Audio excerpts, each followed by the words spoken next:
síguelo. Cuando lo encuentres, mami, dámelo. Ahora o nunca, solo tú y yo. Si tú también lo quieres, mami, dámelo. Ahora es el momento, mami, síguelo. Cuando lo encuentres, mami, dámelo. Ahora o nunca, solo tú y yo. Si tú también lo quieres, mami, dámelo. Oh, oh, oh.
together.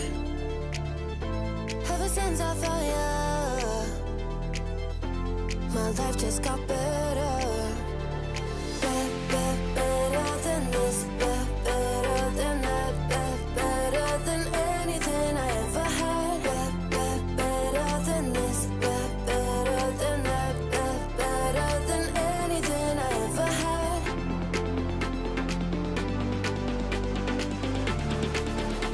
Than anything I ever had.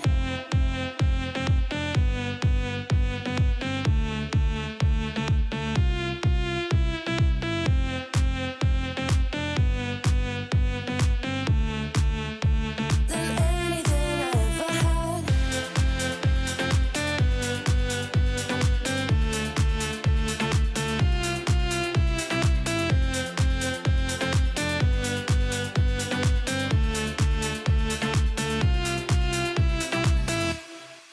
Every time I start to doubt if I'm good enough, looking straight in your blue eyes makes me feel better. Better than this, better than that, better than anything I ever had. Better than this, better than that, better than anything I ever had.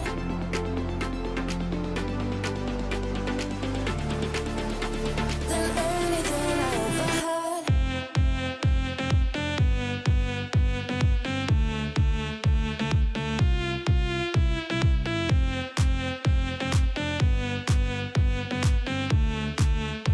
Than anything I ever had.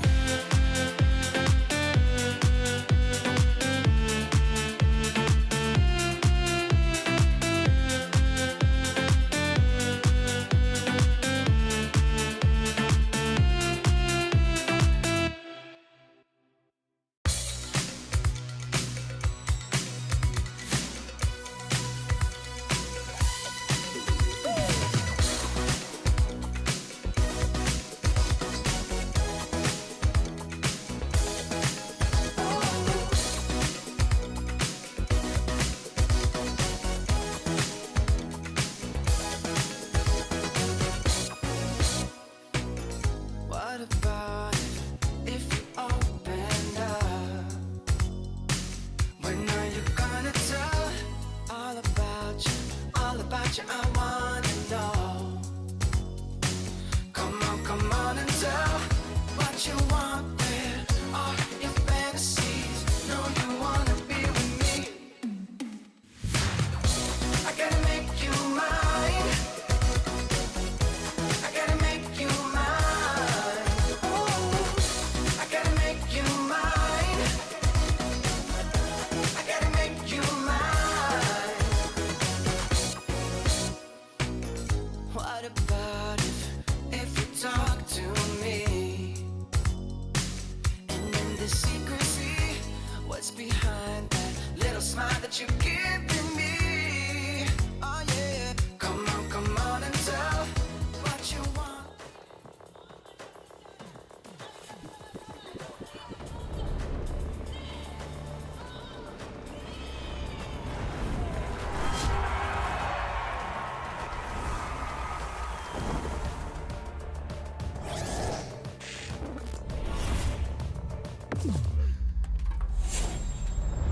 Let the weak melt away! Killing spree! Car's easy. Let's take the kill back. Prime time, baby.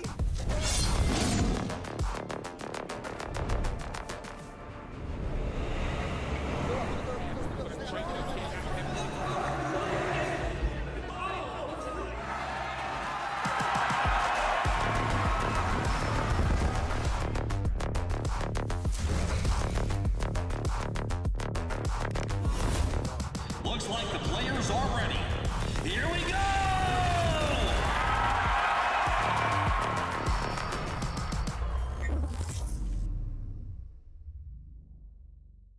The Snapdragon Pro Series is brought to you by Snapdragon Elite Gaming, Monster Energy, and DHL. Welcome, survivors. You're watching the Snapdragon Pro Series with me, Gideon Q, as well as Fasha Bunny here on the desk to keep you guys entertained. Now, keep in mind, this is day number 2. Day number 1 was already pretty exciting, but I gotta get your opinions on this. How'd you feel it was, especially since this is the Open Finals? It's all local. It's all Malaysian, baby. I'm loving it because I love the fact that kudos to two of our amazing casters yesterday, which is Husky as well as Daniel Lee, with the fact that that was the note that we had to actually take note when it comes to MSP. This is all people or all talents coming into new talents as well, joining up and try to make sure that they are putting their names right here for the SPS. And this is a new season and we want to see something new. We want to actually see how they actually develop and actually communicate as well as perform well with the new meta and the new gameplay. I mean, that's truly just the coming of age, right? Yeah. The next generation of Free Fire esports talents could be superstars, might start here in Malaysia. But just in case that you guys don't know what's going on here at the Snapdragon Pro Series, I got you covered with the format. Right now, we have just passed the open qualifiers where 4 regions all fought for a spot, right? Each of them trying to make it into the open finals. We had 2 qualifiers each for each of these regions to find our total 12 from MSP, Indonesia, Thailand, and Vietnam. I mean, they have already their qualifiers coming up, and now this is going to be the open finals whereby we're getting only top 3 from each MSP, Indonesia, Thailand, as Vietnam. And then as we move on from the open finals, that's where they're going to be divided into 3 groups, which is Group A, Group B, and Group C at the Challenge Season group stage. Now, obviously, this isn't just it. Once we get into the Challenge play-ins, 12 teams in the last 6 slots only get to qualify to the Challenge finals. Once more invited teams are going to get brought in, and this is the cream of the crop, the best of the best that we have to offer here in Free Fire before we get to the Challenge finals. Agree, definitely. I mean, there were certain comments coming out from those who actually watched out the live yesterday, whereby where are the names of the teams that we are already used to? Don't forget and don't be alarmed because they are going to go in straight into the Challenge Season group stage for the invited team. So they're still here. It's just that we're now focusing on MSP, those who are already invited inside the open finals and those who already qualified from the open qualifiers. Yeah, and that's why we're keeping it local here in the MSP region, making sure that everybody is going to have a fair share at the piece of the pie. Per region, we have 1,250 USD up for grabs. First place getting 400, second place getting 275, third place with 200, fourth at 150, and so on and so forth. But remember, just because this is the open finals doesn't mean, oh man, that means the next stage is going to be the same. No, it increases, it compounds. Agreed, definitely. Open finals, you already have a stacks of 1,000. Now, moving into challenge finals, we got 25,000 prize pool to be given out. First place will be giving with 7,500. Second place will be 4,500. Third will be 2,500. Fourth, 2,000. 5th to 6th, 1,500, 7th to 8, 1,250, and at the end of it all, if you guys at the bottom of 11 and 12, you'll still be getting 750 prize in your hands. But that's it. And that's going to be the challenge finals. Here on the open qualifiers, like we've already talked about, open finals is only 6 teams that will be going home with a prize in their hands. And that's not just pretty much it. You have the money in your hands, but you need to be the top 3 to move to the challenge finals. So you're telling me if I make it into the top 3, I can earn anywhere between 500 plus an almost guaranteed 750 as soon as I make it to the challenge finals? That sounds like a steal. Agree, definitely. I mean, you got a bragging rights, you get the opportunity to put out your names as well here on the SPS, and you got the money in your hands as well throughout from each stages of open finals to the challenge finals. Now, moving into the point system, this is pretty much the standardized point system that we've seen so far from the SPS wise. Started out for the Booyah, they will get 12 points. Second place will get 9 points, and then it will decrease 1 point each until the 10th place. Now, the problem is if you do not get any placement point, which is 11 and 12, there will be no points whatsoever for your teams. But there's a thing, you can also be able to cover things up with at least getting elimination, because 1 kill equals to 1 point. Exactly. So the main strategy, make sure that you have at least 6 eliminations in the bag to at least qualify for 5th place, even if you don't make it to that top 5. Many strategies are going to be enveloped here today for the MSP region. Obviously, we like to fight, and the majority of the games didn't last until the very final circle. I want to say last circle, but even then, it's not really the last. Agree, definitely. I mean, like, it's almost close enough, but we do see that the intense of the fight that was happening on yesterday, which made us even more giddier to see what is going to happen on today's. But before that, let's recap of what has happened throughout the overall standings of day number 1. Started out really good for Toadot teams with 157 points. I mean, like, most of our viewers are probably wondering, like, what has happened? Because I think pretty much the momentum they had out before the SPS, it was from FFWS, it actually pulls out even more further here on the SPS series. And we got Homeboys Conspiracies. I think they have been one of the teams that are very consistent when it comes to the fights as well as the placement point. What are your thoughts on that? Look, I agree with you with Todak. Definitely during FFWS, they had a bit of a change up to bring in their veteran players back into the roster. And maybe, yes, that found them a little bit of success. But at the end of the day, right, we're expecting them to be number 1. And I do agree with you that Homeboys Conspiracy, yes, they are getting consistent, but mainly Elite is keeping up with both Homeboys Conspiracy as well as Team Vamos, so-called to be the super team. Oh, that's actually one of the topics that we also talked about, like the fact that Vamos on the first game itself, that was not a really good opening. We were wondering why they were the first team to be eliminated, but then again, at the end of the series, at the end of the games itself, we do see that Vamos getting second place at that 6th game was just superbly amazing. We didn't even expect that. Even Husky as well as Danily was like surprised how they managed to survive until the 2nd place. So I'm really hoping to see even more surprises here for day number 2. Same, and I think, you know, especially here in day number 2, especially since this is qualifying rounds, by the end of today, we're already going to see who's going to make it over to at least the challenge qualifiers. We'll see whether or not that's going to be good enough, but let's look at the player leaderboard to keep you guys up to speed, because Raja and Wings are killing it right now for Toadot. Wow, Raja with 31 kills. He's the highest kills leader for now with 13,520 damage. I think he made a lot of game changer inside every single map. That's the reason why Toadot has been performing well yesterday.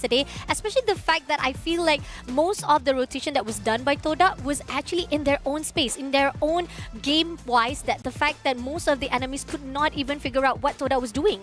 I mean, that could change, and here's why. Because as we look at today's schedule, right, we're going to be starting off with Alpine, right? We're starting off where we left off yesterday, Alpine being the next map, next Terra, and then the cycle begins again with Bermuda, Purgatory, Kalahari, Alpine, next Terra, and we're finally ending today with a random map. Now, they didn't have this yesterday, right? And I think for a lot of the teams, if they're going to try and make it into top 3, they need some breakout games today. Agreed, definitely. I mean, like, most of the teams, we do see that they perform better in their own maps that they actually prefer, pretty much on Bermuda's wise. We know for a fact that most teams, they have their own drop spot, they have their own normal, typical landscape. They actually will always venture out. And I do see one of the things that I noticed from Toadot is that they always gatekeep. And I think that's the reason why most of their rotation has been doing well. You know for a fact that if you are good in gatekeeping, handling on all of the enemies to come in through and making sure that you can actually farm those kills, it's one of the things that made it even more better for your points. Well, it also helps that they have a lot of firepower on their side, right? As the MSP region, if you are going to make sure you're representing our region, we know that you have mechanical skill. Maybe not exactly the smartest of choices or even the long foresight we expect to see from Thai, Vietnam teams, for a good example. But I still think at the end of the day, right, if we aren't seeing the next generation win out in these squad v squads, or at the very least still sending their scouts out to interrupt other events happening across the map, why not take the advantage of it now here today to slow down the opposition while still being able to achieve points? Agree, definitely. And this is also one of the teams that we also want to actually hold off. But before we actually get even more in depth of all of the teams that is playing here for our open finals, we are going to take a short break. So before that, please do not go anywhere. Keep on liking, keep on sharing, and we'll be back with the first match of our open finals, day number 2.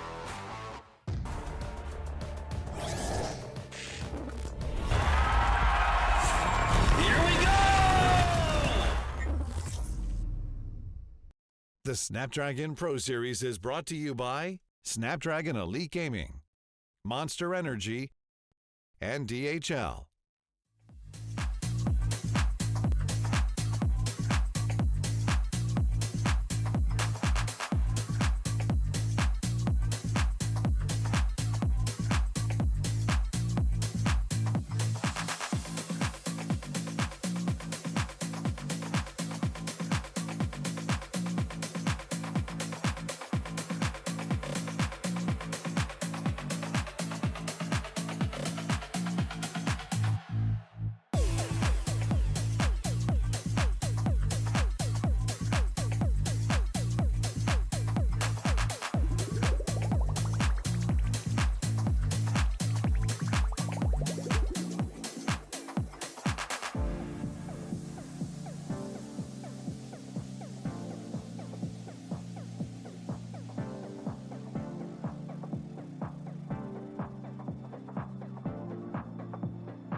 And we're already back here at the Snapdragon Pro Series for Free Fire. Another season to go, but most importantly, we're finally going to be jumping into it real soon. Starting off with Alpine.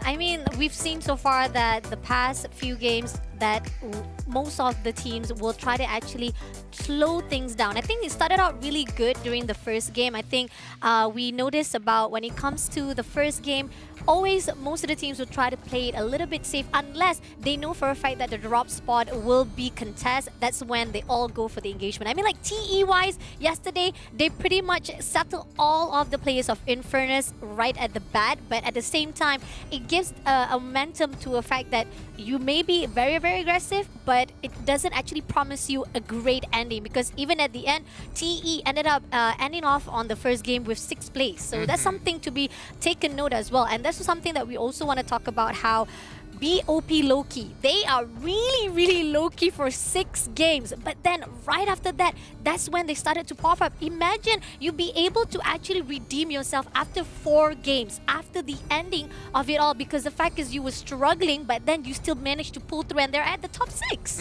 Yeah, and they're also part of the teams to watch for today. Torak as well as Elite on top of BOP low-key. Might be a little tough to see because they're just keeping it low-key, you know what I'm saying? But overall, I totally agree with you. I think yes, they did have a little bit of a slow start. Yes, they did bounce back, but we need to see more of those types of performances if they want to make it into the top 3. Because right now, we're looking at teams who have already broken the 100-point mark. We're seeing who else can actually catch up. And I think maybe to set some expectations for today, we're expecting teams to be more aggressive or have a better idea of what to do for the early game, especially the drop zones, right? It's either they take a safer outlook, go to the sidelines, wait it out, or they can just go straight to whoever's in top 3 and take them out fast. Agree, definitely. And the fact that right now, most of the metas, we do see that the glue wall a little bit weaker than we used to see on the previous season. I mean, like, previously we'll be able to actually depend more on glue wall, but now you gotta be careful.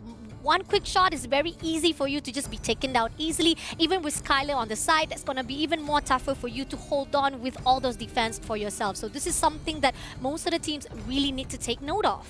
I mean, especially with the way the meta has potentially progressed, not too many teams, well, I don't want to say not too many teams. It could change up today. I'm going to eat my words straight away. But I feel like the compositions generally are going to be hyper-aggressive, right? Not as often do we see, you know, Cassie's around with the electrotherapies to make sure that you're playing solely off of a singular entry fragger and another person as a dedicated support. And you got to be really good with the 2-on-2. So I feel like most compositions, they're probably just going to go for 3 rushers, ready to go, maybe add a little bit of something in the back. Agree, definitely. And there's one team that we also did not take note of, KTP Gambit. This is one team that also should be watched out as well, because they are actually one of the teams that always give a lot of surprises, as well as struggle to most of the teams try to pull into the safe zone. Even though they are gatekeeping those who try to go up, it in the end favors most of the teams that will survive and avoid KTP Gambit. So this is something to be taken note. But match number 1, it's about to start soon. They're going to actually fly off.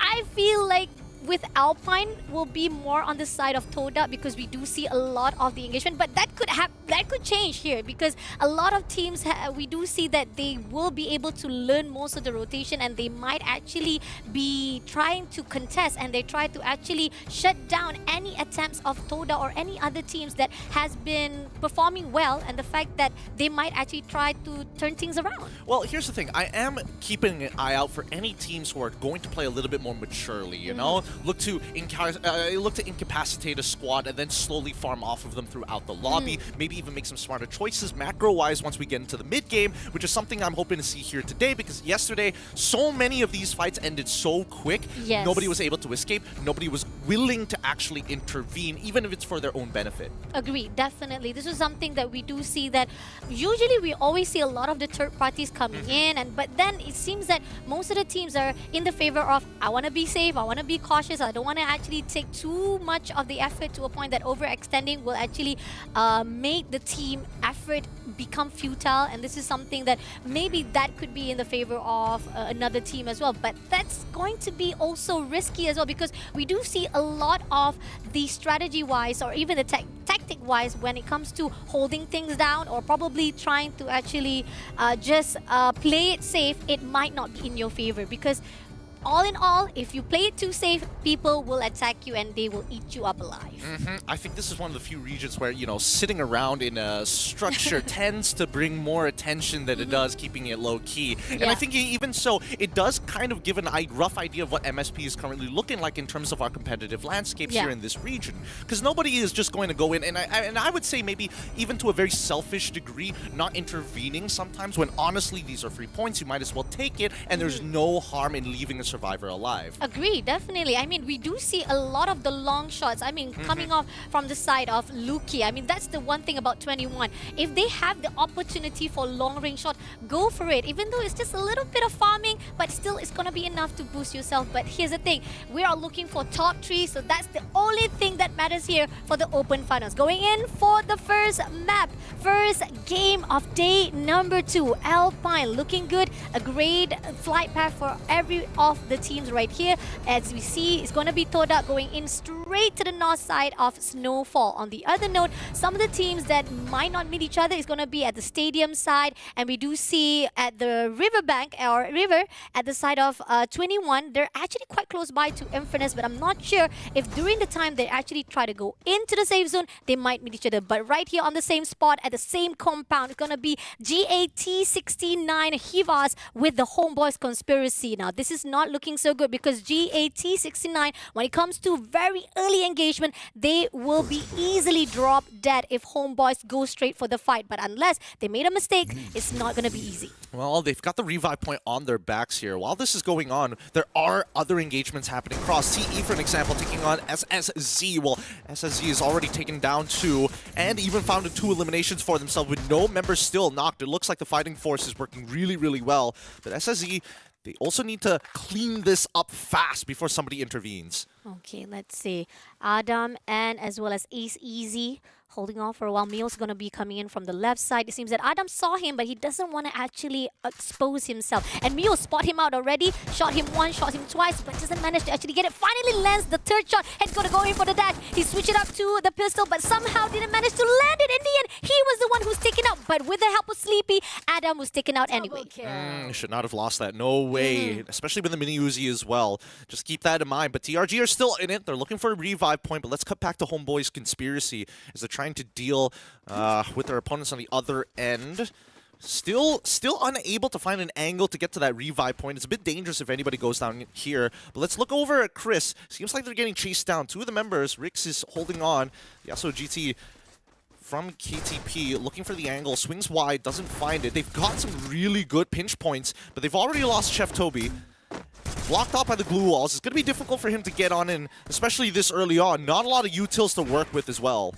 Okay, let's see. They spotted out Yasuo, and he managed to take them down. But now Super Shin is left right at the open. It seems that Chris coming back. It's going to be KTP.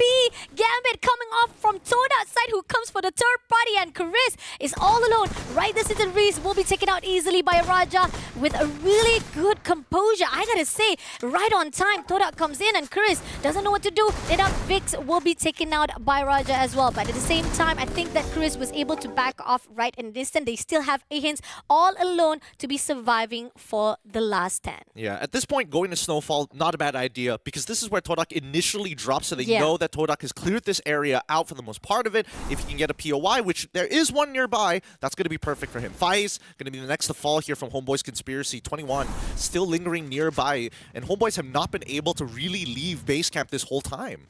Okay, they moved out from GAT and then ended up now meeting up with 21. RN right in front of Luffy, spotted out some few shots, but unfortunately that's going to be enough. He's going to go in for the 360 spin. He moves away instead because he's know for a fact it's not going to be easy, knowing there's going to be a 2v1 situation. And that right now, Homeboys try to back things off. They figure out that this is not a good situation for them, despite the fact that they were slowing things down. Now it ended up the teams coming towards them. It just looks like it looks like 21 is just a little more well-equipped for the scenario here. Homeboy's Conspiracy are going to try with the electrotherapy. He can stay in the fight for a lot longer than he's expecting. Unable to trade him down. Luki is already down for the count.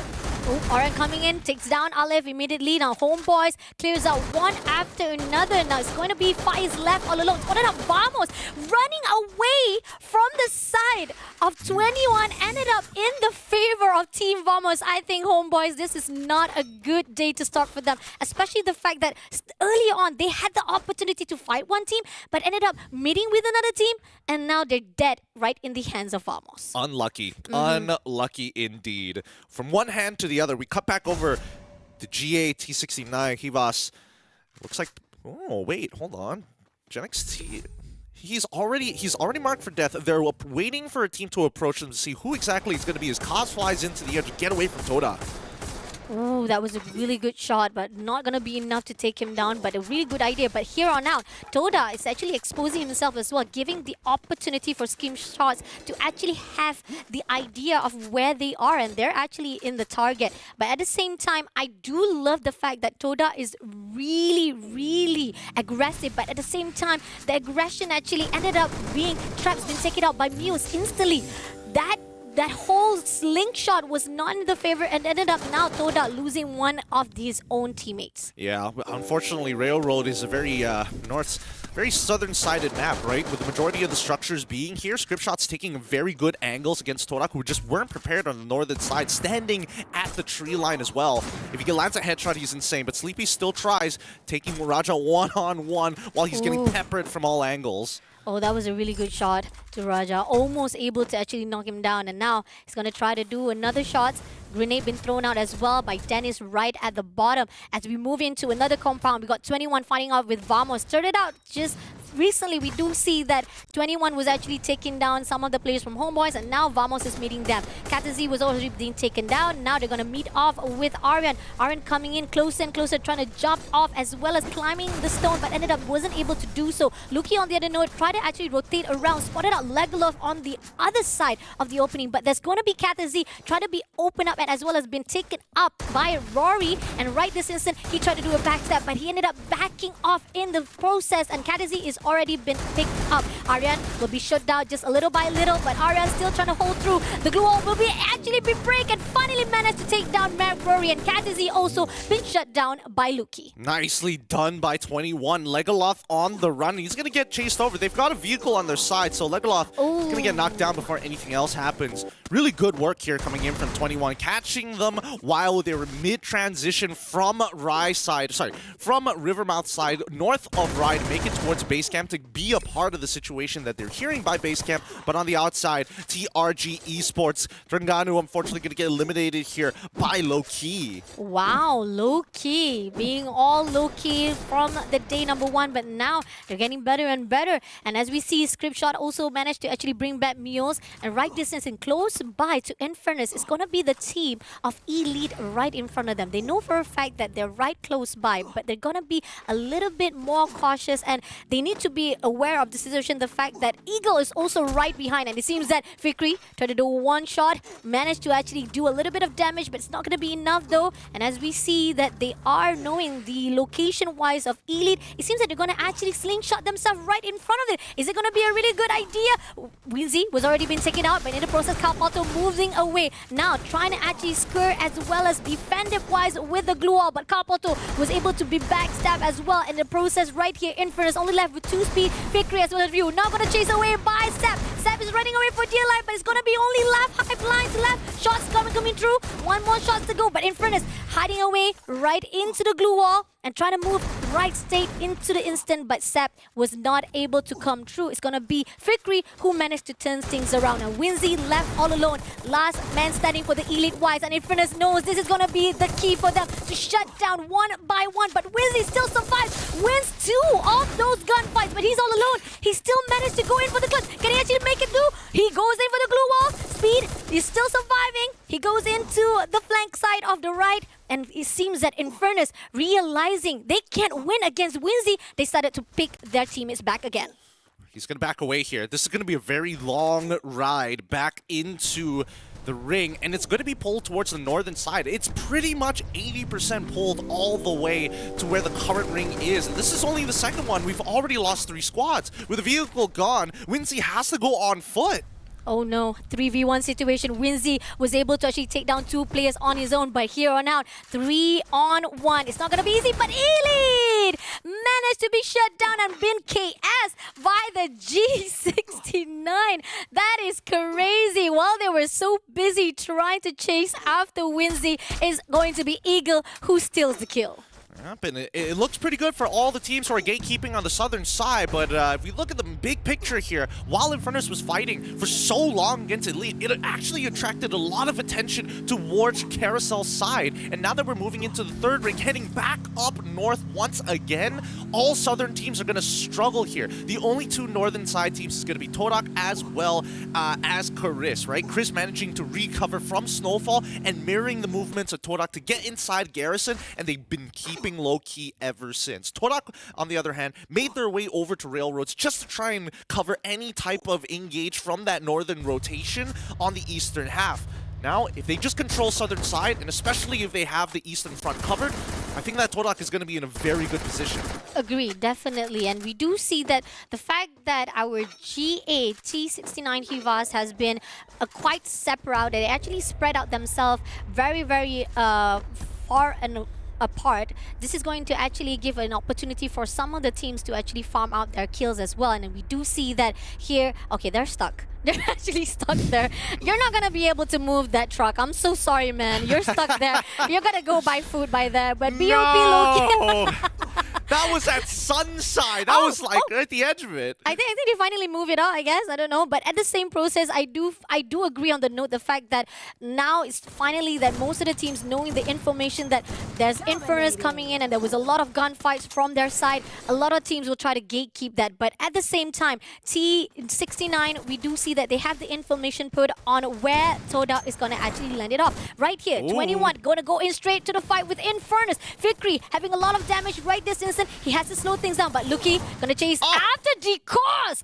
Decos with a really good quick shot there was taken out, and at the same time, Luki was also returned in favor by Toda trying to go in for the third party. Yeah, this is not looking good at all, right? While 21 is still trying to hold this compound with Loki engaging it and Infernus on the opposite end, Todak is just raining hellfire on anybody who puts themselves in line of sight, right? I think teams need to back off here. 21 already have this position, and I think the only team that needs to receive punishment is Infernus. But Loki, they're going to force it even harder. This gives an opportunity for Infernus to actually back out away from this fight. Agree, definitely, and I do feel that speed. He's actually stuck there.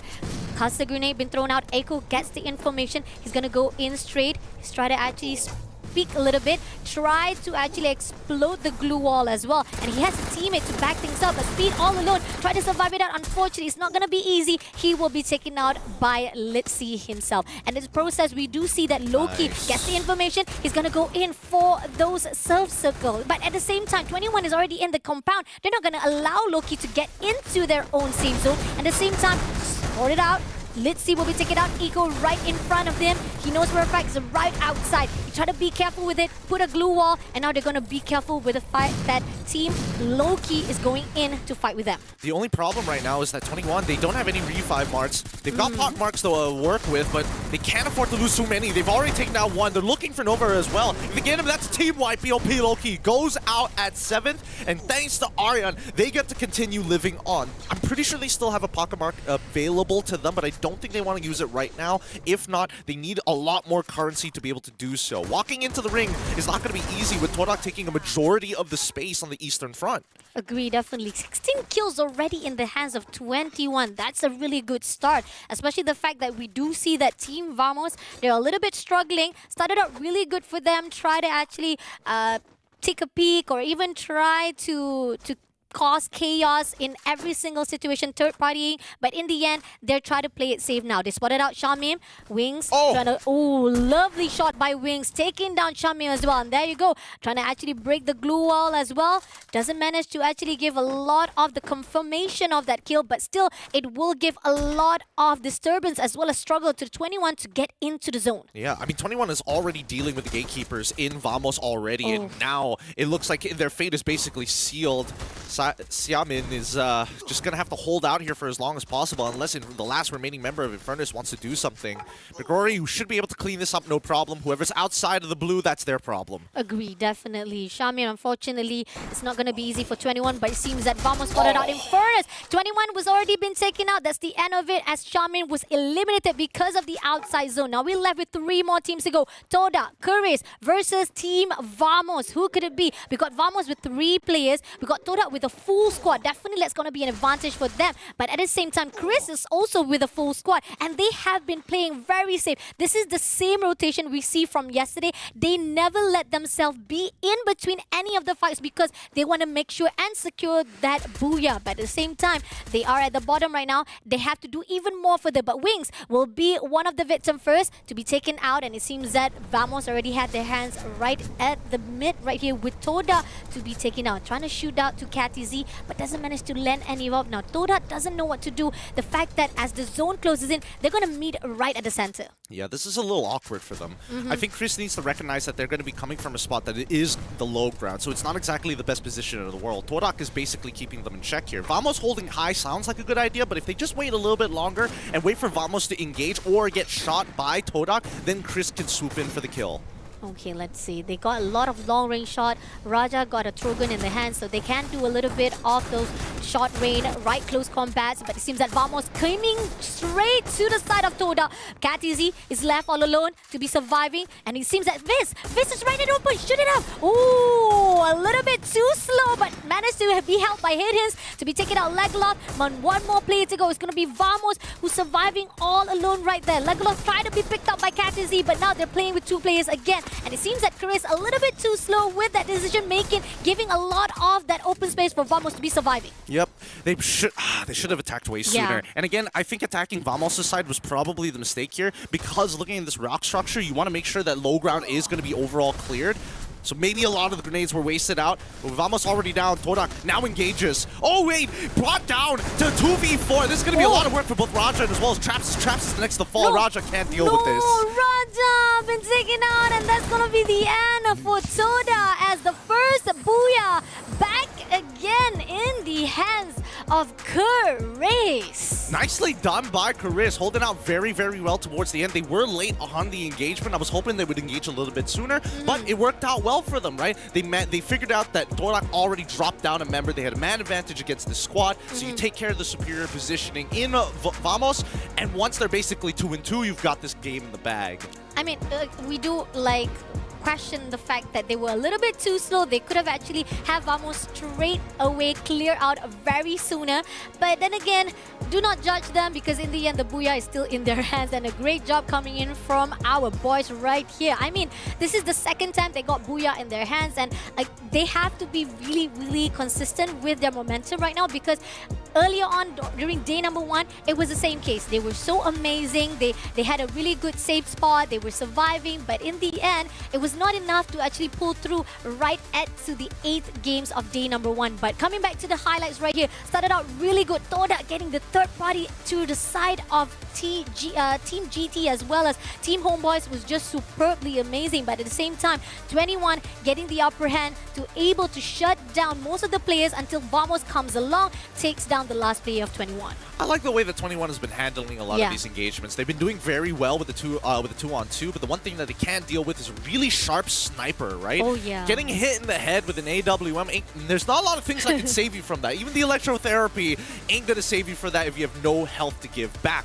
But afterwards, right, we see that Vamos, again, taking a lot of these engagements, but I feel like they're just practicing their gunfights at this point of time. They're not making the most tactical decisions in terms of rotations and macro, but generally they go in, they fight, they lose a couple of members, they look to recover, and they're working on their recoveries. Agree. And Elite, we gotta give a shout out to Winzy. I mean, talking about surviving to the fittest, the fact that he was all alone, he managed to shut down 2 players of Infernus before he actually moved into the safe zone all by himself, but ended up being taken out by GAT69 without any cautious because the fact is Infernus was already gutting off. I think that was a really good move coming in from Elite Winzy, but again, to the fact that right here on the last moment whereby Toda could have actually had the upper hand, but then again, we have Chris was just doing a really good job with the long range shot, and even with the Trogon right in their hands, that close combat, the fact that Raja was having a little bit struggle, it was giving a lot of good fight for the team of Chris. Well, I mean, Torak, they still do need help from their sniper. Being a man down is difficult enough. Losing a man on your way to the front lines is also pretty terrible. But for the game summary, pretty average overall. Very fast game, I have to say. Faster than what I was expecting here. But it is Alpine after all. Southern side very heavily contested by a majority of these teams. And I think, you know, they really need to study each other in terms of how they actually rotate during the drop. Because Torak, I feel like they're getting too much free space and they're proactively using it. Agree, definitely. And I think this is one of the mediocre total damage that we've seen even from yesterday, 45,000, and then we got 86 knockdown. Total revival, I do feel that because of the new season, this is something that we see a lot of the teams have been struggling to actually reviving their teammates, and they have to actually pull through to just survive, and they play it safe in the end and just be cautious with all the gunfights instead. Coming into the career side, we do see one of the highest damage is coming in from Ihins himself with 2,575 with 4 kills in his own name. I gotta say, this is amazing. I mean, like, I've seen him before in previous tournaments. He has been one of the most superb sniper in his own game. So this is something really helpful for the side of Chris to pull through right here for day number 2. Hey man, a sniper is always appreciated in the meta that we currently have here, but they run up basically four rushers at this point, right?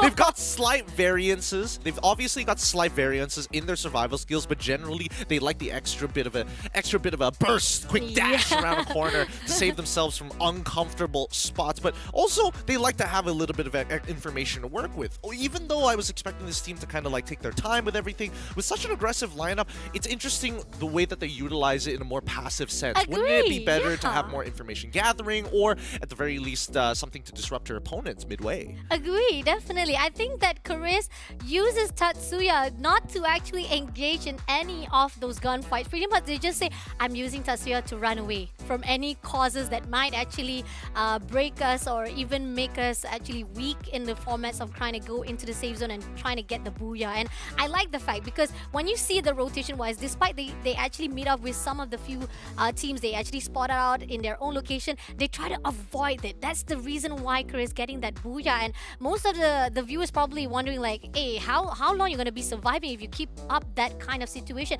As long as you take, man. As long as it takes. If you be able to get that booyah consistently, making sure that booyah is in your hands, don't break what is not broken. That's it. Pretty much it. And we do see on the top weapons right here, pretty much Trogon is definitely one of the most popular weapon, AWM. And we do see M82B, one of the weapons that I talk about how Ihins has been performing well with that sniper. Yeah, and let's not forget about the AC-80 as well, also part of that list. I think overall, considering that there are very large elimination counts for both 21 as well as Torak, it looks like the strategies are working out very well for them. Even if they don't get the booyah, they can catch up pretty quick, because it's more, you basically have an uncapped amount of points for eliminations, but a fixed amount for position. Agree, definitely. Now let's take a look on the round standings of how much points they have actually managed to actually pull through after that first map. It seems that Kura is getting 22 points. I mean, booyah with kills, that's amazing coming in from Chris as well. But they are tied up with 21, making sure that 21 has been superbly amazing with the 16 kill. We got Toda right at the 3rd place with 22 as well. That's proof how much elimination can boost you off, even despite that you are denied of that booyah.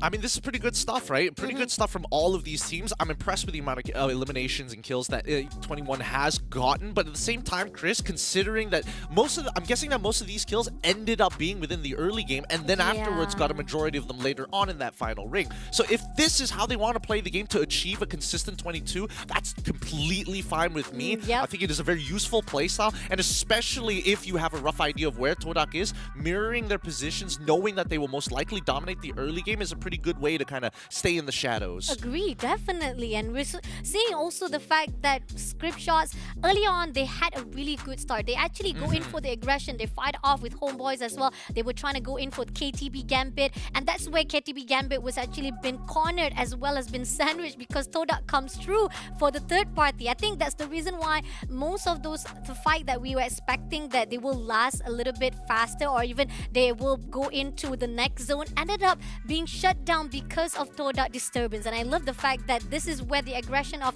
MSP that we are looking forward for day number 2. I do think that the natural progression of things, now that we have like extremely early game aggression for a lot of these teams and so many who are hunting them down, I'm expecting teams to kind of cool off, fight early, but then really focus on that mid game.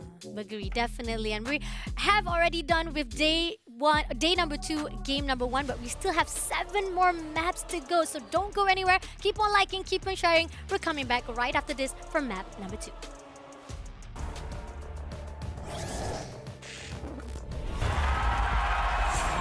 Here we go!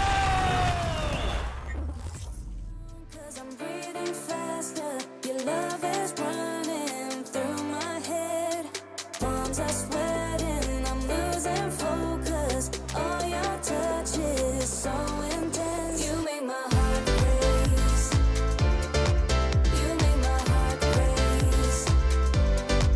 You make my heart race. You make my heart race. You make my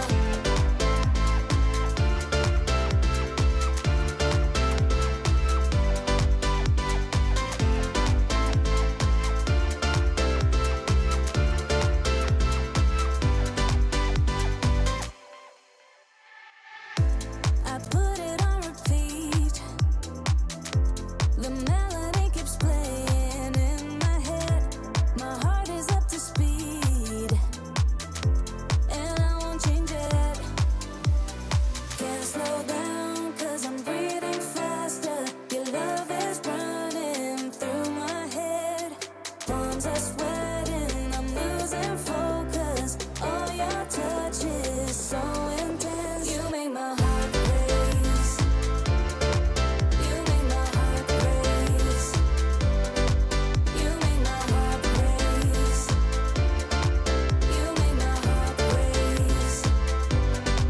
You make my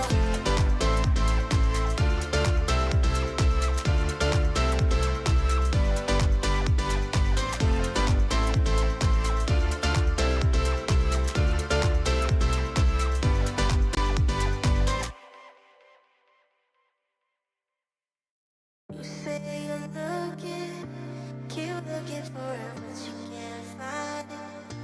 Can't find another one to get around with.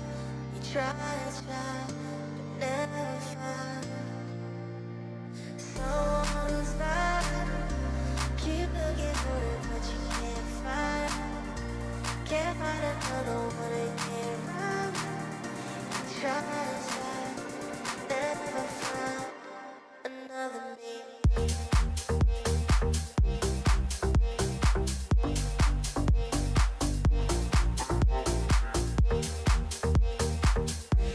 Try and try, never find.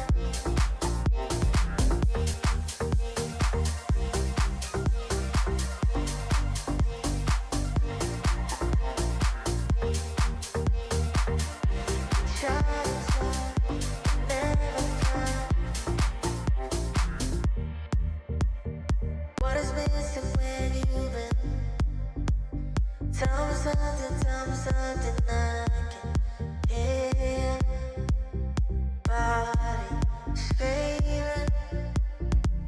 You won't admit that you want me close.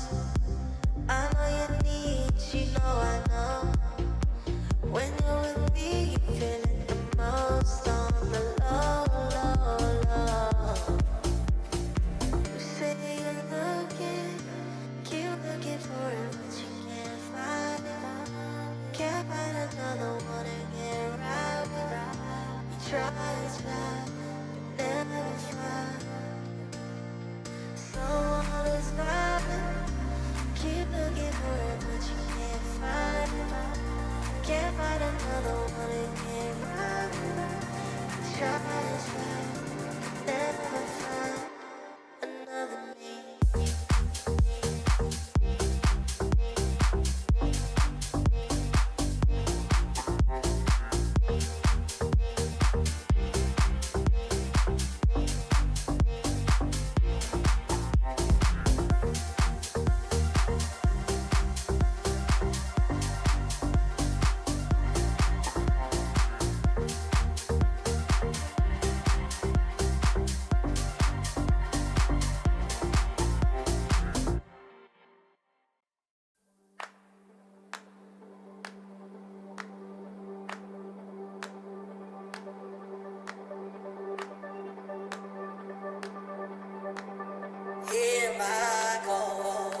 Good to have you survivors back here. Day 2 schedule continues on with match number 2 happening in Nextera, the city of the future. You better buckle in because the next game is going to help decide whether or not our top 3 stay in their current position.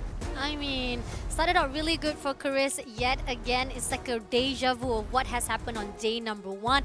But the question is, can they actually continue that momentum up until the end? Because we do see the same rotation was done on day number 1, whereby they were doing so well at the start, but then it started to plummet to the ground at the end of the map itself. So this is something that Chris has to offer us, or even have to answer us, whether or not they can actually keep it up and try to build a really good momentum to a point they can actually climb to that top 3. Because right now, top 3, I think so far it hasn't actually changed, despite the fact that we do see a couple of the points has been given out to those who have already have a really good points. But before we even talk about it, we're gonna give you guys the overall standings right this instant straight away. How much point they already gotten so far after the 9 match they already played. So far, Toda is still right at top with 179, 21 with 121 points.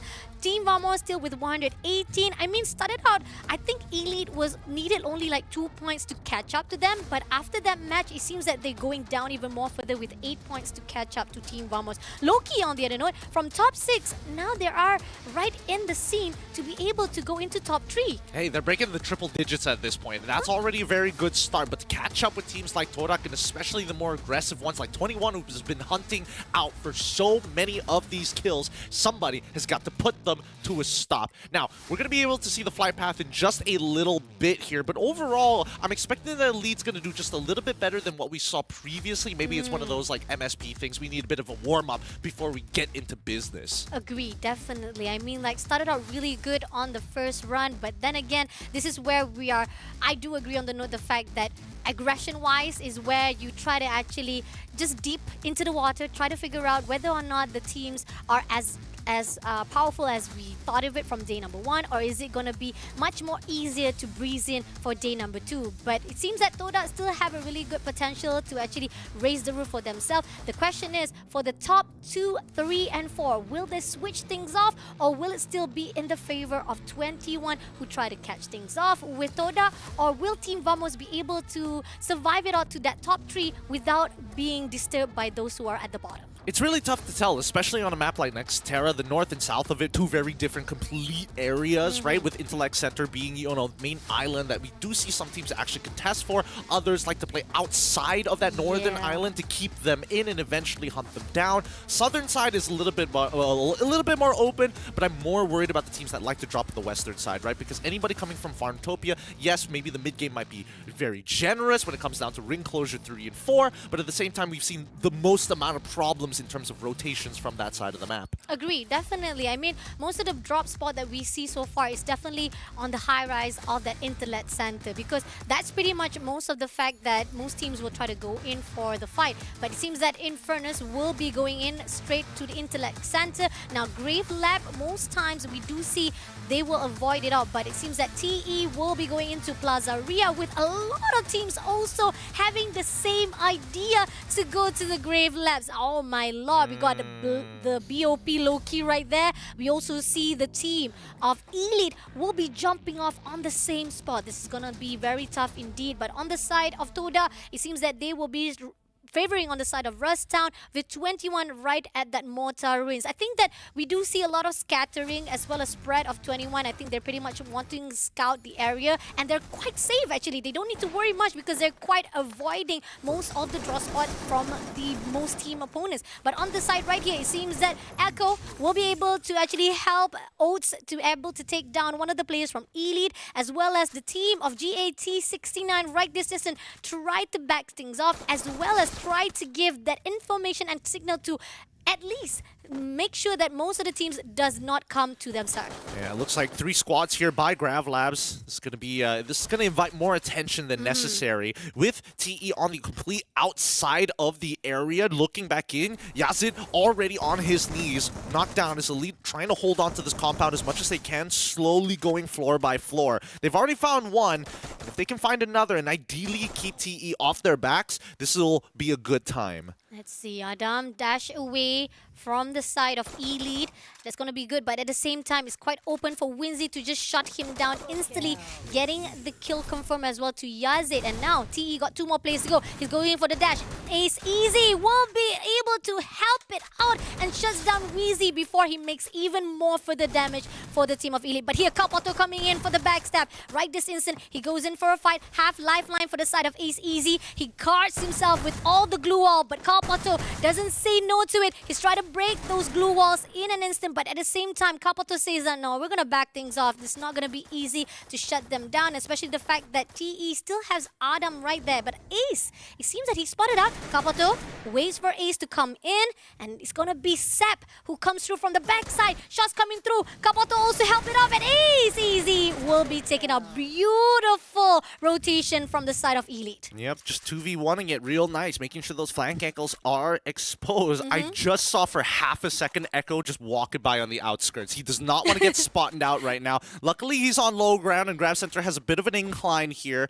But now we hop on over to Scripps. They're still within the area. It looks like Elite has broken off 2 for 2 here, just to kind of scout the area and ensure that this side of the map is clean. Okay, let's see. Kaz will be using Defending Machine to bring back Mio straight away, but it seems like he hears the step. I know for a fact he has the information of there's someone around the area, but Homeboys on the other note is going to go in for the scream with the side of Script shots. Shots coming through, takes down Sleepy. Beautiful shots with that Trogan, taking down 2 of the players of Script shots, but in the process, leaving only 1 player. Homeboys doing well, but Todak comes along, and Luffy will be taken out by Traps with Raja to clear things out. But Alif is still surviving though. Alif is all alone. He's spotted out by Raja. Put a glue wall right there, but 2v1 situation is not going to be in a favor, and Alif also will be another victim to be taken out. Can't get out of the traps here. Once again, Todak just making sure that they are finding as many eliminations as they can as they ravage this map at this point of time. The rest of the Script Shot members are going to get run down here as Todak do not like leaving their prey alive. And wait a minute,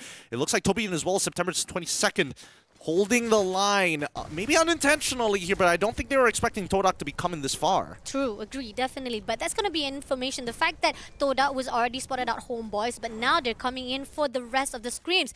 Now, Elite still surviving with Toby. Now, Sep will be shut down instantly with Todak coming in to secure as well as scouting the area very, very beautifully. But at the same time, Toby tried to move away from those gunfight. The fact that he knows that Todak is in the area, he does not want to meet with any one of them. But at the same time, he literally just drive himself straight into the water. I am not sure. Toby, do you have a license? That'd be me. That'd be me, man. I'm seeing too many similarities. Traps, he's searching around here. He can probably hear the audio cues. And yeah, he sees the vehicle. Oh no! He sees the vehicle and then he sees the head. Quickly drops down the glue wall to heal up and as well reload his weapon. No, Toby! Big mistake with bringing yourself straight into the water. Is like literally giving your body to Toda, and that was just a mistake coming in from Elite. But it's okay. Elite still survived. They did manage to bring him back. It was just a minor mistake and possibly a good idea as well. I think Toby was just trying to lure Toda away from their area, and this is something that could be helpful for the side of Elite. But at the same time, right here, Homeboy still surviving, meeting off with 21. This is another fight that is a redemption after what happened on day number 2 and game number 1. The fact that Xiaomin will be meeting off with Mikacha. Xiaomin still surviving, but no! He was hit and run by Mikacha! No! That was nasty. That was kind of nasty here. It's not done yet. Luki still alive, but it looks like he has to deal with a couple of other members first. Looks like Olive will be able to take out Aryan in the meantime here, just to kind of clear up this area with many points in hand. Oh no! Still, I thought he was about to get into the vehicle, gets cut down before he does. Oh, that was sad situation for 21. I mean, a great start for game 1, but now game 2, they're very early to be swiped off. And now moving on to the side of KTB Gambit, meeting off with Infernus. Shaq will be the one to be taken out. Fikri managed to actually score it out, but at the same time, Brent also been shut down now. Speed, 2Speed trying to look for the rest, clears out every single one of them and making sure that Infernus will be the one to wipe them out. Yeah, Infernus, I don't know, they've been here for a pretty long time. The fact that the team bothered to rotate up into Intellect Center, this could have been like one of the longest stalemates of all time, yeah. or they just so happened to be in the wrong place, wrong time, because Infernus really had their number. Now they're walking out of Intellect Center pretty well, but the problem is that getting out of Intellect Center, you have to choose one of 3 bridges. One of them currently being covered by Loki. Museum is currently empty, but as we see Torak moving from the southeastern side of the map, they will be meeting into the last few remaining members who are spread out, and that's Elite. Okay, this is...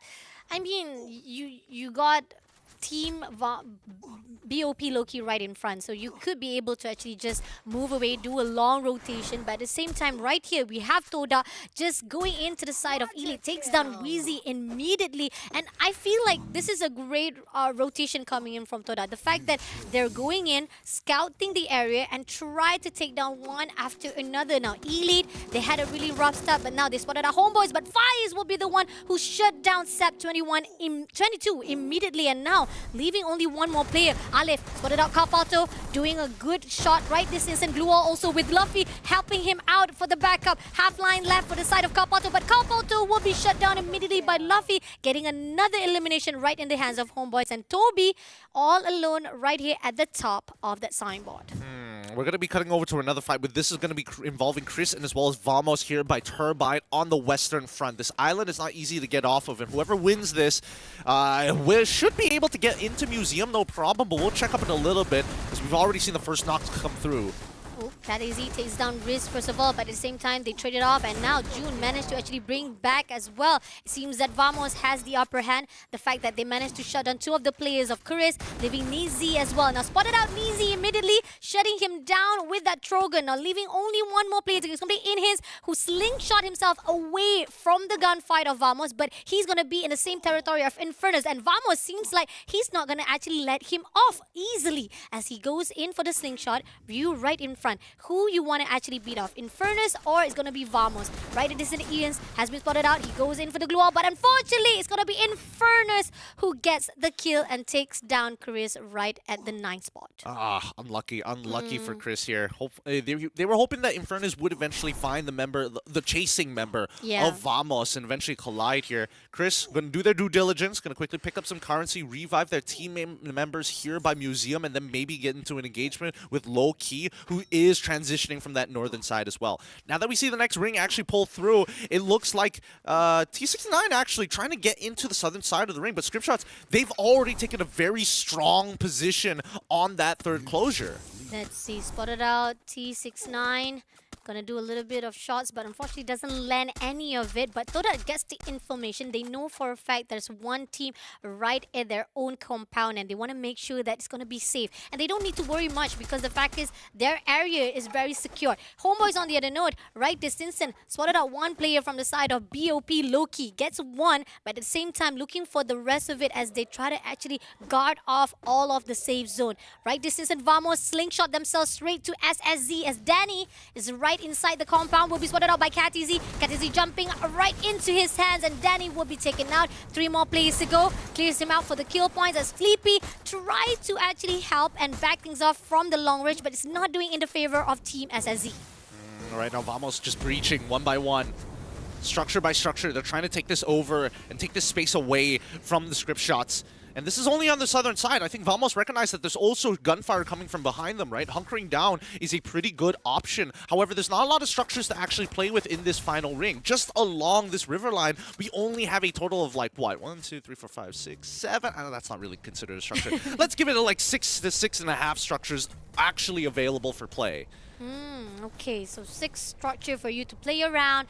Try to actually find a really good territory and a compound that you can save yourself. But at the same time, is it actually a really good place? Especially the fact that I'm seeing that Infernus is doing well to actually go in for a fight with the BOP, who goes in for a fight with the script shot as well. Now going in for a fight is going to be Novax, who was taken out by Meals and now leaving Blank all by himself. He's blanking off. He started to move away. He was the one who wants to go in for a fight with the SSD, but ended up they losing all those gunfight. Then now they had to actually rotate around, find another place to survive. But here's the thing, there's no place to survive. There's no safe place at all because everywhere there's so much team.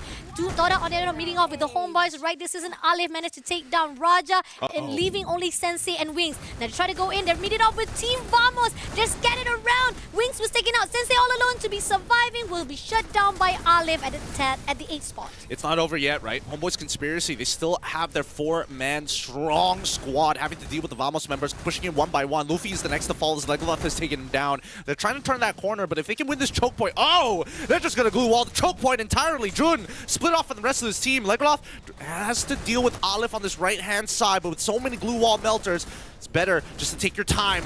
As we already see, Aleph take down Khadezi as he finds a trade of his own. Looking for just one more would be great, but so far, they keep getting these revives down. Mika takes out McRory, and that means that Vamos, this continuous fight, has brought in new attention. Infernus from the northern side about to engage. No, Homeboy still surviving. Spotted out June. Gonna shoot down to June a little bit by little, but at the same time, right here, Aleph gonna go in. Infernus coming in for the third party. Homeboys, you have nowhere to hide. It's the fact that you are a little bit too cautious with the Vamos, but now it's gonna be Infernus coming. Vamos on the 6th place, right? This isn't 2 speed, sticking together, takes down, but it seems that Fikri and Dekos was taken out as well.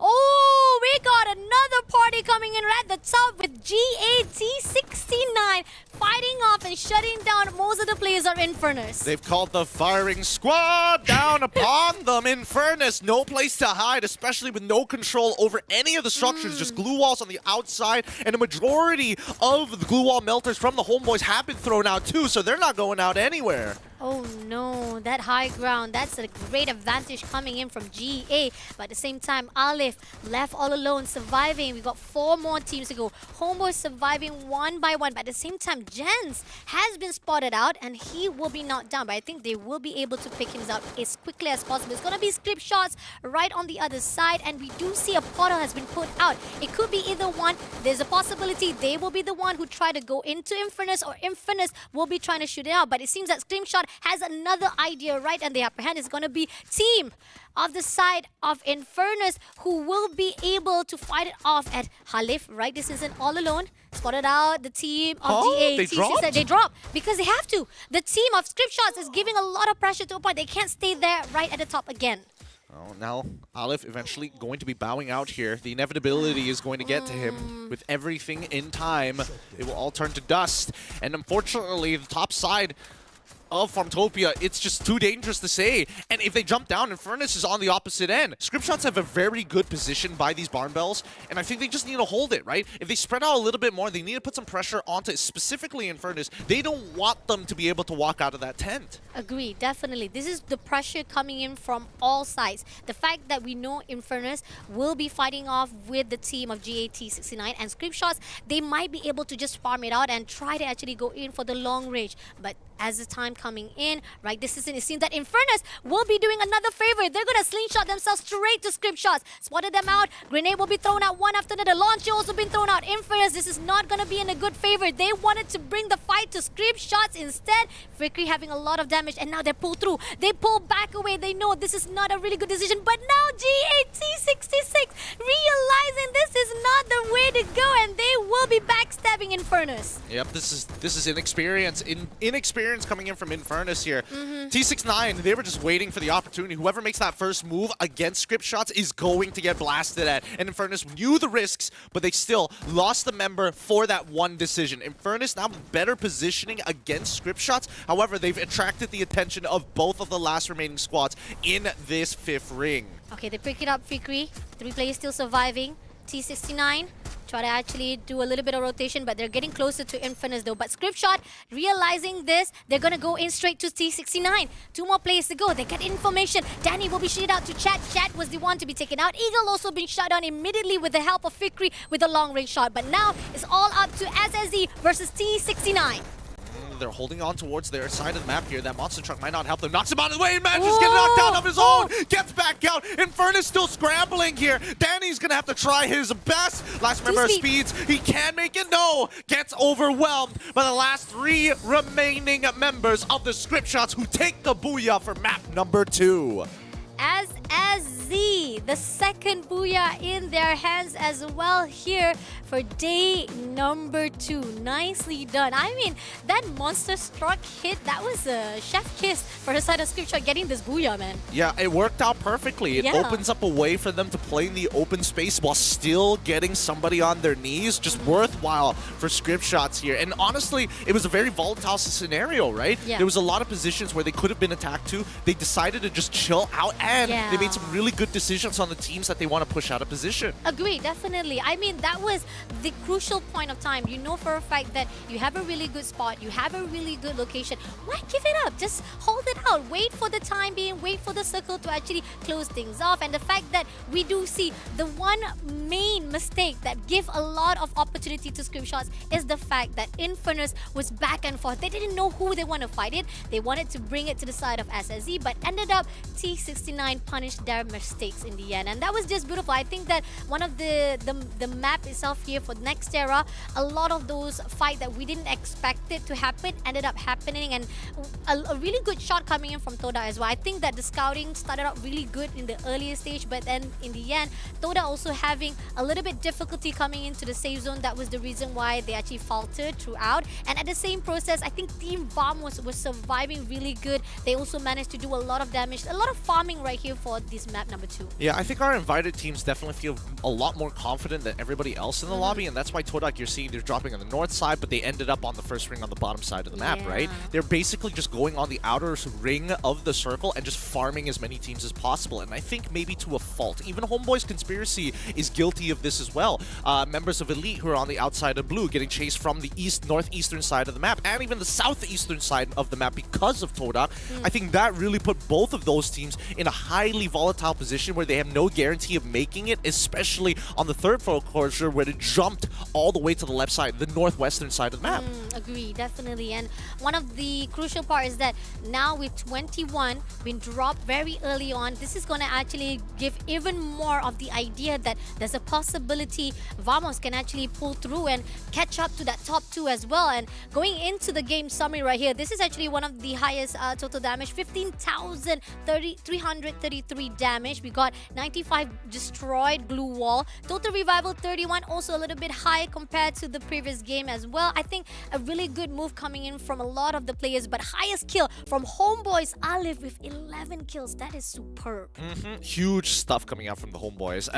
We'll see the match summary in just a little bit to see how many points once we've accumulated them all. Curious to see where they currently stand as of right now, because it just feels that the invited teams definitely don't feel as threatened and are willing to take a lot of like 50-50 fights, right? And in most cases, that's a good thing, because it goes to show that they have the mechanics to pull out from some tough scenarios. But at the same time, it really messes with their 4th, 5th, and even 6th, well, mainly their 4th and 5th ring rotations.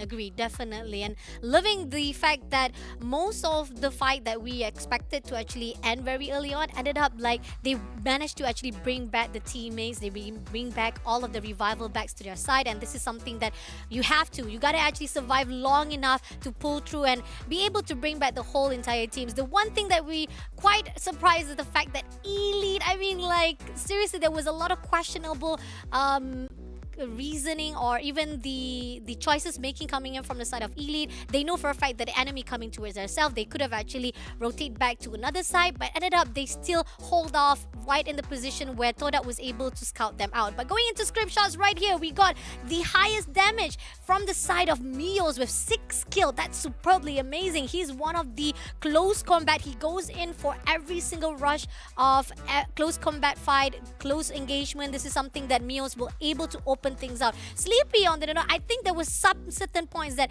he is a sniper. He could have actually do a little bit more support system, because there were certain times that script shots were given an opportunity to help things out, but Sleepy was a little bit too sleepy on his own side. But hopefully that could actually tint things around on the next game. Well, I think that Script Shots played it as good as it can get, because generally their positions were already getting attacked by Vamos previously when they had access to that fourth ring, and then even afterwards, I think they got a little bit lucky with the big pinch that happened towards the eastern side of the map with Homeboy's Conspiracy as well as Todak. Both of them colliding in a very awkward manner, allowing T69 to actually find a position in the first place, right? If we look at our top three teams, Homeboy's Conspiracy, oh, interesting. Script Shots at second, and then Infernus at third.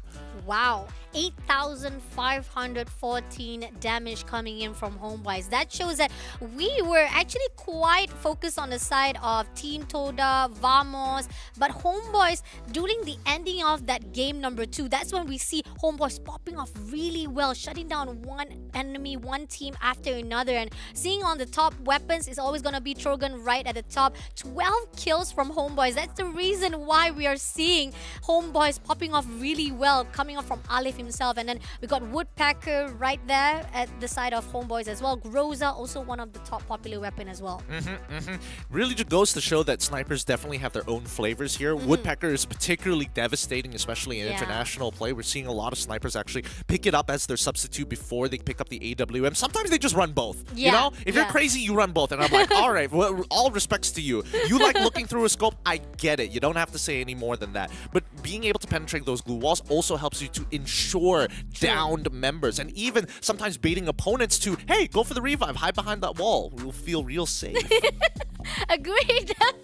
Oh my god. That sounded very evil, but agree. On the note, again, anything can be done, and it's actually a really good idea to the side of the players to do whatever it takes to actually be at the top of their gameplay right here on the SPS season number 5. We have done with 2 maps. We still have 6 more maps to go. Don't go anywhere, guys. Right here, this is going to be the round standings. We got Homeboys with 27 points. Hey, yo. Wow. They denied on that booyah, but they got 20 kills, and that put them right at the top. Script Shots, even with the booyah, they got 21 kills. Infernus, I think this is a better performance coming in from them, especially compared to what they did on the first map itself. And then we got GAT69 with 15 points as well, right at the top 4.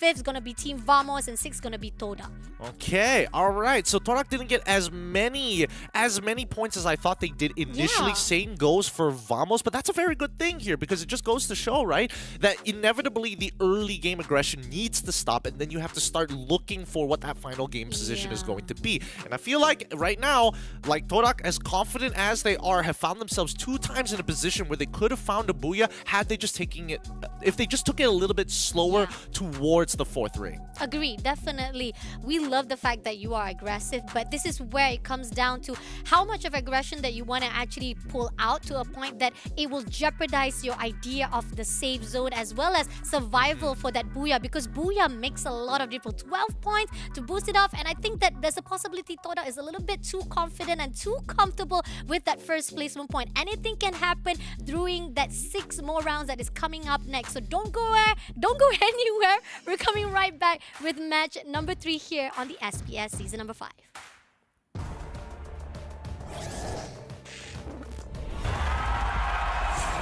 Here we go!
Welcome back, everybody. Match number 3 is about to be on its way as we start off the rotation with Bermuda once again. We've already concluded yesterday's rotation and even concluded the last end of it with matches 1 and 2 in Alpine and Nextera. But now, Bermuda, where we've already seen the top 4 consist of some of the better teams, but also they want to maintain their spot. They're going to have to do it here on this map. Agree, definitely. We know for a fact that Bermuda definitely brings out a lot of the OG gameplays because this is the map where we started out. Free Fire community builds themselves around the Bermuda map. But here's the thing, when it comes to Bermuda, it started out like when we see from yesterday, Bermuda is where most of the gameplay started really slow. Yes. Because we know for a fact that most teams have their own favorite drop spot, and they know they try to avoid to contest any types of gunfight or engagement too earlier on. And this is what we see when it comes to Bermuda map. But is it going to be the same case here for day number 2? Because it seems that throughout the game of day 2 right here, from game 1 to game number 2, most of the teams are very aggressive early on. We do see a lot of gunfights coming in from the team of Todak themselves. They scouted every single corner, every single area. Imagine you're from the top, you're moving in right to the sudden just to get those kill points. But again, is it going to be in their favor? Because if they keep messing things up or they keep on having the same composure or the same gameplay, they might not getting a booyah in their hands. But going on to the overall standing after 2 games of playing, right, this is Toda still at the top right now with 191. Homeboys at the 2nd place. Imagine they be able to actually pull through with 135 points. Team Vamos still at the 3rd place with 132. BOP Loki with 123, and Elite only just 1 point needed to actually pull away Loki from that top 4 with 122, and 21 also with the same points of 122. 2nd and below seems very attainable for all these teams here on our very first page of the top 6 so far. And I think, you know, all of that needs to be kept in mind with the same mentality that right now the rich are only going to get richer and are going to try and keep the poor poor, right? Yeah. So they have to break out of that capitalistic way of thinking. And the only way to do that, take your time in the early game, because a lot of these early game fights are getting third party by Todak specifically and even Homeboys. And they've been farming these teams for the past 2 maps. That needs to stop now. Agree, definitely. This has got to be someone to actually call out, hey, Todak, this is not cool. This is not nice for you to do it, and we need to shut things out, especially the fact that we are seeing that some of those gunfights, especially coming off from Elite, as well as the side of Team KTP Gambit, they were the one who actually had to meet up in the first place, but ended up Todak was messing things up, and Elite had to actually pull away from those gunfights. Now, going into the other side, or the 2nd page of our overall standings, we got 7th place Infernos with 107. We got GAT69 with 98, Scriptures with 86, Curis with 77. This is where we are talking about how the first game, Curis always performs so well. They're at the top at their peak points, but then going into the 2nd map, this is where it drops down a little by little, and we question, like, is it just the first game that Curis hyped out, and then after that, they actually shattered a little bit of their momentum. Going to 11th spot is going to be those who are at the bottom. We do see TE still struggling right here on the SPS. Yeah, no, I think, you know, from 7th to 8th onwards, it's going to be tough, right? But if you are in that 6th, 7th, 8th, you know what? I'll give a little bit of grace. Even 9th position, 2 really big games could pull you back into contention for that top 3. Honestly, catching up to Todak might be a little bit difficult within the day. Maybe if there was a 3rd day, there could be an opportunity. But since they're about to break 200 points, your best bet is to play for 2nd and 3rd. Agree, definitely. And the fact that, again, Toda is just messing things around. Maybe that's the reason why they're not actually aiming for that booyah. They're just messing things around, try to make it really difficult for anyone to actually break through and get that farm points for themselves, and to even have a really good positioning for that placement point. And I like the fact that, I love that idea, Toda, but then again, it might actually bite you right at the back as well. So you gotta be careful with that rotation and the gameplay. Now, going into map number 3, we are going into game number 3 as we see a lot of the teams already been landing their own spot. We got Toda again at the clock tower. Nobody able to contest them when it comes to clock tower. They always have their own safe spot there. TE still managed to go into the observatory. Previously, they had to contest with the team of Elite, but today they are safe. But Chris, on the other note, meeting off with Script Shot, they get the first blood. Nidzi will be able to be taken out by Danny, as Vix also been shut down. 2 kills right in the hands of Script Shots. Yep, and that's going to load Danny's with the weaponry that he needs in case there's a third-party member coming out. Homeboy's Conspiracy is nearby, and they do spot out the last remaining Chris member running away from the area. Homeboys could do something about this, but at least for Heinz, he should be able to revive his teammates. He just needs to walk away, and I do see a Mart not too far away as well, so maybe a couple of coins as well.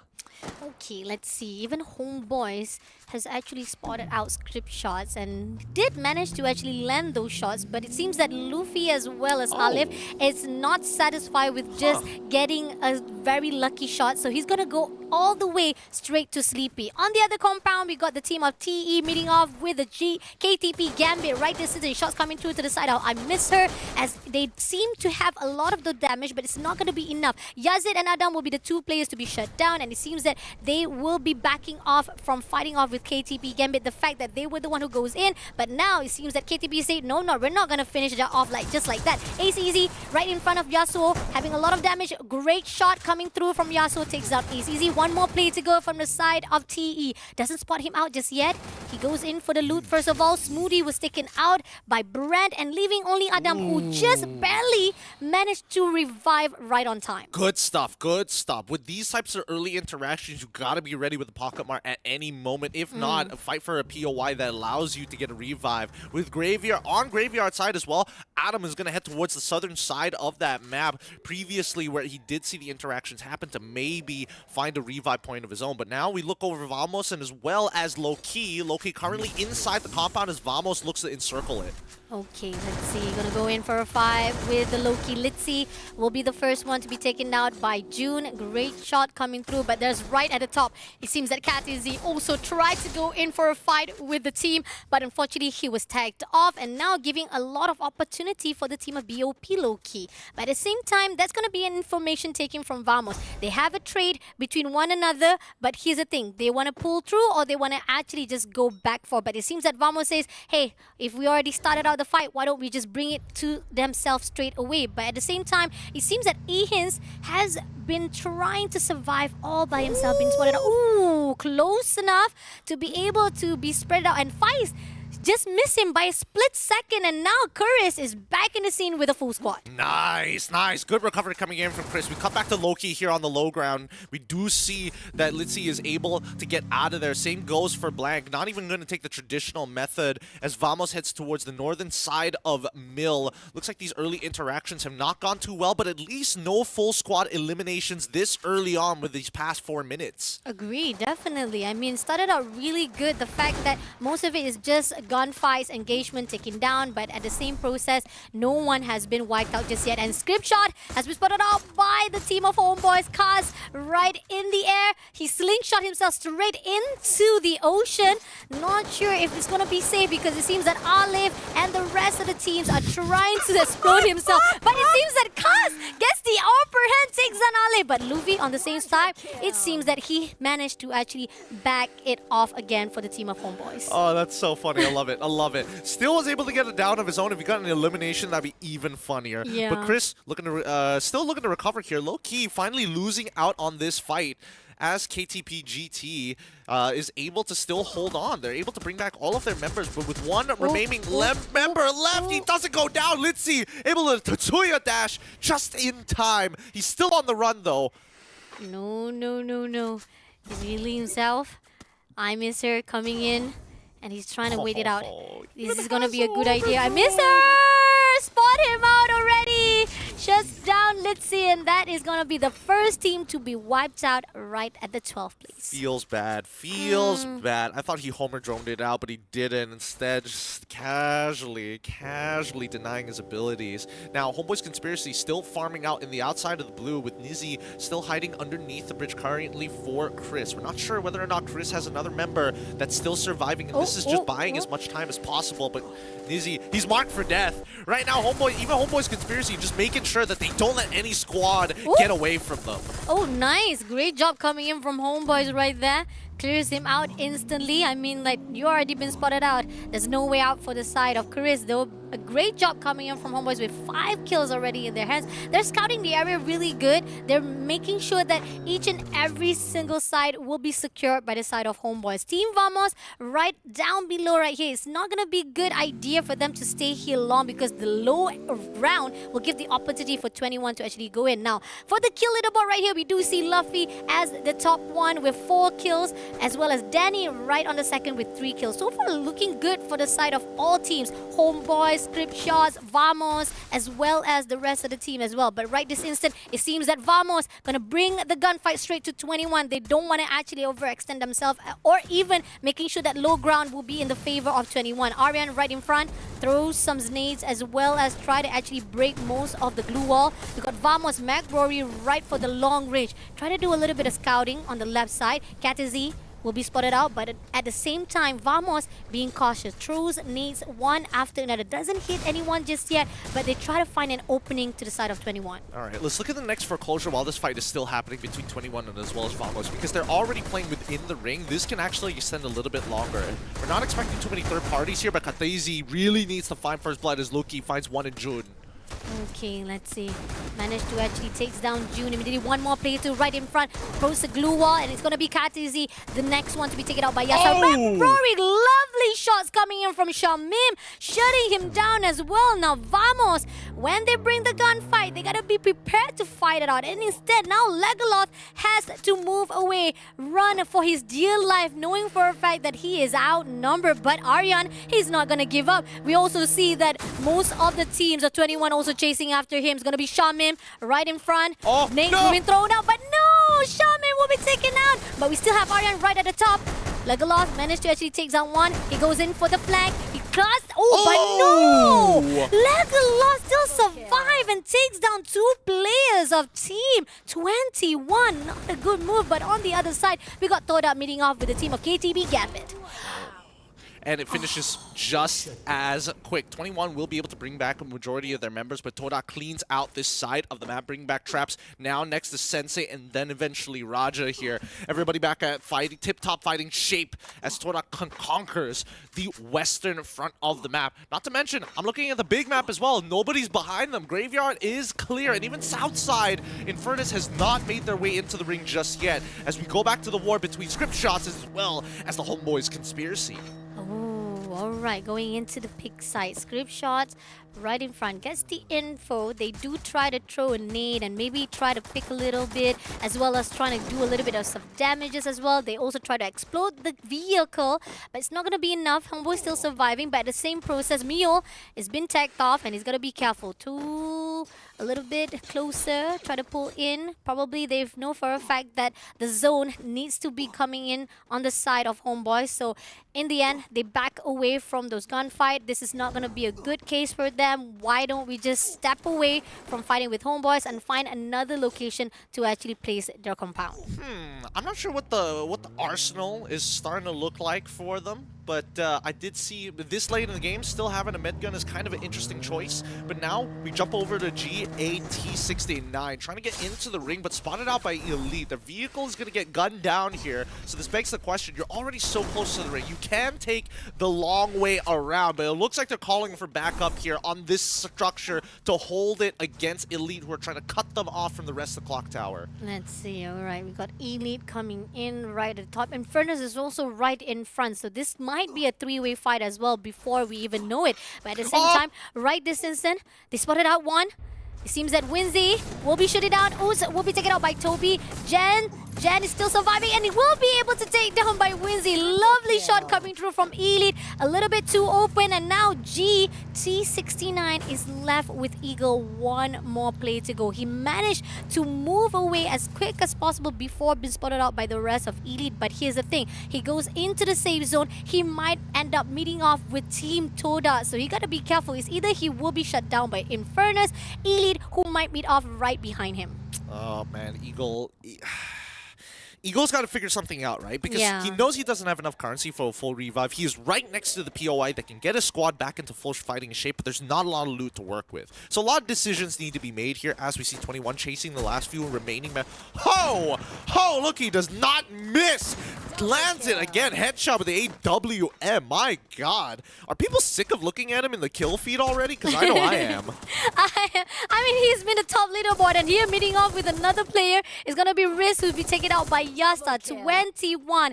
After being denied on that map number 2, it seems that they are popping off. They are trying to redeem themselves again, because the fact is a really good gunfight coming in from their side. Homeboys already putting themselves right at the top of this hill. It's going to be Screamshot who comes into them. Grenade being thrown out one after another. Does get hit by Meals as well as Danny, but it seems that Danny moves away as well as Meals. Now they're trying to find a way to actually go in. Luffy has been taken out by that grenade with a half line, but at the same time gets another nade. Beautiful nades coming in from the side of Team Scrapshot, but it's not going to be enough. Homeboys backs away. Seems that they know for a fact that SSZ is coming in for a fight. They put a lot of glue wall right on the side. Whoa. But Danny on the left side, Alif, he's got to be careful there. And Chris is also right at the back. This is going to be a three-way fight. Yeah, the revives did come down from Chris. I'm not sure whether they're going to be very well looted for this upcoming battle here. Same goes for T69 as well. They just jumped on in. We'll see that Scriptshots will have to deal with Fies, who's holding the ground single-handedly really well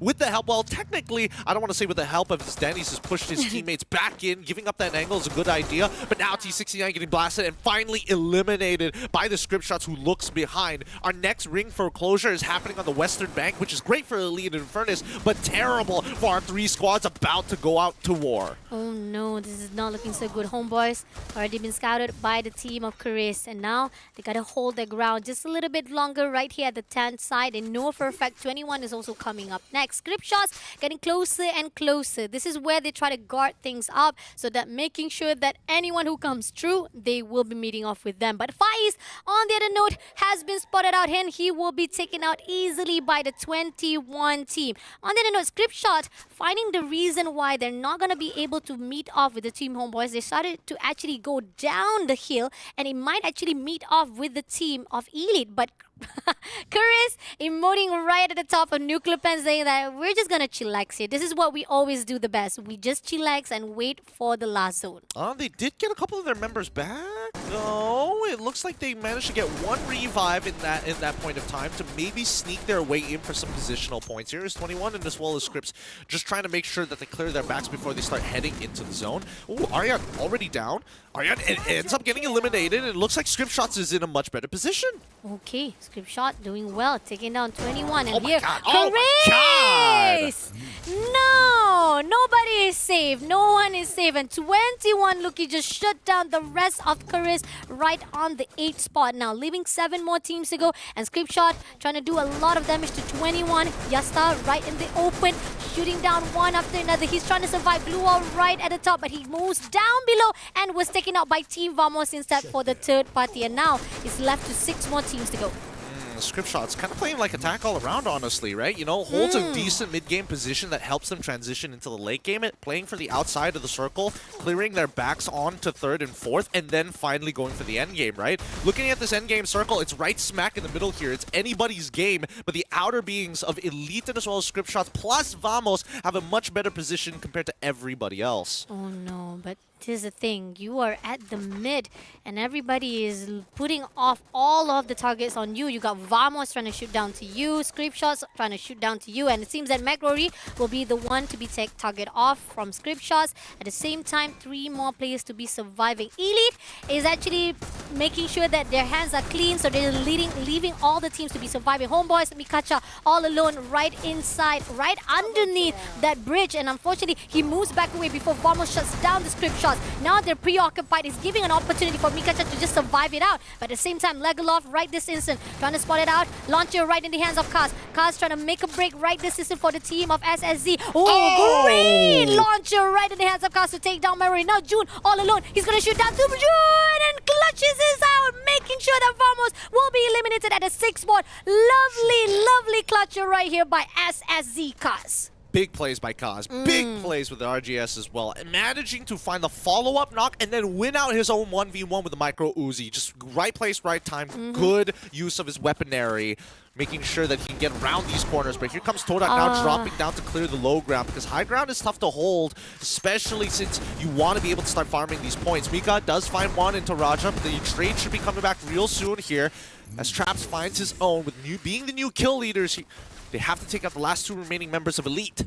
Now Toda with full squad fighting off with the Elite 2 players. 4v2 situation. Kalpato try to go in rush with the side of Wings. He occupied himself straight away with that glue wall, but he breaks it up. Shooting down to Wings with the help of teammate, but unfortunately Kalpato is only one left to be surviving. He tried to survive, but 3v1 situation. Toda says he comes in. 1 shot to go, and that's gonna be the end of the side of Elite, giving the 3rd booyah in the hands of Toda.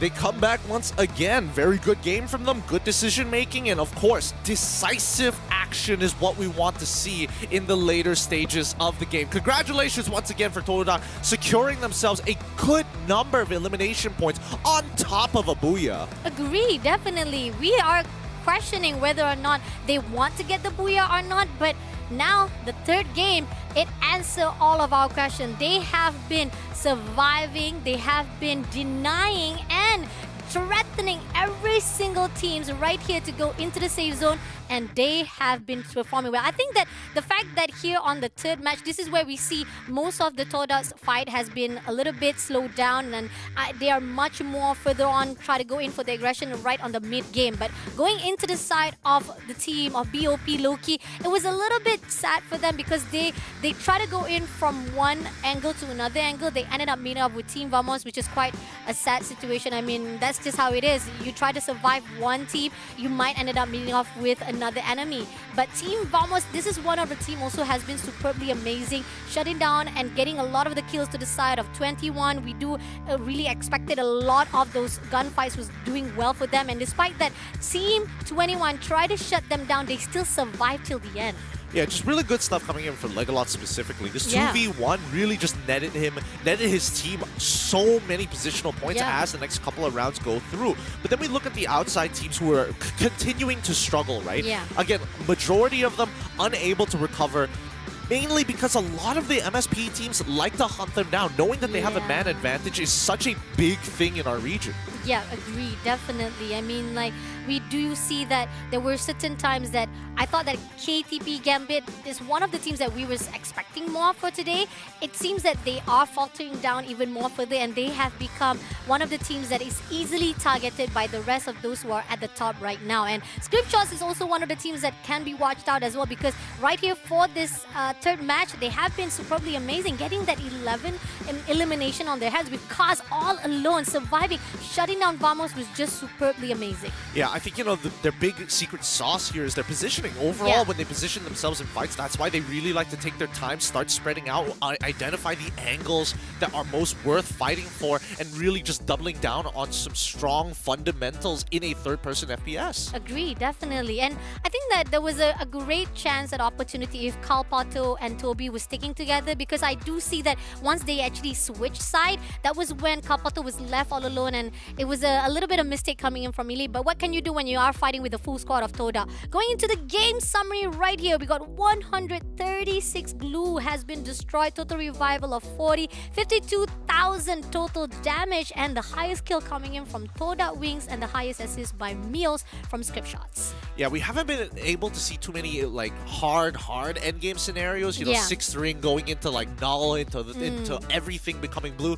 Not even remotely close. Most of these fights have finished before we even get into that position. And worst yet, by 5th circles, usually there's only 3 squads remaining, and that's been the average of the past 3 maps. Agree. And the fact that we already talked about how Toda is right at the top on the bridge, right? It could have actually in the favor if anyone wanted to play it safe, in the fact that we got Elite right down below, we got Scriptshots right down below. They could have actually played with the zone, they could have played with the medics, but no, Toda said, no, we're gonna drop down straight away. Scriptshots already clear out Vamos June, so might as well just clear them out, and hopefully we'll be able to meet off with the rest of the teams from the side of Elite. And here we got Skylar as well as Tatsuya. I mean, this is the pretty much one of the metas right here coming in from the utilities as well as the characters being used for the team of Toda. I'm loving it. I'm liking the fact that they are pretty much not just on the rushes side, they're not just mostly on the going in for to blow out most of the glue walls. They also much more in the tactical as well as strategy.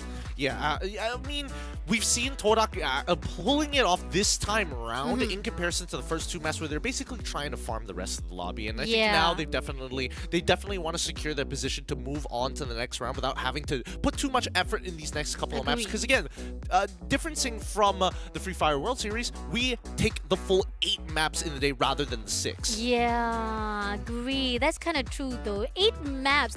It's one of the, I think even most of the viewers also say like 8 maps here for the SPS. That's like I think one of the most longest tournament days that you have to actually put out with. And this is something that most of the teams, they have to be very, very careful on their strategy wise and their energy and their mental on try to actually divide it in each and every single map. And I'm loving the fact of that. Top weapons wise, we do see Krogan again, and wow.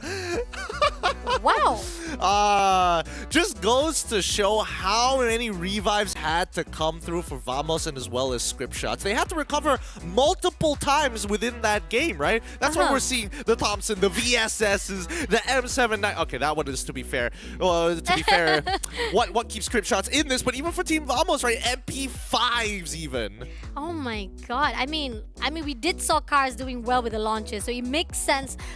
Script shots with the decision making of that utilities wise, but at the same time, I mean, like, damn, script shot damage wise 8,979. That's just really, really superb. Yeah, I mean, a lot of teams just had to go through the script shots or at least pass by their line of sight, and they really took full advantage of the scenario. I think I am curious to see what the overall score is going to be for script shots. We don't know how many of these skills were achieved at the end of the day, but hopefully, you know, it's something pretty high. The fact that all of them have the same kills, 13 kills, 13 kills, 13 kills, and only Toda will be definitely putting out a really good spot because they have the booyah in their hands, so they're still at the top right now. They're very comfortable indeed. On the other note, script shots getting closer and closer right to that top 3, but is it gonna be enough? We still have 5 more maps to go, and so far the only one map that I haven't seen them performing is only map number 2, but from map number 1 to map number 3, they have been superbly amazing. But now, let's take a look on the overall standing from that round itself. We got 25 total points for the side of Toda, script shots with 20, Vamos with 18, as well as Elite Homeboys with 14 and 21 with 13. Script shots is doing much better compared to yesterday. You know, consistently making 20 points in each of these rounds is a very big deal here, because again, it's not about like, oh, are we going into point rush at the end of this? No, it's top 3, move on to the next stage. So finding this consistency from the side of script shots is great, but we still haven't seen that big point game for them to secure them the spot in the first place. Agree, definitely. So this is something that we also look forward to see. Is it going to be enough for them to actually pull through? Because 20 points after the map number 2, now going into map number 3, they got to be even more consistent going into map number 4 as well, because so far right now it seems that script shots, they're chasing as much as they can, but still not enough unless they do something really, really bombastic at this end of day number 2.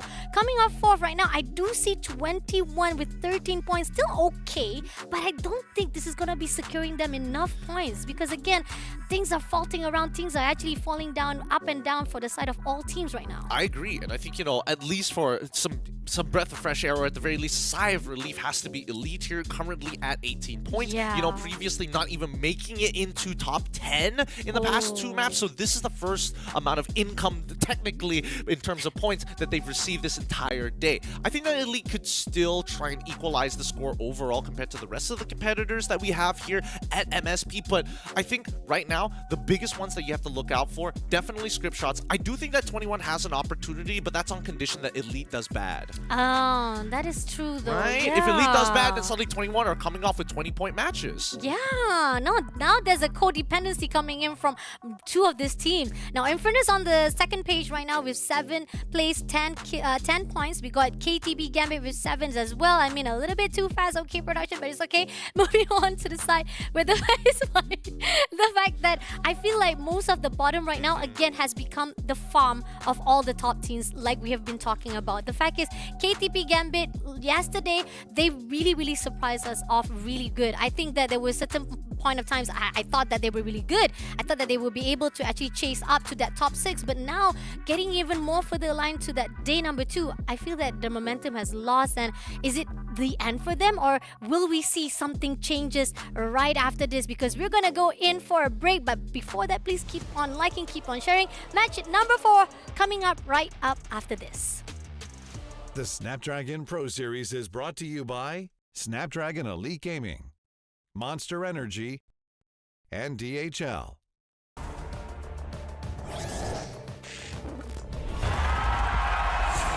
Here we go!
I don't know how to put it together. Ever since I found ya, my life just got better. Better than this, better than that, better than anything I ever had. Better than this, better than that, better than anything I ever had.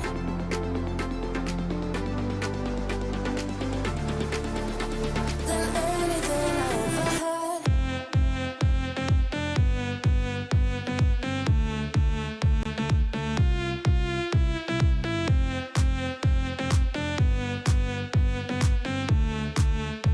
Than anything I ever had.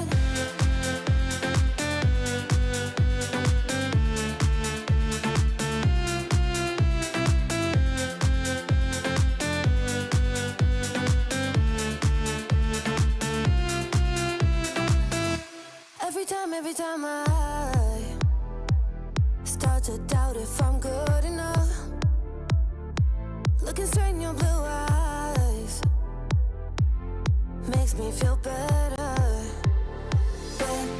Better than this, better than that, better than anything I ever had.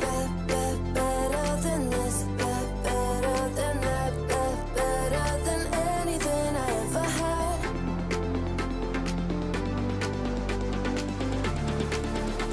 Than anything I ever had.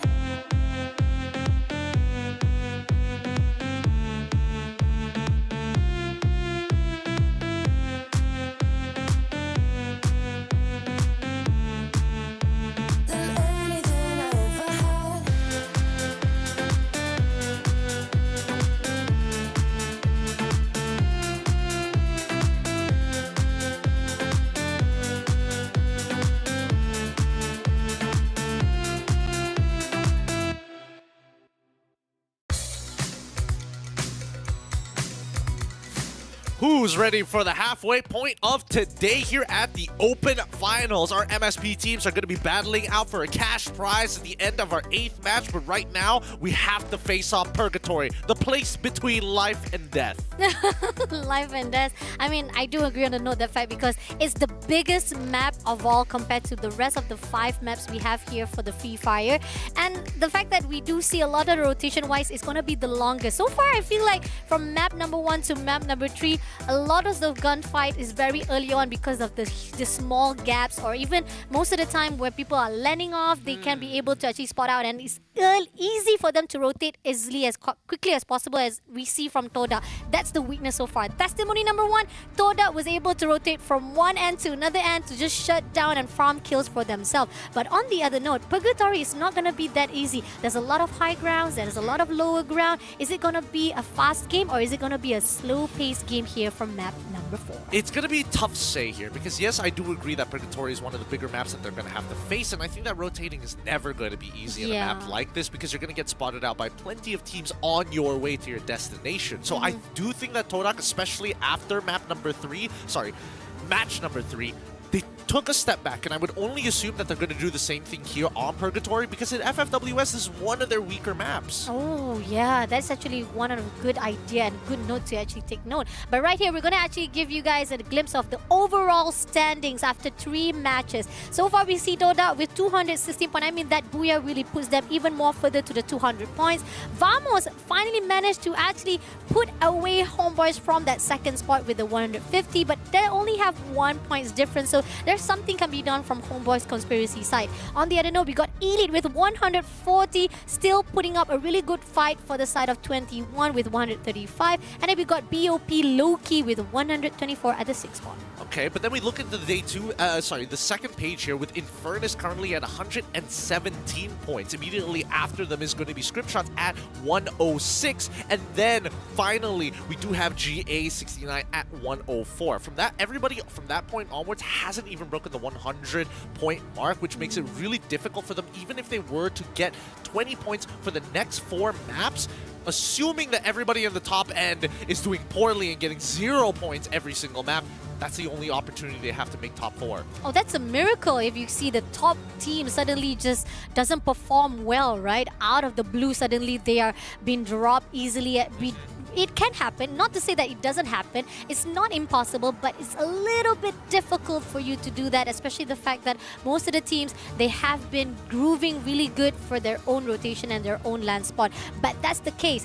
If the teams from the bottom, especially the fact that Chris is still struggling trying to catch things up, and TE, I feel like points is really down below. It's not going to be easy for them to pull through. But again, we're really hoping that maybe you could be able to pull to top 6 because, like you said, there's a prize pool right here on the line. 1,250,000 US dollars, guys. It's not ringgit, it's US dollars. So there's a lot for you even to go in out from this Open Finals. But now, moving on to the match number 4. Here it is. All of the teams finally jumping out of the airplanes right for the Purgatory map. It looks like the flight path is a little bit skewed towards the southern side, southeastern side actually. It's not pulling towards the northwestern side, which means that it's going to be a little bit harder to get to Marbleworks. It's not impossible, it's just a little bit of a walk here. Crossroads basically off limits unless you drop straight away. And here's the thing, right?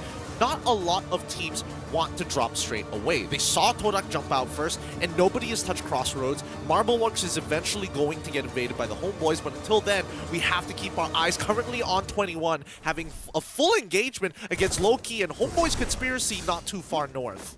Oh no, Ryu will be the first one to be taken out by Yasuo. Aryan, right here, Litzy will be doing surprise attack and managed to shut down by Aryan instead. I mean, he was the one who tried to surprise attack, but Aryan gets the upper hand with the Trogan, so that's gonna be very, very easy kill for him, despite the fact of the rotation going into the KTP Gambit, meeting off with the team of right Infernus, as Freaky will be the one to be taken out by Yasuo. Now Decos is right in front, spotted out him, gonna shoot him down, and straight away Infernus will be eliminated at the 12th spot. No, Infernus just a little slow on the trigger there. Even a UAV being deployed to figure out the rest of the area. But now we look at the next fight here. It's going to be Blanc looking at Luki. who's a little out of position here for the rest of 21. Yasan as well as Ariana really far forward here. I'm surprised that they still had a remaining member looking to fight rather than running away. Very extravaganza, you say blanc, not blank. Blanc. I love blanc. Blanc is going to be trying his best here, but he's currently running a no. And it seems that Novax did manage to actually bring it back for himself, but at the same time, backstep comes through and Luffy takes him down, and BOP Loki, the next one to be eliminated at the 11th spot. Not so good. I'm sorry, am I blind or did I just not notice the other members were just touching down from the ground there? Chris now here looking over to the side of Lumber. They hold the main compound, but just the bottom floor. But it looks like even script shots are aware of the situation that's happening. They've got a much more spread out, spread layout. Ooh, even pinging out 3 of the members from Chris. So they know that not everybody is inside. Oh, okay. Now, Chris gets the info. And they try to find a way to actually go in with the side of SSZ. Shots are coming through. There's a lot of damage coming in, but at the same time, Higgins spotted out Sleepy right outside. So this is going to be at least some of the opportunity for him to actually guard this down so that at least Script Shot will not be able to take them down easily. But at the same time, Higgins clears it out, and it seems that Vix as well as Riz sticking together, making sure that if Script Shot comes in, they'll be able to back things off. But it's a slow and steady fight right here. Higgins as well try to do a long range shot, but unfortunately will be tagged off by Mios instead. That's going to be an opening for the side of SSZ as they move into the side of Chris. Spotted out 2 more players, Vix as well as Archap. Shots him down little by little, but it's going to be information for Sleepy to backstep. Shots coming through from the side of Sleepy, but at the same time, it's not going to be enough. Archap still surviving, and it seems that the backstep comes through and Chris comes back for the retreat. And now they're going to continue pressing the advantage here. They've got verticality on him, cracking his head a couple of times, but instantly knocking him down. No helmet, no problem. He does fly in 1, but still is traded at the end of the day. Still able to get his members back up to fighting, to full fighting force. Script Shots conquering the lumber mill is not going to be easy. Chris really planting some deep roots. And with the ring starting to close, I'm looking at the bigger picture here, and it looks like Vamos is rotating some of their members from the north side to head on over to the island that they're on from the bridge to lumber mill. And not only that, there are gatekeepers in KTP GT just on the west side of lumber mill. Oh no, this is not looking so good. But at the same time, still focusing on the side of fight, Chris between SSZ. They managed to bring things around, but at the same time, Riz and Fizz is the only 2 players to be surviving. SSZ still doing a lot of damage, but here on out, they're still holding off for the vending machine. They don't have much of the coins to actually revive back, but at the same time, they might actually try to tease a bit of SSZ to come in for a fight. But 1v1 situation with Mios, but unfortunately, Mios will be denied and was taken out by Riz instead. So this is not going to be looking so good as Chris managed to pull their weight and as well as making sure that they'll be able to actually get a hold of the situation, but still not going to be enough as Chris, 2 more plays to go, and Vamos closing and closing enough to their side. This is going to be a 3-way fight. Slingshot straight to the open, but it seems that SSZ moving away and Vamos is going to chase after them. No way! They distracted him, and now Chris has the position currently. We do see that GT is getting involved with the lumber mill compound as Kaz goes down. Vamos may have leapfrogged in front of a position that they might be able to start gatekeeping everybody else. And while this is happening, Danny's got a free get-out-of-jail card. Wow, nicely done. A really good idea coming in from the SSZ, but here on out, Vamos, the one who tried to go in for a fight, is going to meet off with the KTP Gambit. Shots are coming through. June is going to be the one who rushes out, closes in to the side of KTP, but he spotted out Mac Rory, and at the same time, they got to be cautious. They have some damages coming in from the grenade side. Catty Z with a 360 spin. Bren will be the first one to be taken out, but Catty Z at the same time has been traded out by Yasuo. Now meeting off with June. June managed to shut him down as well. Now KTP Gambit not looking so good, and I miss her also been taken off with that Trogan, making Vamos wiping out the team of KTP Gambit. Vamos does not miss her clearly. They've got higher expectations set for themselves. Now winning over Lumber Mill, and not only that, clearing out this southern side of the island. The last remaining squad is Script Shots on central side, and that's just on the other end of it. We look over at Mount Villa currently, where we do see the rotation. Eventually, it should be towards elite side, but the next circle actually within their grasp. Let's have a look at where this next circle is going to end up closing around here. If it ends up on the left side, oh, Oh, right in the intersection. Okay, I mean, it's not going to be easy, but at the same time, right here, we do see Elite meeting off with the team of GAT69. Managed to take down Winzy, first of all, and 21 meeting off with Meals. It seems that the team of SSZ, the one who's tried to survive and ran away from Vamos, they ended up in the favor or in the area compound of 21. Not looking so good for themselves, despite that they try to survive it out. Team Elite leaving only 3 players to be surviving. They try to move away and try to run from the side of Team GAT69. But it seems that Eagle, who just came back, not gonna actually even get those shots properly for themselves, but this is gonna give an opportunity for the team of T69 to come in, because that open shot is like an invitation for you to fight. Poor guy. Only has a scar. Only has a scar, and his target is over 100 meters away. Wait, looks like TE is heading in towards Scriptshock's side, right? We were just looking at the mountaintop, and now looking at Central. This is becoming an all-out war as TE is getting zoned off the compound entirely. Wow, Smoothies managed to take down Cast. That's a really good opening from the side of TE. And we do see that Sleepy and Danny still surviving 2 more players. I mean, the fact that they were the one who tried to go in for the rotation, and I feel like Team TE was a little bit struggling, but because of SSZ area as well as lack of players, this is actually going to give them opportunity to just run around and try to get a hold of the situation and shut down Team SSZ. Right, this is an ace easy. Gonna chase after Danny right at the bottom. I know that for a fact that he knows it, and he's gonna actually go in for a fight 1v1, but it seems that he's a little bit too slow with the gun. Finally actually have the hands right this instant. Put out a glue wall right in between of them.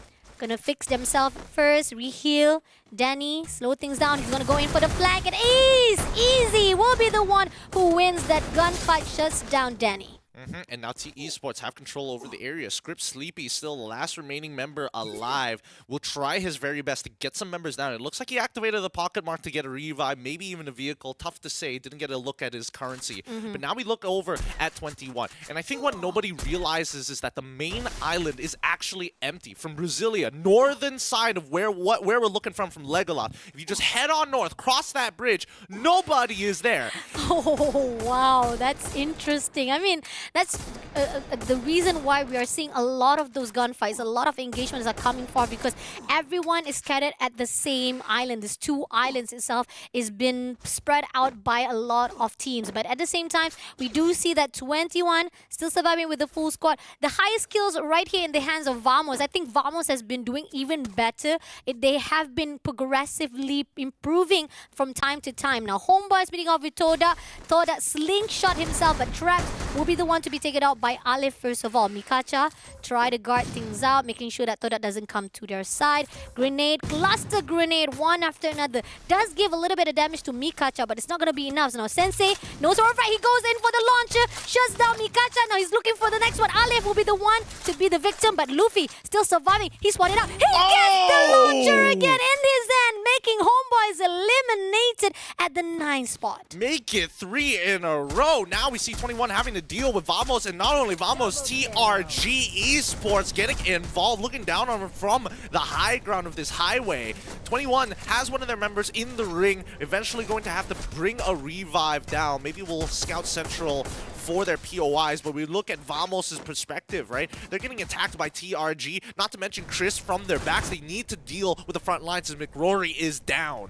Okay, Adam is all alone. He's got to be careful there. He's going to actually go in for the backup. He needs his teammate. He knows for a fact that the team of Vamos coming in for a fight. So they got to be sticking together like glue. But at the same time, Adam going in for the rush. Yaze also spot him out. He goes in for the flank and ended up right this instant. Vamos, Katazi right in this instant, right in front of him. He ended up being in the favor of the side of Vamos. And Ace Easy was the one who been shut down. Still surviving with Katazi and Legolas, as Legolas managed to shut down Ehins right on the rooftop, and still surviving. We do have June has already been picked up by Team Vamos. So at the end of it all, despite that TE was the one who tried to go in for a fight, but 21 will be eliminated at the 8th spot, meeting off with the team of Toda. Wow, Toda gave up their position on the left island of Golf Course and head straight for Central. Right now they've got a really awkward split where Wings is trapped by himself on the previous island that they were on.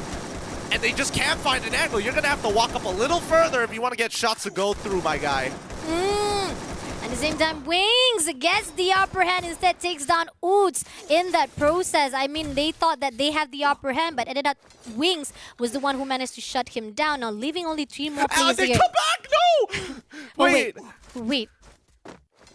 Look at them, look at them, look at them, look at No. them jumping it over! No! They're jumping over to fight him! They're coming over to fight with the GA's T69. They're not done yet. Traps coming in for the dash. Spotted out one. He goes in for the shot, but he misses it out. He's going to go in for the flank, but unfortunately, it's going to be Eagle who takes him down. Toda, a little bit too ambitious to a point now. Team GA T69 managed to actually trade it off, but at the same time, Chad is the only one left right this season. Will has been spotted out by Wings, making Toda, wiping them out as well. Toda is getting more and more vicious from time to time. Man, some really bold moves from Todak. I'm surprised they didn't get punished as hard, but it just goes to show that mechanically they are some of the best here at MSP here in the Open Finals. For now, right? Chris has been holding out on the outer edge of the ring for the longest time, but there's only one way in. Two if I'm being generous. One, you launch yourself in towards golf course. How you're gonna do it beats me, man. Like, the docks are not very safe. Elite controls it. The southern side, binoculars are being used, and Todak is clearly spotted out there. If not, you gotta take the bridge.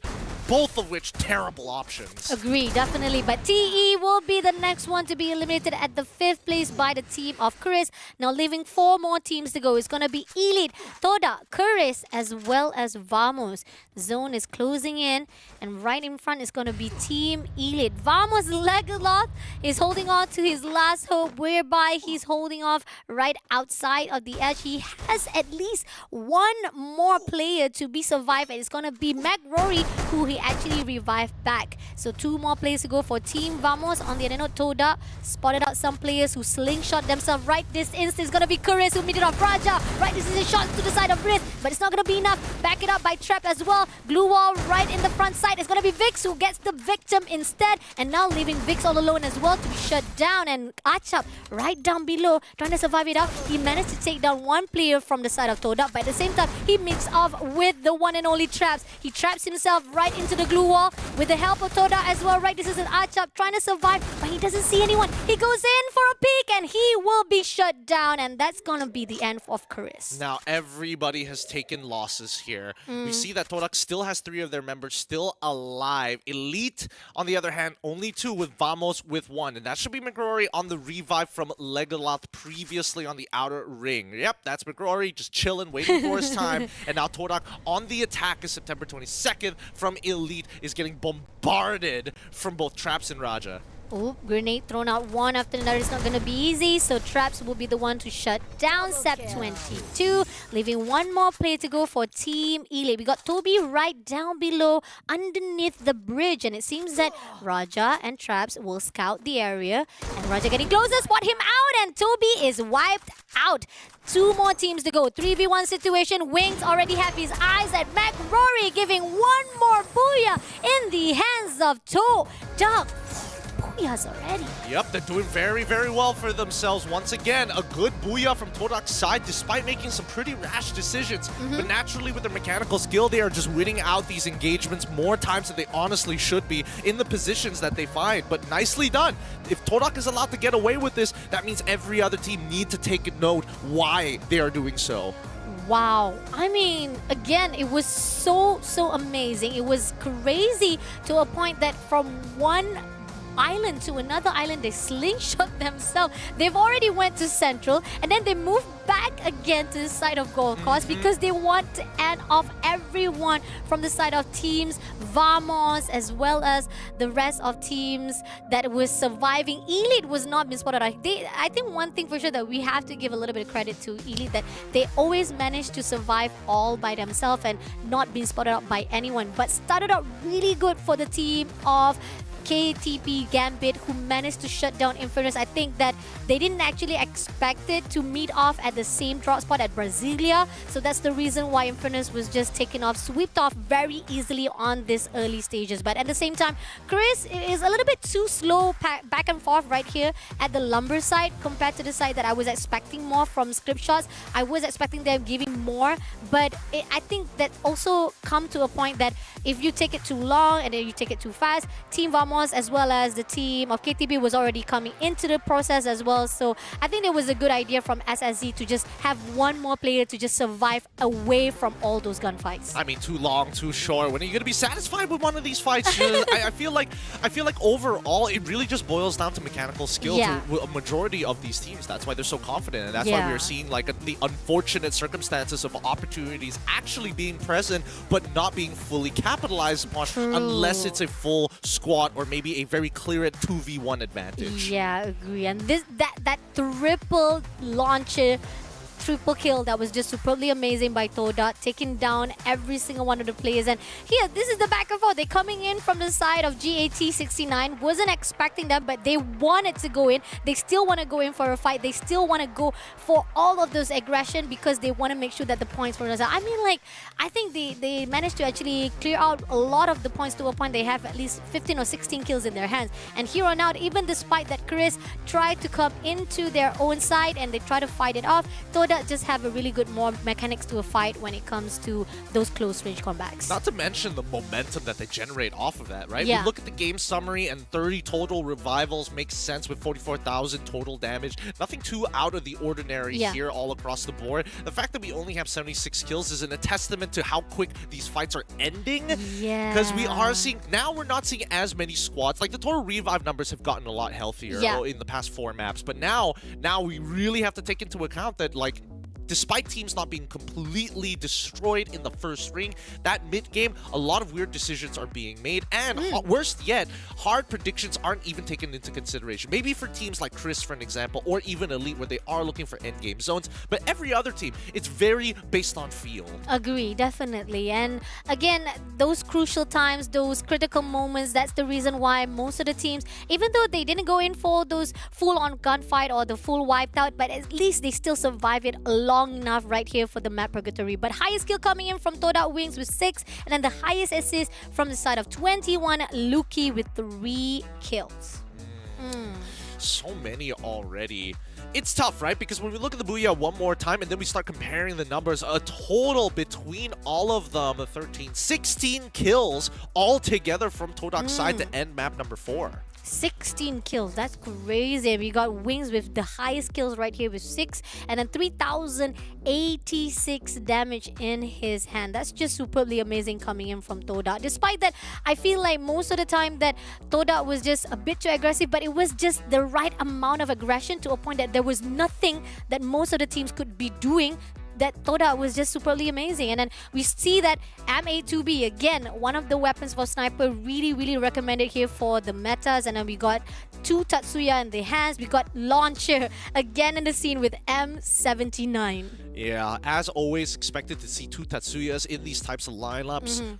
Definitely, it's up to pace with what the meta is currently asking for. But I do think that at the very least, people need to punish Todak, right? They can't be getting away with this all day long. They cannot be getting away with people who are getting consistently knocked down, reviving, but nobody finds that big punish, especially when they're jumping between islands. So many vulnerabilities. I mean, even we saw how it was. It's like as if everyone was avoiding them. They already jumped at the northern side. They were all alone right at the map of the crossroad, and nobody actually wanted to even go in for the fight because they say leave the Toda. I don't think that's a really good decision. This is where most of the teams need to ask themselves, are you gonna leave Toda very early on safely so that they can loot on by themselves, or is this the time for them to actually just rush to Toda early on to not give so much power to a point that the mid game they cannot be bitten at all. Now going into the top 3, we got Team Vamos with 8,662 damage. Toda right at the top, but their damage cannot be compared with 6,447, and Chris with 4,699. To extrapolate upon your idea here, yes, Todak does get a lot of space in the earlier stages of the game, but I think if you were one of the players in the team, you would probably be along the same lines of, I don't want to be that first squad that has to face Todak, right? You don't want to be in that 12th or 11th position where you only get 0 points for position, right? We look at the top weapons and now we see the full array. Trogons, obviously, all across the board here. Woodpeckers by Team Vamos, no surprises. But the RGS is getting a little, the M79 is getting a little more popular these days, as we are seeing a lot of situations just playing around if you don't have like the util. You've already broke down the glue walls previously, and now there's just only one glue wall left that's stopping you from getting 2 elimination points. That's when the M79 is just like, oh, daddy, let me break a hole for you. Yeah, agree, definitely. I mean, that's what we see from Todat Sensei. He was just destroying every one of his, like, one shot, and I wiped them all out straight away. That was just crazy for Team Toda, and I'm loving it. The fact that you utilize that M79 to a full potential. Like, you know for a fact that you don't want to actually overextend yourself, but you want to make sure that those who are in the way or try to survive from within that glue wall, they can't survive anywhere, because that launcher is just one destroyal point for those who are inside. But on the other note, right here, let's take a look on the round standings after that match. We got Toda with 28 points. Second place with Vamos with 22 points. Chris with 18 points. This is where we see finally Chris popping off even more. Really nicely done. Ely with 14. TRG or TE with 11 points at the 5th place, and GAT69 Chivas with 10 points. We go on to the second page, then we look at 21, currently at 8 points, and the same goes for Script Shots as well at 8 points. Just below them, it's going to be GT at 7, Homeboys Conspiracy at 5. Surprising that they bowed out so early on in Purgatory itself, but I have to admit that both Script Shots and 21 had a very good chance of actually, you know, being on that very first page had it not been for TRG's early invasion from Central side, right? Because they were the ones who were pushing in from that side of the map in towards that the eastern side, and it really forced a lot of engagements between Vamos, between Fit21, even Elite to a certain degree got involved before they quickly hopped on over to the golf course. Agree, definitely. I think that the reason why Terengganu Esport had a better upper hand right here for this match is because the fact that the rotation-wise, they were just giving a little bit of disturbance from the within side or even from the long range side, and then they pull through and then they just try to rotate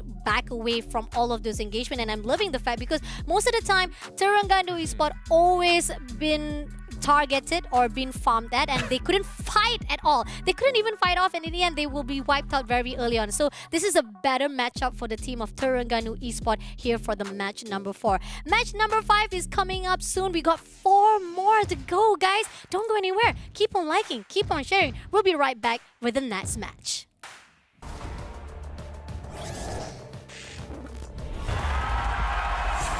Here we go!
Are you ready, survivors? Day 2 continues with match number 5 at stake here in Kalahari, where our top 4 seem pretty secure, but at the same time, so many competitors are looking to fight for that 3rd place spot. Now that we've seen the overall standings, it looks like Torak and Vamos are more secured, but anything could happen here in this desert land. Agree, definitely. I mean, like, this is it. This is where the fine line of even more further coming into the top 3 that we're looking for right here for the SPS Free Fire on season number 5. This is only open finals and we are already feeling a lot of the tension, a lot of those aggressiveness coming in from our invited teams. This is showing how that's the reason why they're invited. They're really performing well, and even those who are from the open qualifiers, they're having difficulty to fight off with those who are from the invited. And hopefully it's not going to be the case even more further along the line because we have 4 more games to go. But this is it. This is going to be the overall standing after 4 matches of day number 2.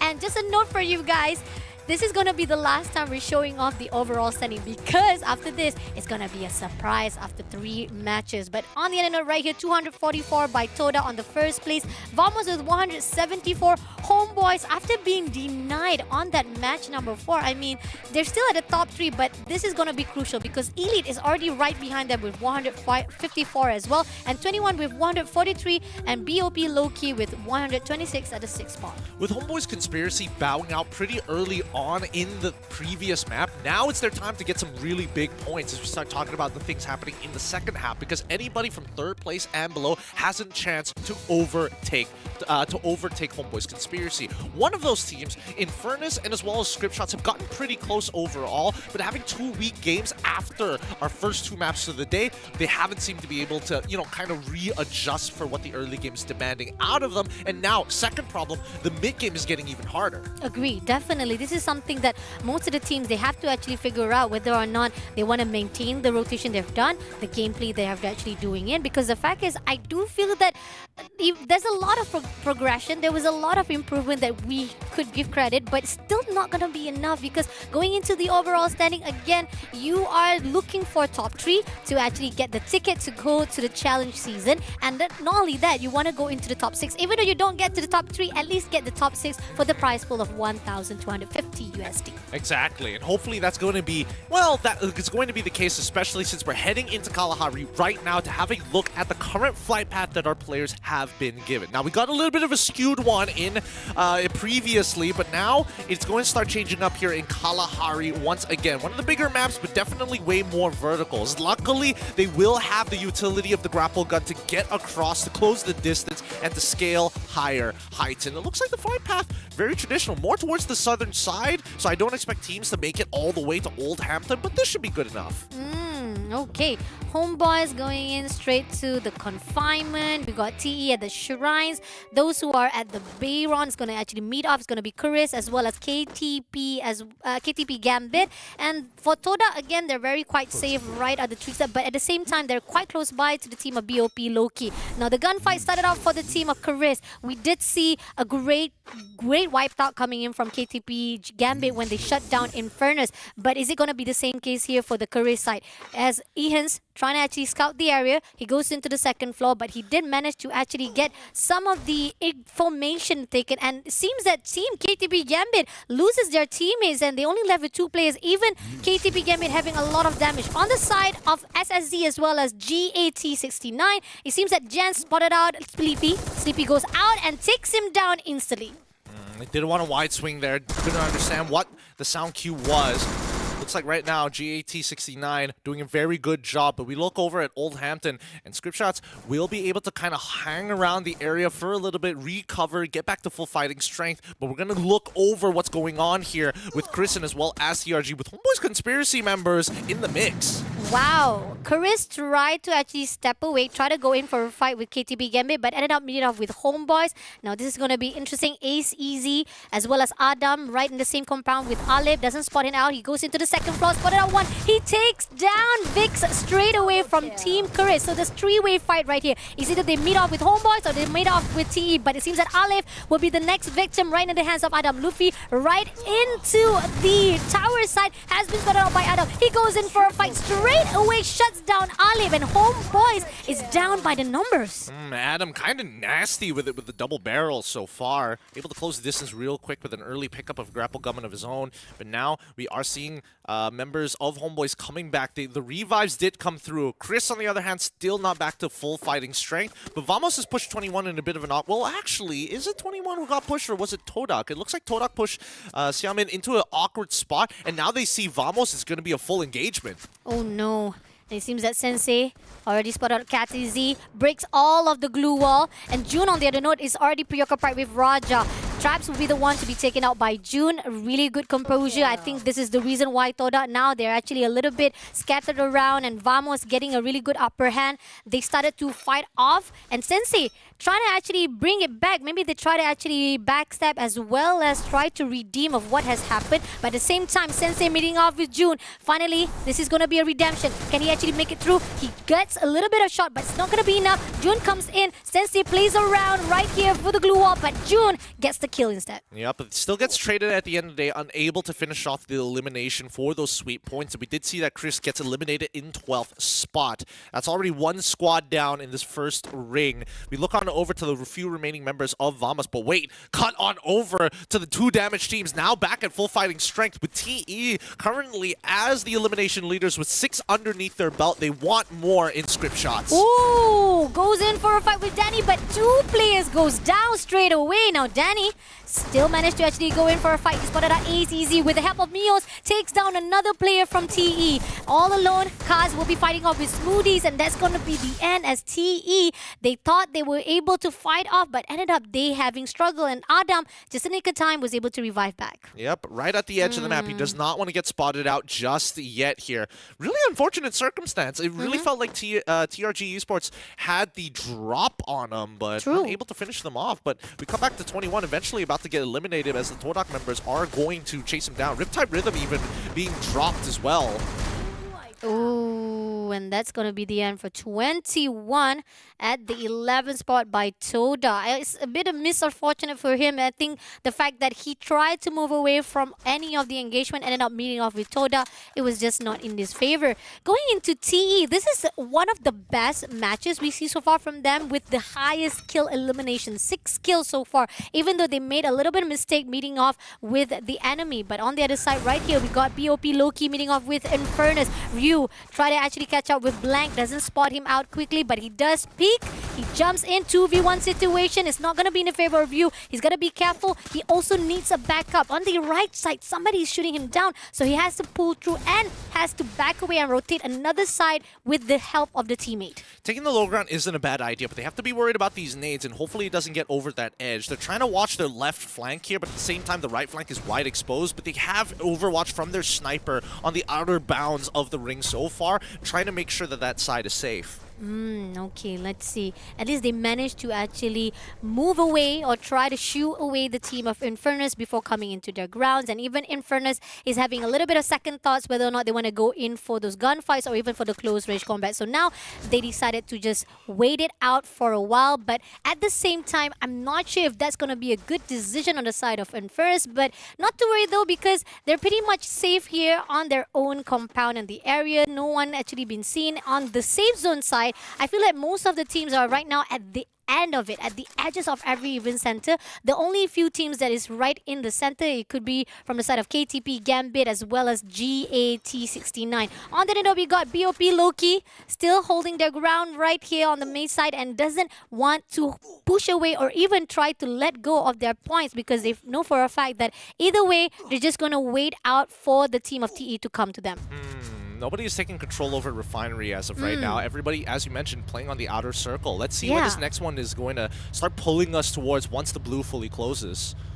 Okay, this is not looking so good. This means that a lot of those fights is going to actually go in for the Bayfront. Refinery-wise, I feel like GAT69, they know for a fact that that's their best spot right this instant. And that as we see, finally Infernus open the gates and fight off with the BOP. It's going to be Ryu, the first one to be shut down. On the other note, it seems that Infernus knows this information. They back things off away from fighting with BOP low-key. Yeah, they're hoping to maybe gatekeep some of the teams on that northern side. Script shots on the other on that top side still so much damage they've taken, not really able to recover, but 4 elimination seems good unless they bump into another squad once again. Hopefully for some of the other teams, right? We're looking at low key specifically on May's side. They've basically cleared out their entire backs. Even their southern side towards Mammoth is pretty good too. Overall, plenty of play space. The real question is, do they want to actually push deeper in towards where the ring zone is, right? Refinery is is definitely one of those spots where it's safe, it's just good. You can see everything. You have a vantage point. Your escape point is also in the hills just behind you on the western side. But sticking around Maze is also not a bad idea until the next ring is shown. Agree, definitely. I think that either way, you're still actually good in your own spot. You don't need to worry much. Just wait it out. And at the same time, we do see some of the rotation-wise coming in from the teams. Refinery, the one thing about Refinery, right, is the best place is a really good spot for you to actually look out through every single corner, every single angle of your own safe zone to see which team is coming in, and they can actually try to gatekeep. But at the same time, you put yourself on the line and people can actually scout you out as well through that Refinery spot. But here on out, coming into the side of TE, Smoothies as well as Adam is the only 2 players to be surviving, and he's looking for the next one. He's trying to actually collect some of the coins so that he can be enough to actually revive back the rest of the team, but I don't think it's going to be easy for him as Homeboys also around the area right this instant, try to go into the safe zone. But going to Refinery, finally GAT69 has put their spot on the Refinery, and KTP Gambit share the same sentiment. Yeah, and the only reason they're moving into Refinery in the first place, they were actually holding the hill next to Refinery. Yeah. They saw members rotating in, and they wanted to take the spot to deny them that space. But Vamos, they're quick on their feet, right? They're trying to split up the attention of GT as of right now while they slowly encircle the area. Oh no, Vamos spread them around. This is a really good spot coming in from Vamos.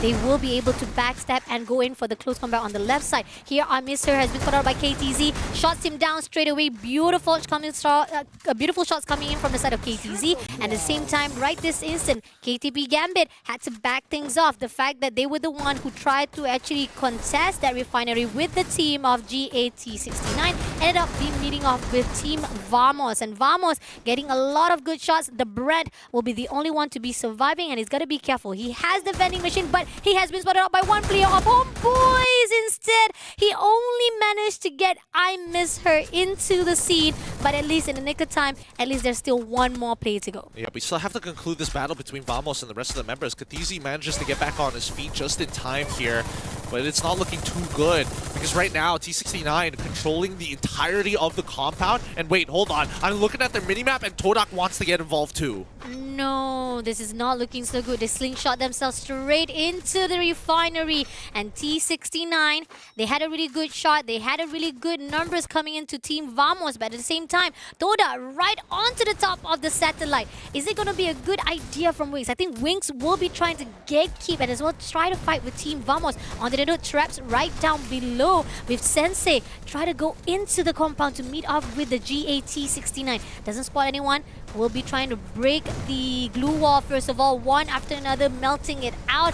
Chad is right on the right side, spot him out. Jan X also has been spotted out, shooting through the window. Doesn't get enough to take them down and putting out the glue wall as well to cover up so that the team of Toda will not be able to get in. And now Toda backs off away, doesn't want to overextend. All right, T69 doing really well for themselves. And right now, Todak finding a position in the satellite is pretty good for them as the circle should be closing around Refinery. Anybody on the outside of the Refinery compounds, especially that north side, currently getting pelted with plenty of bullets. But Wings, if he can take down McRory, that would be so ideal for their spot. Agree, definitely. They get the information already, but it's a little bit difficult to actually fight it off. On the other side of the area, we got Elite struggling to get into the zone because of Homeboy's disturbance and gatekeeping the zone. Aleph has spotted them out. Right instant, they spotted out Sap. And unfortunately, Seb will be moving away. T69 has been eliminated by Homeboys. This is interesting, but on the other note right here, we do see Elite struggling to get in. 2 players already been down. Looking for the next one. Doesn't see where is the Elite has been struggling to actually go in for the rotation. It's going to be Winzy all alone. Somebody slingshot straight into Winzy. Winzy will be eliminated by Far East at the 9th spot. Okay, so with them out, this could give an opportunity. No, 21's already eliminated. Nah, Yeah. the codependency is ended. For both of these teams unable to get more points than they should. But Todak currently with 10 eliminations and not the current leaders right now, having a really good spot in Refinery to gatekeep script shots and as well as T Esports. Okay, 8 more teams to go. KTB Gambit also coming back with a full squad as well. So this is going to be even more difficult. Script shots, unfortunately losing Sleepy as well. And here on out, Wings spotted out Meals right here at the tower, takes him down instantly. And now it seems that Infernus will be trying a little bit even more desperation to actually fight off with KTP right outside of the corner. Refinery-wise, we do see most of the Todak teams are trying to go in for a fight. KTP has already been shut down, so that's going to be the end for them at the 8th spot. 7 more teams to go. Now Infernus will be pushing in right to the high heels, and Homeboys already slingshot themselves at the top. Yeah, this is going to cut off Infernus from actually playing on the high ground. They're going to have to fight for it, and at very least just creep up on Homeboys' back, who are currently split into 2 as the Homeboys are looking to retreat. Oh, they've already got a single knock. They've got their reinforces just in time, and while they're still healthy, they have to maintain this position. Ooh, Mikacha straight away go into 2 speed. Nicely done.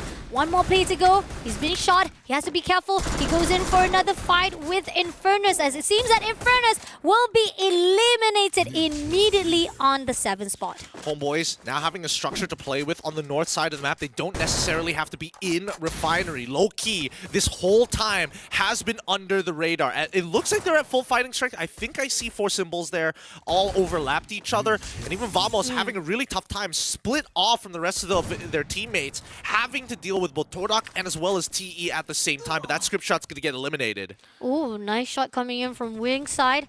Overlooking every single side. Raja will be scouting the area, goes in for a fight with the BOP. Elshank will be the one to be taken out. Now looking for Echo. Reko is hiding off inside. He backstab, goes in for a shot. 1, 2 shot, 3 shots. Doesn't get enough shot, but he has the help from Sensei with a launcher. Takes down BOP low-key straight away. I know. A little bit questionable, but at least you have the launcher in the hands. Well, that's when you don't have a Snapdragon processor in your phone.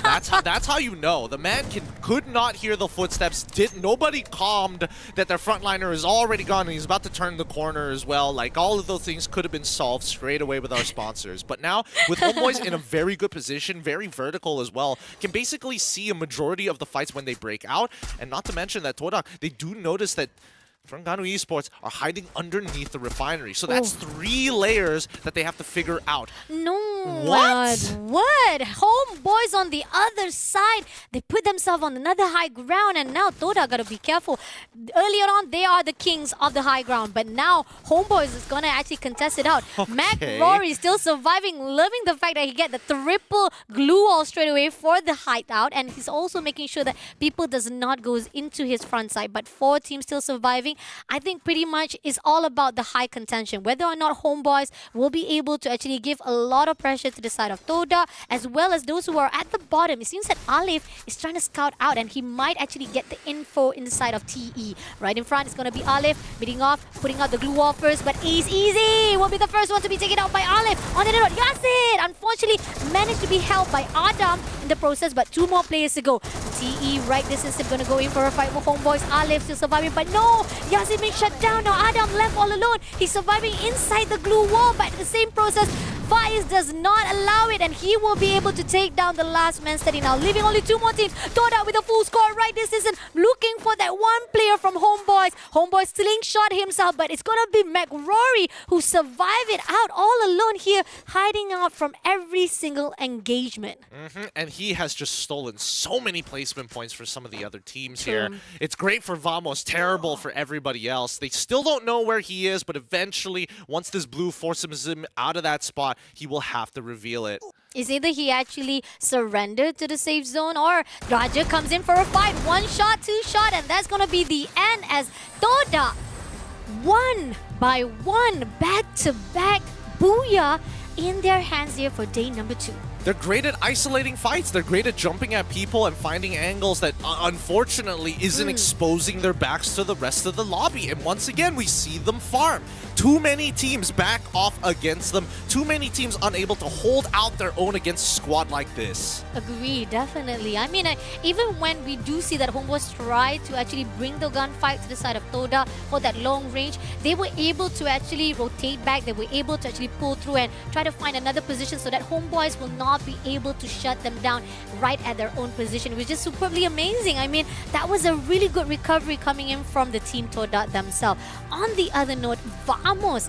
Oh, I mean, that was just nasty. He was just slick with surviving to that top 2 without being stepped or being scouted by anyone. Coming in from the highlights or even from the start out, I think TE had a really good run. I mean, they were really, really on fire to fight off with the team Homeboys, making that having a little bit difficulty from the side of Homeboys to survive it out, but they did manage to bring back life. But this is where the mistake comes through. They were overextending themselves straight to SSZ. Danny was all alone and he managed to shut down 2 players all by himself. I think this is one of those things where it just goes to show that there is going to be a player, maybe even a team that's going to be better than you, right? And the way that TE has been handling it is with raw firepower, man advantages, you know, the simple fundamentals of the game. But eventually, one headshot is going to be a difference maker between a 2v1 and a 1v1. Agree, definitely. And the fact that, first off, refinery-wise, it was supposed to be in the hands of T69, but ended up they were the one who be shut down. I think most of the teams were also having the same idea, the fact that refinery is a good idea to actually hold the ground, get your own composure, and have the better upper hands to survive until the safe zone actually closes out. And most of the teams were also doing the same thing. Vamos was coming in as well. We got KTB Gambit also coming in, but that's where Vamos meeting off with KTB and Gambit was just shut down immediately. And even Infernus having a really good idea to rotate around, and Homeboys managed to shut them down instantly.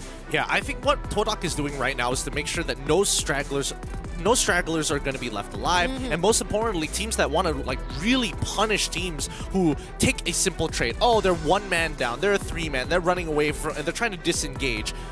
Not gonna happen. Todak has been leaping at pretty much everybody who's been looking at the outskirts in towards refinery side. And as the ring got closer and closer towards refinery, it became clearer to Todak that this is going to be the central area of war. We might as well clear off the areas that matter the most, which in that case was the hill before they took the southern side of refinery. Agree, definitely. And the fact that putting themselves right onto the satellite, despite they know for all of the location-wise of enemy, this is where they take a lot of the advantage, and most of the teams were not aware of it, and it was giving a lot of the points for the side of Toda to just shut them down instantly. We got highest kill by Wings with 9 again in his own hands. We got highest assist by Homeboys Luffy with 5, and then look at the glue destroyed. Even the total revival is much more higher compared to the rest of the map itself. 36 revival and 48 damage, not much compared to the damage we see from 50,000, but still it's a lot to the side of Toda itself. And look at this,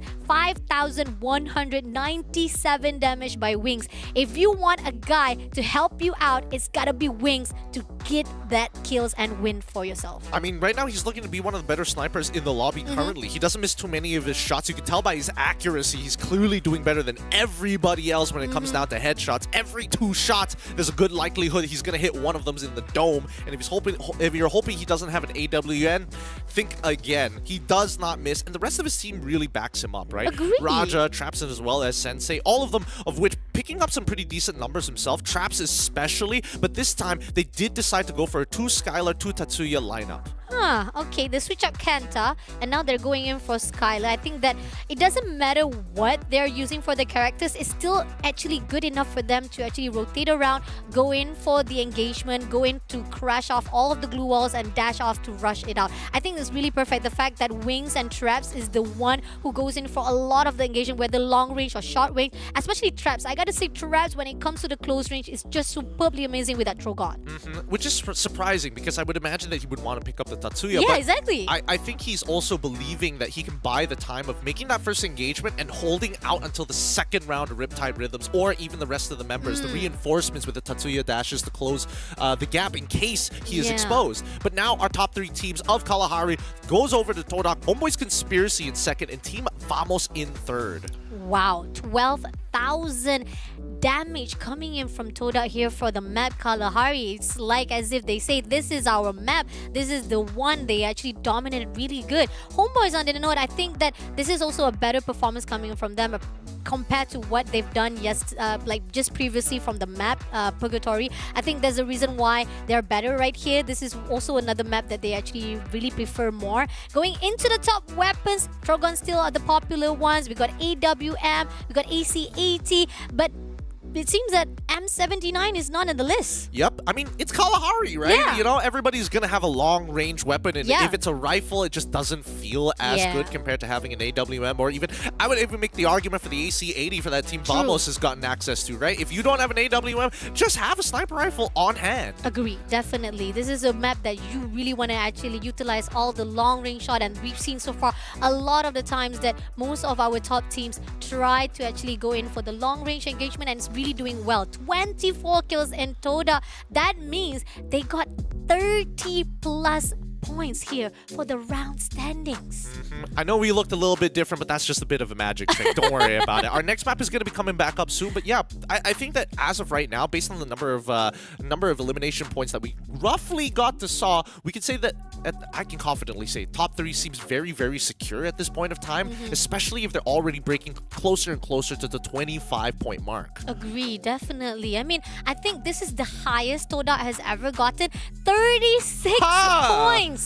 Wow, I think nobody ever gotten the highest points. Even day number 1, we can't top that. 36 by Toda themselves here for match number 5. Homeboys with 28. We got 18s by Vamos. TE, I'm loving the fact that they are doing well. This is a really good highlight for them. I mean, I know it's not going to be easy. It's not a point where they can be able to just jump into top 6 or top 3, but at least it's a highlight for the team of TE as well at the 14 points. Scriptshots with 10 and BOP Loki with 10 points.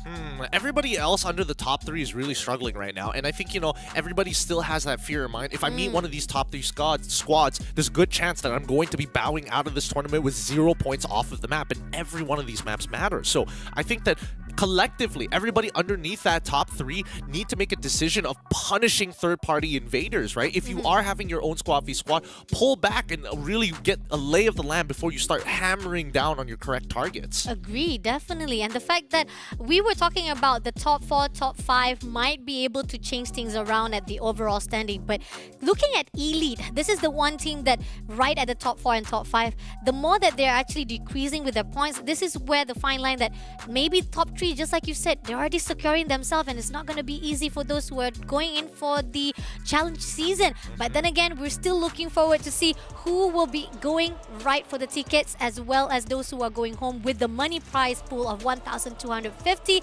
Match number 6 is coming up right after this. Don't go anywhere. Keep on liking, keep on sharing.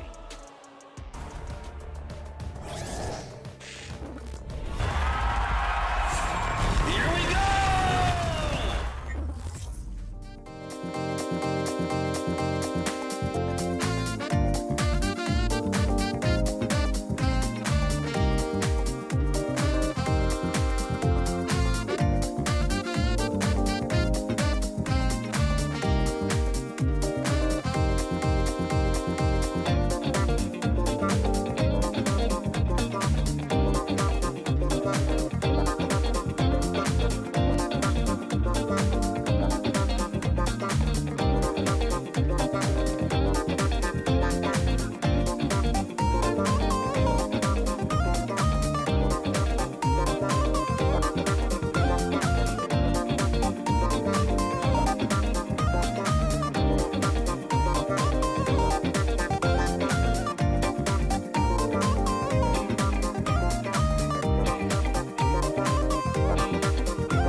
Welcome back to the Snapdragon Pro Series here for Free Fire Season 5. We're on to our 6th match here.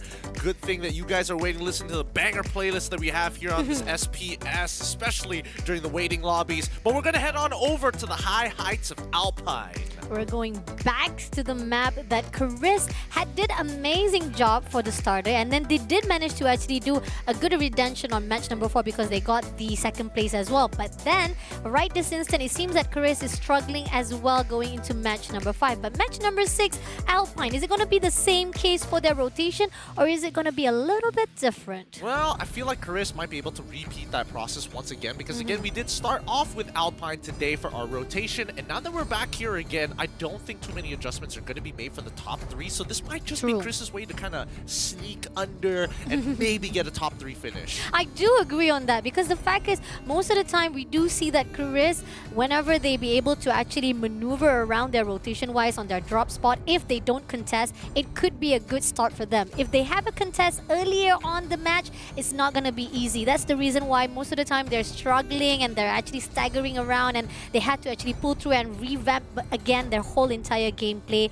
So hopefully this is going to be a really good startup for Chris as well. But on the other note, going into the top teams right here at this match number 6, as the flight path is already flown, we have Toda still at the snowfall and nobody is contesting them again. And it seems this is going to be a good favor from the side of Toda. But they're quite close by Garrison on the side of KTP Gambit. That could be a case if the safe zone actually have on the side of them. They might be meeting off, but then again, maybe not. But moving on to the railroad as well. We got 3 teams right on their side, and this is going to be T Esports, SSZ, as well as Elite. All right, let's see what the early engagements is going to look like towards Railroad side, because I'm seeing 3 squads involved. 2 will take first early engagement, but then TE is going to get involved, and maybe from Carousel side and as well as Sun side, we might see Elite get involved, right? Not a lot of teams actually wanted to stick around the center of the map, especially on first ring, but things might have just changed after we played the rotation. Oh, why Ahans were right at the open, very easily been taken down, and on the process, we do see Eagle was shut down by the team of GAT60. And Toda meeting up with them takes down Oots as well. Great job coming in from Raja, getting 2 elimination already. Now Zen is looking for Chad. He spotted out 1, he sprays it out, and Chad moves away right down below. But at the same time, Zen gotta be careful. There's a backup coming in from Jens as well right down below. So that is a good idea of coming in from the GAT69. But at the same time, I don't think Toda is gonna let them off that easily. I think there's a possibility, despite Jens going up to the rooftop, Raja is right there. He goes in for the open fire, but at the same time, that's not going to be a good idea. The fact that you are actually inviting Toda to come into you. But Gen X jumps down below, gonna do a surprise attack, spotted out Raja, he goes in for the backstab, 1 shot, 2 shots, not gonna be enough, glue wall right for the both side, but at the same time, Zen comes in for the back, and Jens will be shut down. Interesting. It looks like Todak swapped out one of their members here for Zen, and now we're looking, cutting back over to TE.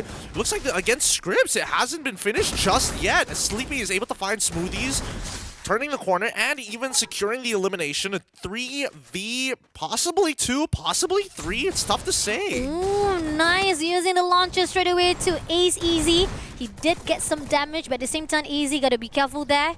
2 players right in front. It's going to be Kaz and Sleepy. Adam will be backing things up. But right at the corner straight away, Ace Easy was shut down immediately, and Sleepy gets away with it. Yep, it looks like it's just a 2v2 now in the Railroad compound with the 3rd member of Scripps on the outside. Danny spots out Smoothies, chunks him down, and gets the knock.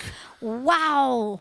What a good shot coming in from Danny. I mean, a little bit too open to my taste, but again, that's going to be a good idea from the side of TE. But TE did bring back Smoothie straight away in the corner for that revival. But at the same time, right there, since the Sleepy is not done, he's trying to do some damage. Yazid will be taken out by the one and only Kaz. And Adam also being shut down by Sleepy.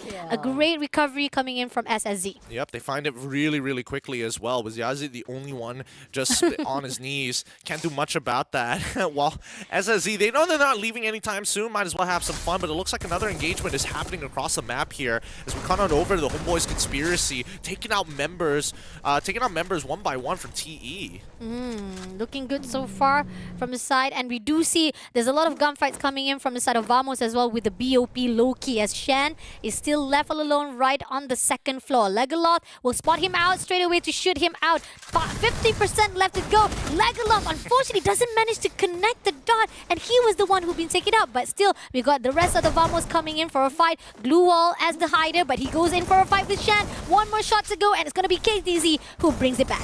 Yep, pulling it back. Great recovery coming in from Vamos' side. Unfortunate for Legaloth indeed. If he had Mini Uzi, he'd probably get the kill. But True. In the meantime, Loki taking so much damage. Oh, wait, hold on. Even the one remaining member who's supposed to revive the rest of the squad falls into contact with Todak on the north side of Ocean View. Okay, Echo spotted out by June. June is coming in. Rory also right in front. Shots coming through. Glue Wall will be taken out, but it's going to be Rory who takes down Echo. But he was able to actually bring back BOP Shan all by himself. So this is going to be the last man standing, the last hope. Okay, great. He's going to be on towards the northern side. Snowfall currently occupied by KTPGT. He has to go on the outskirts, because if not, he's going to get spotted out through the compound. The Blues are going to come on in, but at least for the very first circle of the game, it's quite generous. It's right smack in the middle, so everybody has access to it. Agree. And Toda, once they actually fight it off with the team, is going to actually meet off with Team Vamos. They're not done yet with taking down Team BOP Loki. They meet off with Toda. As Toda having a little bit of difficulty to try to actually go in for the third party, ended up having been shut down. Homeboys on the note is preoccupied with the team of SSZ. I think the fact that Toda was trying to go in for the third party, but it was a little bit too late because BOP Loki was already shutting out, was already moving away, and we got Infernus spotted out 21 from the distance and tried to shoot them out, but it was just not enough. And TE will be the first team to be wiped out and sent to the lobby on the 12th spot. Oh, unfortunate. It looks like their aggressive ways finally getting punished at the very end. They met the Apex Predators and they got the teeth. And now from the southern side of Vantage, 21 need to figure out a way to get into the ring, right? They sent one of their members initially, got blasted out of the sky. They're going to do it again, this time not in the same angle though, closer towards Bridge to make it into the mainland and hopefully make their way to base camp. We'll see in a little bit, because I do see a team just not too far away from the T69, just a little bit off to the west side. Oh, okay. Let's see. 21 getting closer to the GAT69. Toda on the note still not done yet with Vamos as Legaloth takes down Sensei. I think that every movement that Toda tries to do ended up being in the favor of Vamos, meeting them off straight away. And this is where we are seeing a little bit different of rotation coming in from our top teams. On the other note, we got Elite meeting off with Infernus, fighting off at the outside zone. Toby putting out the glue wall straight away as Winzy was the one to be shut down. Kapato has been spotted out, but at the same time, Ryu spotted out Toby, try to shoot him out, but at the same time, he has to pull away a little bit because his health is already depleting. Oh, launcher been put out right there, and there you go. You're down by the launcher. Should have committed to the med kit there. Yeah. Repositioning twice and canceling it twice cost him his life there. Victory goes down in the lead. Now having 4 eliminations, about to turn that into 6. Have their backs absolutely clear on this side of the map. They probably don't want to come back to docks. They want to most likely make their way in towards Sunside or base camp to start finding a position in the ring. All right, Deco's all alone. I mean, I do agree on the fact that you kind of commit to that, seriously. The fact that you had the opportunity to re-heal yourself, medkit yourself, and in the end you were questioning it, was actually having a doubtful moment. That's when you got being punished by your teams. On the other note, right here, Homeboys going into the safe zone straight away, right at the carousel. I think that they're quite safe right here. Don't need to worry much, as the only teams that is actually quite close by to them is going to be the team of GAT69 if they rotate from that sun side. On the other note, we do see some of the gunfights coming in right here from the KTP Gambit,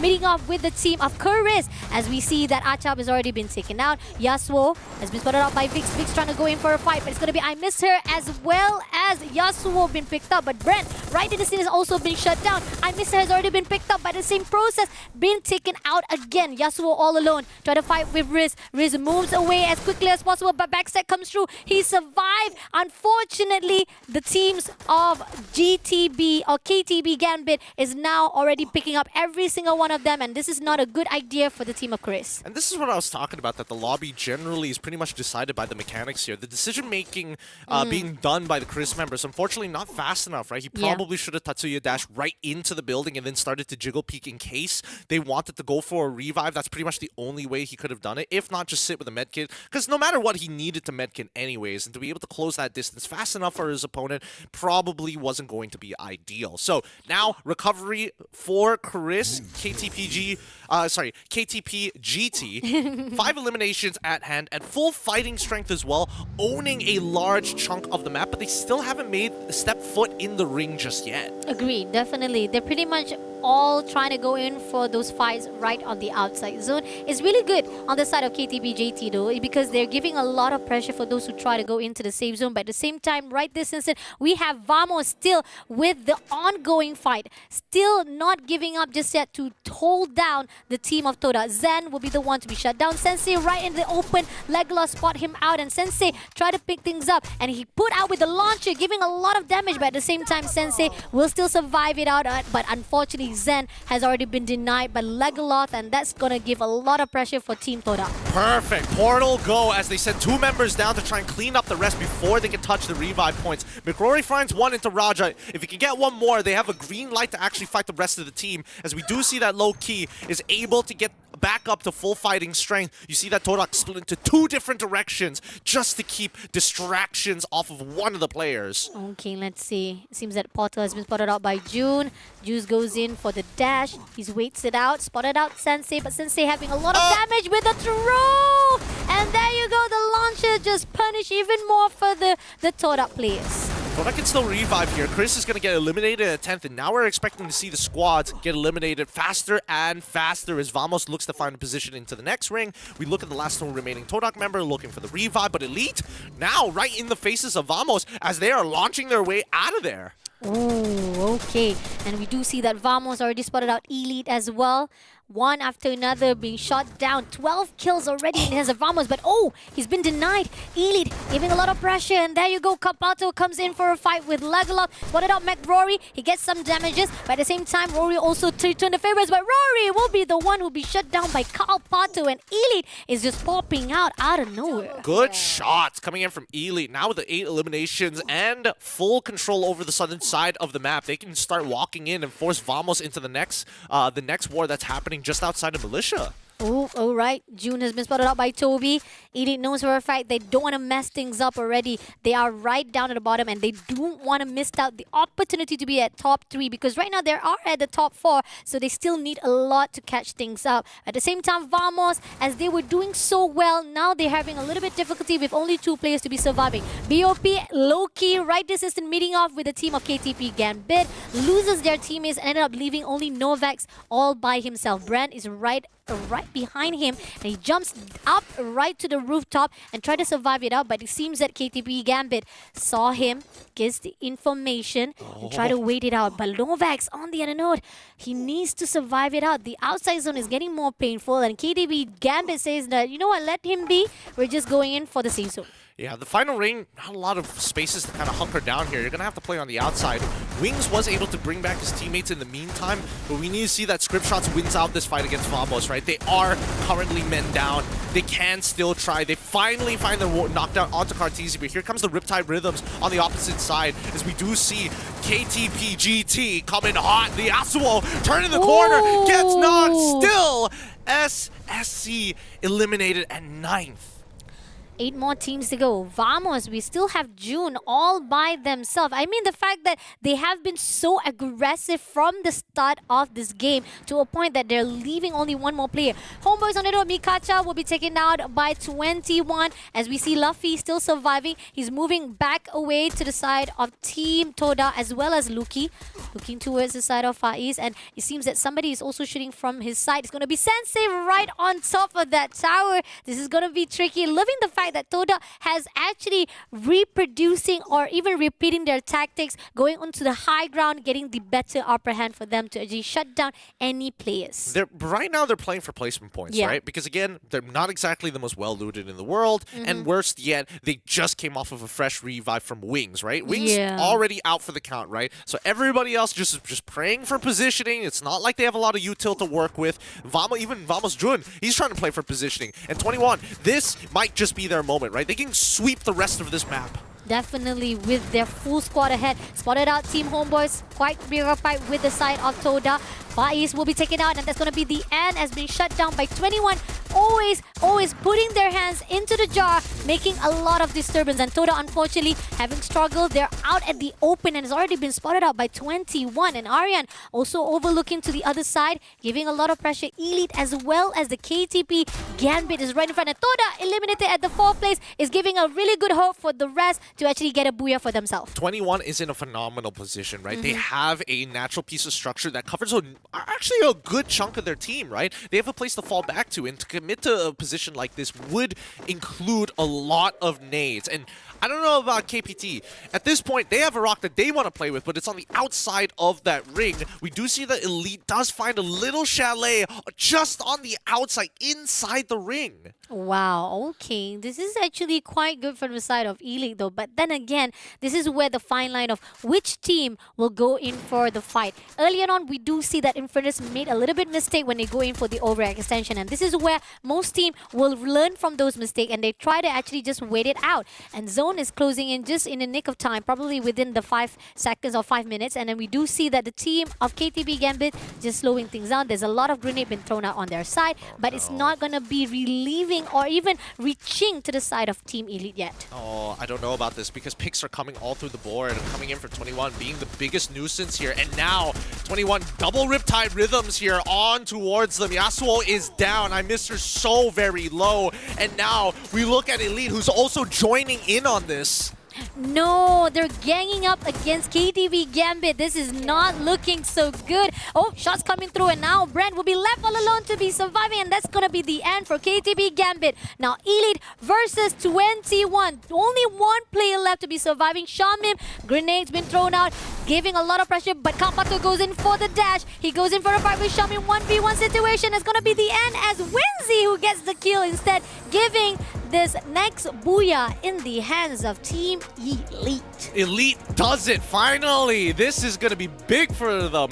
Momentum on their side and a pretty large kill count game as well. This is going to be the motivation boost that they need. Agreed, definitely. I mean, the fact that they were the one who tried to mess things up at the top 4, top 5, and yet they have been denied one by one of the matches. But here on out, finally booyah in their hands. Great job coming in from Team Elite. They've been doing okay. They've had their ups and downs for sure, but this time around, a lot of good decisions were being made. Elite now understanding, hey, if 21 decides to lean towards us, we don't have to shoot back. We just have to make sure that our opponents on the opposite side with a bigger rock needs to go down first. Agree, and I like the fact that they already saw that Team 21 was already preoccupied with the team of KDB Gambit, and they take advantage of this. Like, why don't we team up with them for a while? Let's just take down those who are at the center, and that was a good idea. Why waste time? Why actually make it even more difficult for you when you can actually have that opportunity between you and the next team that's still surviving? So that was a really good motion coming in from the team of Elite. But this is where the fine line of Charis was actually questionable. You did talk about how Charis could have actually just dashed away as fast as possible, reviving your teammate, but then again, it was not in nick of time to a point that Charis was surviving all alone. And Vamos, one of the teams that has been performing well and consistent with the kill points, that could actually give even more boost up for the team. Toda, however, there was a lot of engagement to a point that I think that's where it comes a point where most of the teams are enraged and they're quite angry with the fact that Toda has been doing superbly amazing throughout the 3 matches, they wanted to deny it. And Vamos was the key that made it even more difficult for Todak to move around on this map. Yeah, every single time they wanted to make it their way in, they were basically just blocked by a majority of the Vamos members. Yeah. And their raw firepower is enough to pre-deter a lot of the teams, right? We look at the game summary and it also says the exact same thing. A lot of teams were struggling to make it into the ring, taking a lot of knockdowns and a lot of damage on their way. Agreed, definitely. Highest kill coming in from Sep 22 E-Lead with the highest assist by 21 Aryan. We got a really good high glue destroy 123 and revival of 37. I think this is by far one of the most aggressive from each angle that we see here from this map number 6. I have to agree with you, right?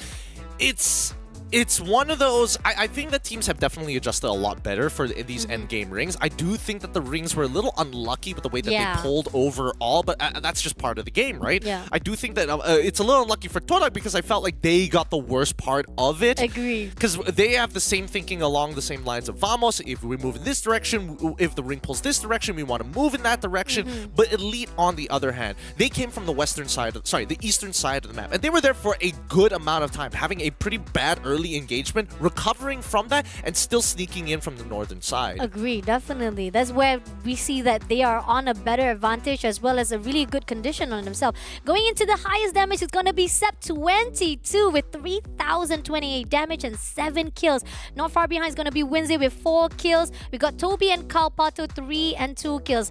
Not too shabby. I gotta say, this is one of the best performances of Elite for this match number 6. Yep, 16 eliminations as just elimination points. It's going to be so big for them on top of that Booyah that would technically put them pretty high up. But I am curious about their composition. It looks like they're going for the traditional triple Tatsuya and making sure that they can break down glue walls with Skylar. I mean, with the passive aggressiveness that we see so far, I mean, it's not too aggressive, but with the Tatsuya, I think pretty much, again, this is what we've talked about from along the line of all the teams. They have the Tatsuya in their hands. It's not pretty much for the rush. It's just for any kind of moments that they need to actually dash away from any kind of emergency points. And this is where we see most of the teams are actually performing well. But at the same time, Team Elites, when the moment they saw that 21 only left with 2 more players, that rush motion coming in from Team Elite was just superb.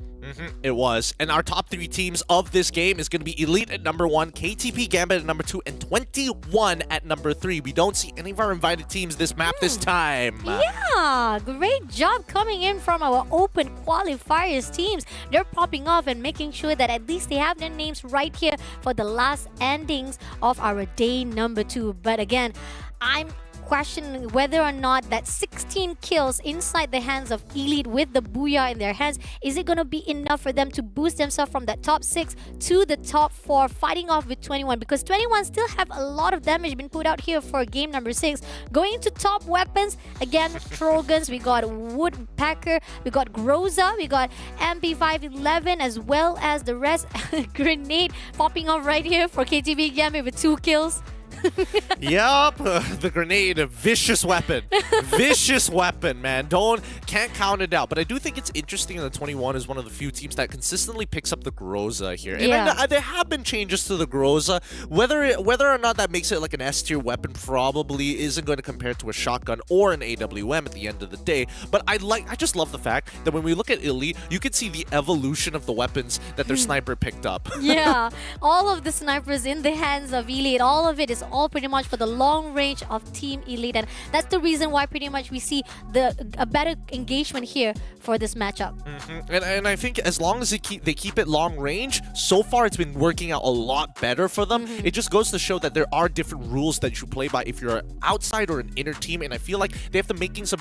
Actually, if they can figure out where these final rings are supposed to be and plant themselves much earlier on, really take advantage of your long range capabilities and hurt players walking in or out. Agree, definitely. I think that's the note that we have to actually put out, because the fact is, pretty much most of the Elite rotation-wise is in the favor because of the fact that they have the better upper hand on fighting off from the outside zone. Now, going into the round standings, we do see definitely points are going into the side of Elite with 28 points, KTB Gambit with 22 points, 21 with the 21 points. Very irony right there. With 4th place going into Team Vamos with 19. Toda with 12. Script Shots with 10 points. Big points coming in for our top 3 this time round. I mean, looking at it, even Todak was struggling. 12 points. Vamos, I think, definitely jacked a good number of their downs in their very few engagements. Making sure that that 7 kill score difference is going to be what's allowing them to catch up to that number 1 spot. But then we start jumping over to people like Scripps, for an example, and even for some of the teams on that second page, it's like 10, 9, 8, 6, 4, 1, and 1. Really, if you don't find that early engagement, we're not going to see that snowball in the later half of the set. Agree. And we are seeing the same patterns coming in right here from the bottom of the second page.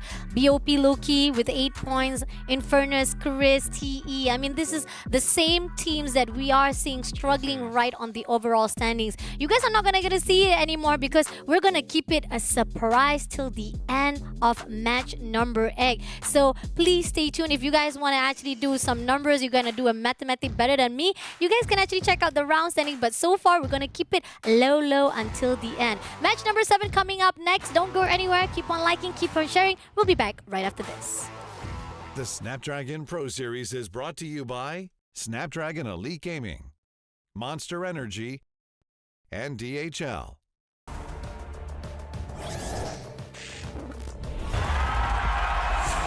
Here we go!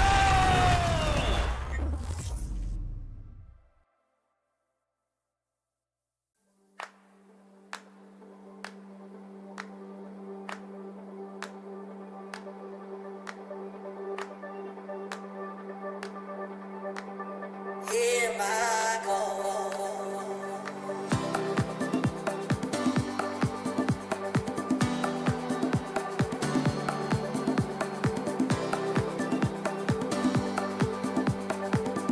Here I go.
And we're already back. Thank you once again to our DJs here at SPS. We have a live DJ here playing the music for you guys on the waiting lobbies, keeping you guys entertained before we get into match number 7. Our current match happening in Nextera once again. Are we going to see a bit of a repeat here from script shots, or are we expecting our invited teams to not make it into top 3? I mean, I like the fact that we're moving into map Nextera because this is the map where we see a lot of scrimmage coming in from the early rounds. I mean, like going to the Grave Lab, we got TE, we got KTP Gambit, as well as the team of GAT69 going up against each other. There was really fast game indeed, and then that's the when we do saw that the moment where Team TE was having a little bit struggle to that point because they know for a fact they're jumping on the same spot of Grave Lab, but didn't expect that they were going to be shut down too earlier on. But this is something that they need to know when it comes to going into this next match. Are they actually going to land on the same spot again, or are they going to avoid it out? Moving into Intellect Center, this is where we saw Toda Infernus was all alone, not being held up by anyone whatsoever. But the moment when they were actually picked up, they were managed to able to shut down anyone who comes in through. But the moment when they try to actually cross the bridge, the team of Vamos was shutting them down. So that's what we have to keep in mind for our upcoming match. People who are dropping into hot zones like Intellect Center, for an example, or even Grab Labs, those might just be the 2 hottest ones coming into this match. Let's quickly have a look at the flight path of Nextera just to keep you guys up to date. This looks like the players are already coming out fast on that northern side. Intellect Center already getting taken care of by Infernus. It looks like the same drop zone, Rush Town still by Todak, but 21 have changed a little bit. It looks like they've got a bit of a split. Okay, let's see. You're going to meet off with Elite, so that's going to be... What the heck?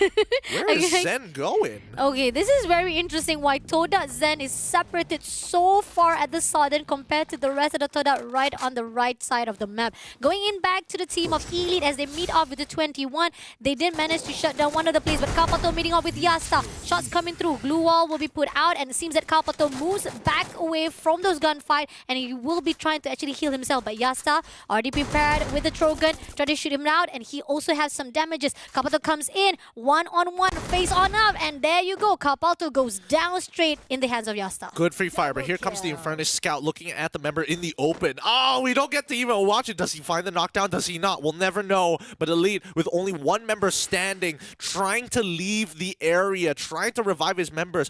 He sees the mark, but he doesn't see the 21 member. They just pass by each other. They don't know. Oh no, what? Is he invisible or what? I don't think so. Shaman didn't realize it at all. And at the same time, we do see that 21, they're not going to actually finish off with just the team. They're going to actually meet off with the team of Infernus, who comes along for the third party. Managed to shut down Yasta first of all. And we do see that Elite managed to bring back Sep 22. And as the same process, we do see that the Infernus is roaming around, scouting each and every single angle to fight off with the 21 players. I love it. Infernus made the smarter decision here. They knew they were going to get locked up in Intellect Center if they stuck around, and now they're taking on the members. They found the second member of 21, looking for a third as they back away. 2 living members of 21 get to walk away to maybe revive the rest of the squad. Oh, liking the fact that Infernus is getting aggressive even more further, but along the line, we do see that 21 still surviving. They managed to bring back the whole entire squad. Shamim is going to actually survive along the way from the side of anyone, because the fact that they know they are running away from Elite, they're running away from Infernus. So the only question right now is how they want to actually regroup back without being spotted out by any enemy. You know, speaking of which, looking at the rest of the map, right? Yeah. Looks like at this point I was about to mention, low-key, might be in some trouble here. It looks like Vamos takes them out without too much issue. Wow, that was quick. Just in the nick of time. BOP low-key will be the first one to be wiped out at the 12th spot by Vamos. Early on, we do see that at this area of Grave Lab, it was supposed to be the side of Team TE with KT, with KTP Gambit, as well as the team of GAT69. But it seems that Vamos securing every single way, and they might actually meet off with Team TE, who already moved themselves away from Grave Lab. But at the same time, there's going to be GAT69 waiting for them. But moving along, focusing on the side of KTP Gambit, meeting off with Chris yet again. As I miss her, having a little bit difficulty. They're having a lot of damage, but they're coming through. One player already been knocked down. Moving with the wrist side is going to be Vix, who managed to shut down another player. Meeting off Yasuo! Great shot of that long, but unfortunately was already been traded off as well. Now leaving only Shin all by himself for the team of KTB Gambit. Spotted out Chris. Riz coming in for a fight for the close combat. Shots coming through. He put a glue wall right in between. But at the same time, he dashed away. He survived it out. But unfortunately, KTB Gambit will be eliminated straight away by Team Chris. How annoying is this, man? You can see like the electrotherapy is still going while he is turning the corner. He is gaining life as he is swinging.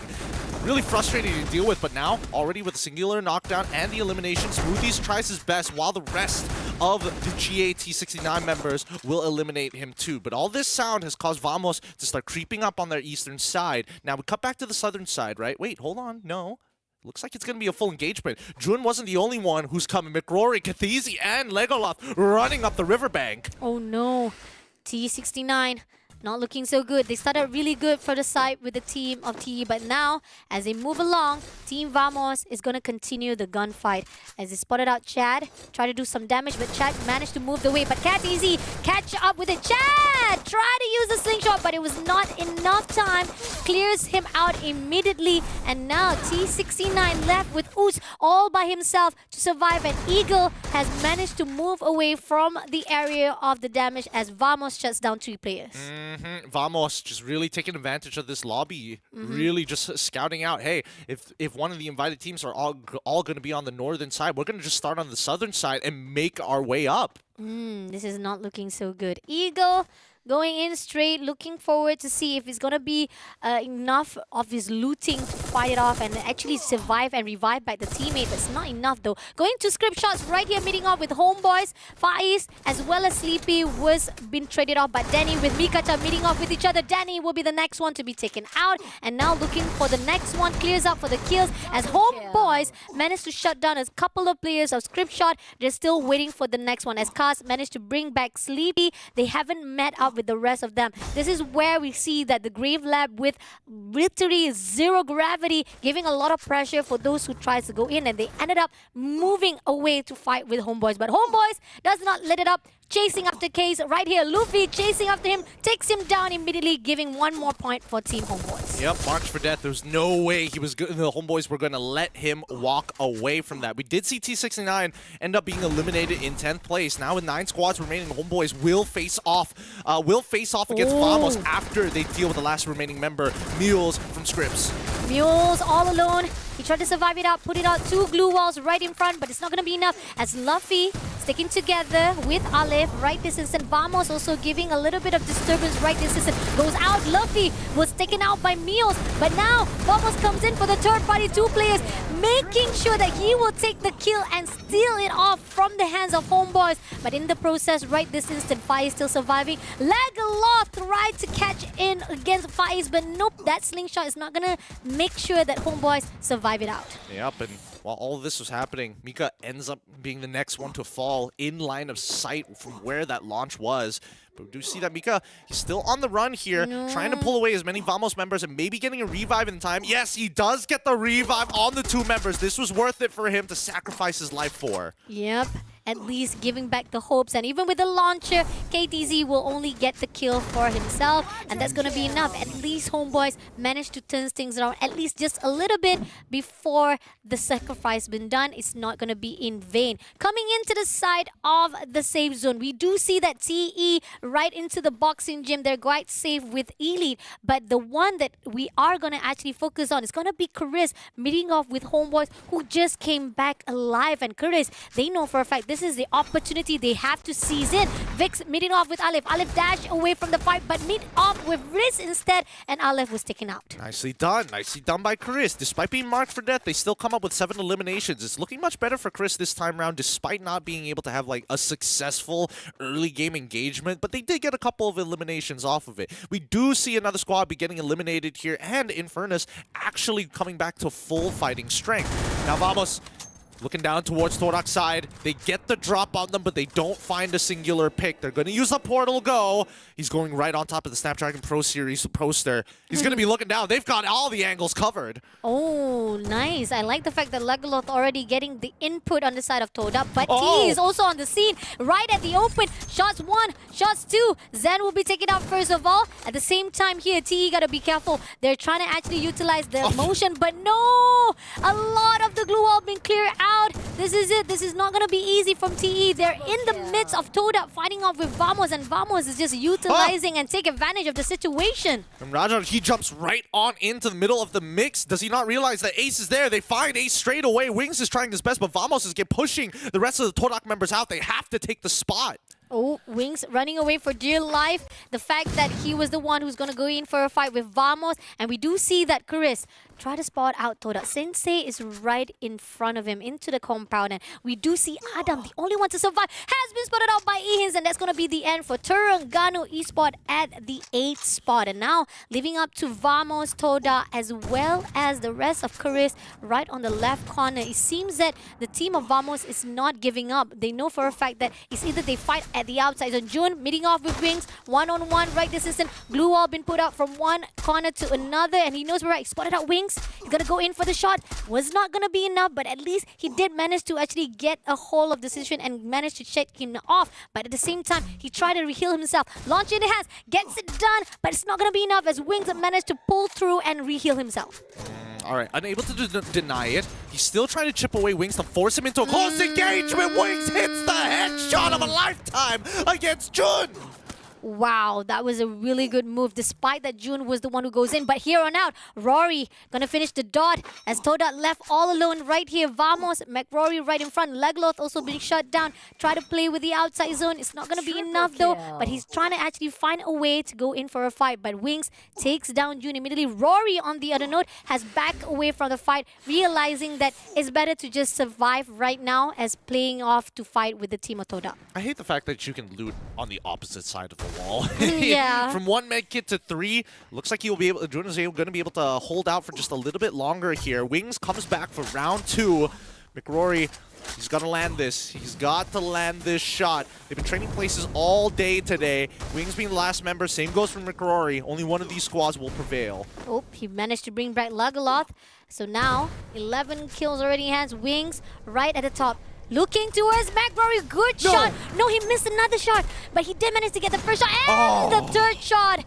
Third time's the charm, and there you have it. Takes down Rory, and he brings back the whole entire squad back into this match number 7. Such an important shot. He could have taken his time to go straight for the headshot, but True. man, at least he got the knock. That was the most important part here. Now Legoloth, he does come back, but there's not a lot to work with here. He is right in front of a Mart of his own. Does he have enough to bring back the whole squad? Not yet, but luckily there's some currency nearby. Yeah, at least he could bring back at least 2 players or 1 player coming back. It's going to be Matt Rory to be the one to bring back here. 21 already spot him out. Legaloth is right on the nick of pick right this instant if he tries to go into the safe zone. But it seems that as they try to slingshot, is going to be taken out by 21 at the 7th spot. Unfortunate. 21 still holding the outside of this ring as closely to the blue as possible. They're not tanking it at this point. They're just looking for any team who wants to make an early rotation in. They're keeping Elite in check here. They know that McRory is already in that ring, but there's not much they can do about it. Ooh, shots coming through, and Luki gets the input. Gonna shoot down to Infernus. Decos getting some damages, but Vamos been taken out by Infernus at the 6th spot. So that's going to be the end.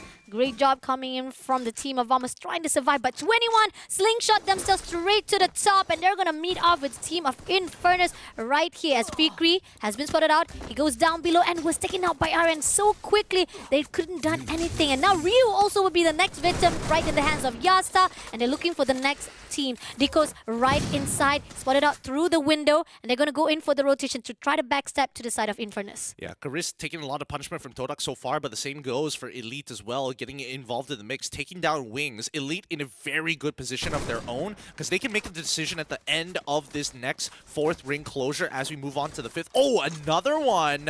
Looks like Toby got the wrath of Chris on the opposite side of the map. Oh no, this is not looking so good.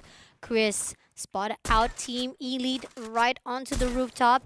Try to break the glue wall. Try to actually takes down Winzy, but on the same spot, we do see that Toby was able to be picked up, so Elite still surviving. But in the process, they're overextending themselves at to the side of the team of Elite. Didn't realize that right in front of them, right in the midst, there's one player, which is one team from the Infernus is right in front of them. So Chris, a little bit overextension right here, spotted out Cup Bottom. Lovely shot coming in from Ahins with the sniper, takes down him. But at the same time, Team Elite, they're now in a really tight spot to get into the safe zone. zone. 21 also already spot them out. Sprays into the glue wall. Step 22. This is not looking so good. Glue wall as well as grenade been thrown out to his side. And Winzy doesn't know what to do. Have to be surviving at the outside zone. And that could be a struggle for the side of Team Elite to get into it. 21 need to calm down here. If they keep poking the bear, eventually Kristen as well as Torang might just get involved. And yes, Torang might only have one member, but it works in their favor if 21 engages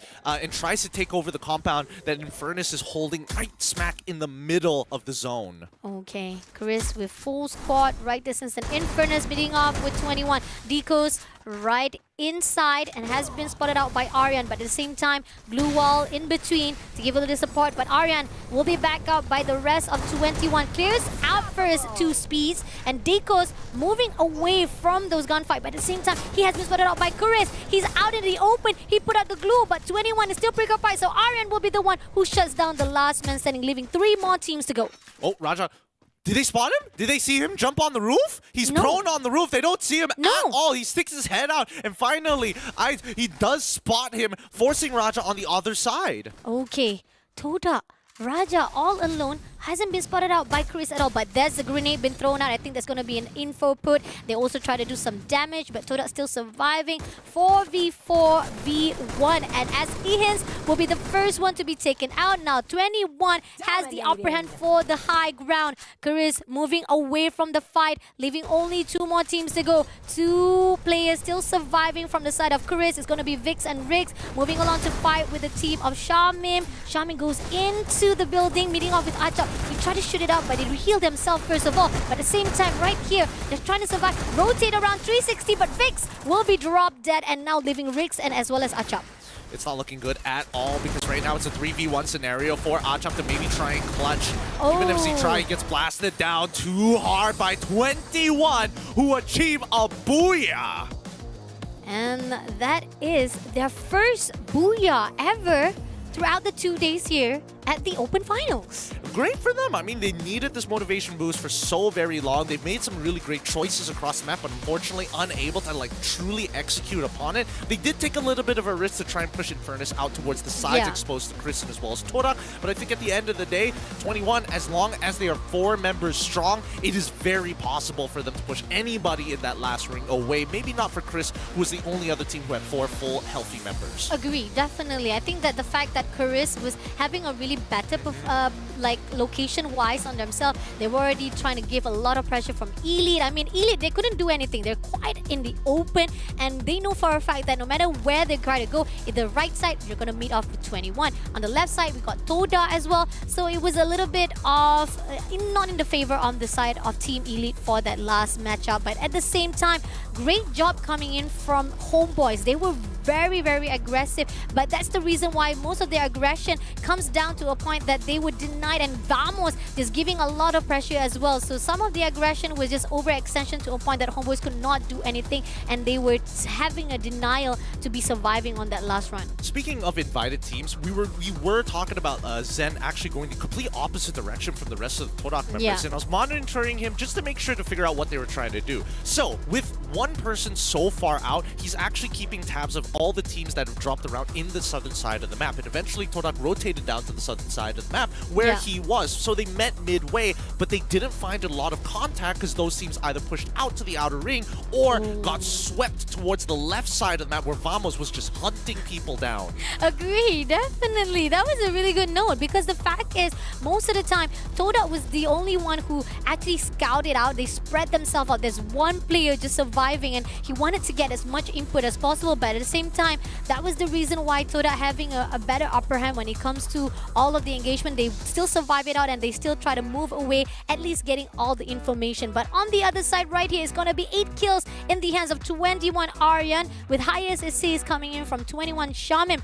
Wings, I mean, he was all alone. He's trying to survive it out, and with that quick shot, that was just superbly amazing to take down Vamos, even despite that Vamos had the upper hand on themselves. Hey, I mean, regardless, Vamos was still able to get some decent positional points at the end of the day. Torak obviously overlaps them in that corner because they managed to make it into that top 3. But regardless, regardless, still, very big clutch shot from him. Yeah. I think that overall, the stats now coming closer to what we expect to see during an international. The numbers are starting to align, but it just goes to show, right? A lot of these teams should have started like this at the beginning of the tournament rather than halfway through. Agree, definitely. We expected more from the early stages because we wanted to see that the progression will be even much more vast compared to this one, because this is a little bit slow-paced game coming in from all of the teams, especially this is day number 2. This is where finally teams started to pop off. Not much of the fearness coming in from those who are from the bottom of the overall standing, and the fact that 21 has been struggling just a little bit for this day number 2,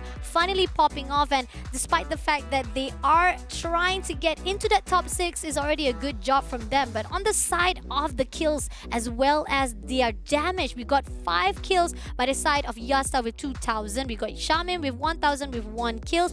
Luki with 7 kills and 4,696. And Aryan with the 8 kills of 3,142. So that leaves a total of 21 kills once again. Wow. For this team. And that's not even including their placement points. So obviously their total points is not going to add up to 21, but they keep coming back to their name streak, and I don't know how they do it.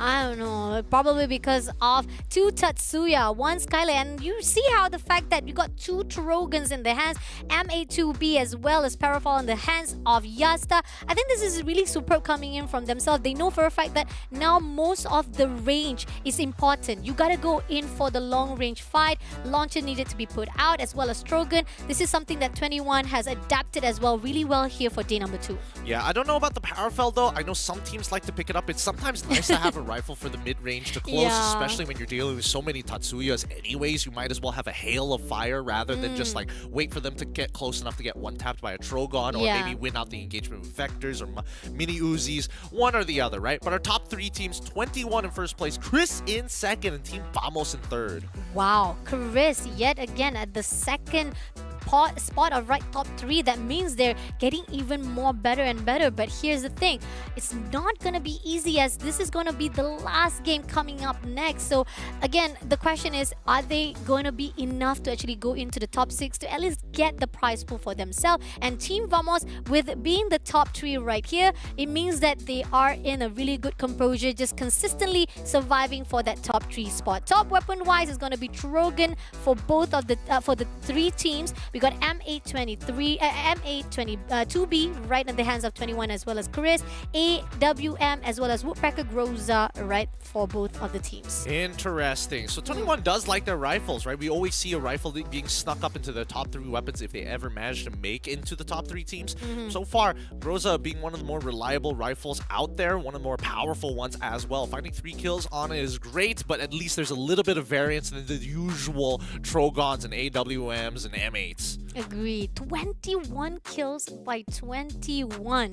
And plus with the side of they're getting that booyah as well, this is going to be very interesting to see how much point further on from the side of this game itself. And I'm also interested to see the round standing from the rest of the team as well, because again, we do see a lot of good gunfights coming in from Homeboys, even though it's a little bit too aggressive, but it's still going to be at least putting them right at the top. But here on out, we got the round standing from the second page. First of all, we got Elite with 8 points. We got GAT169 Shivas with 6 points, Homeboys with 5, we got Scriptshots with 4, and BOP Loki and KTV Gambit right at the bottom with 0 kills. But 21 with 33 kills. I think this is the second team that managed to break the 30 points here for the round standings. Nicely done by 21 overall, right? With that being said, 33 points is going to shoot them ahead in the standings. I definitely think they make it to top 6, but now is the question whether or not, if people have been keeping up with the math, whether or not they can actually make it into the top 3, because Homeboy Syndicate, the last time we saw them,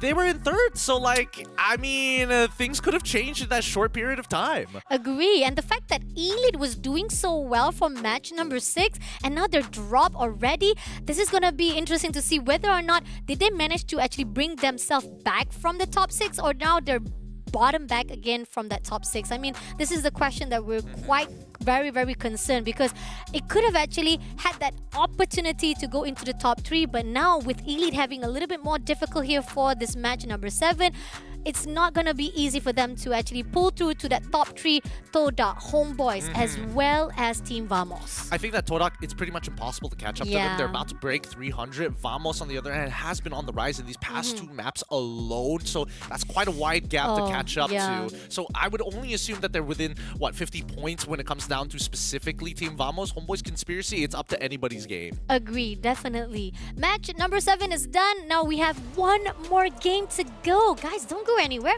We'll be right back after this short break.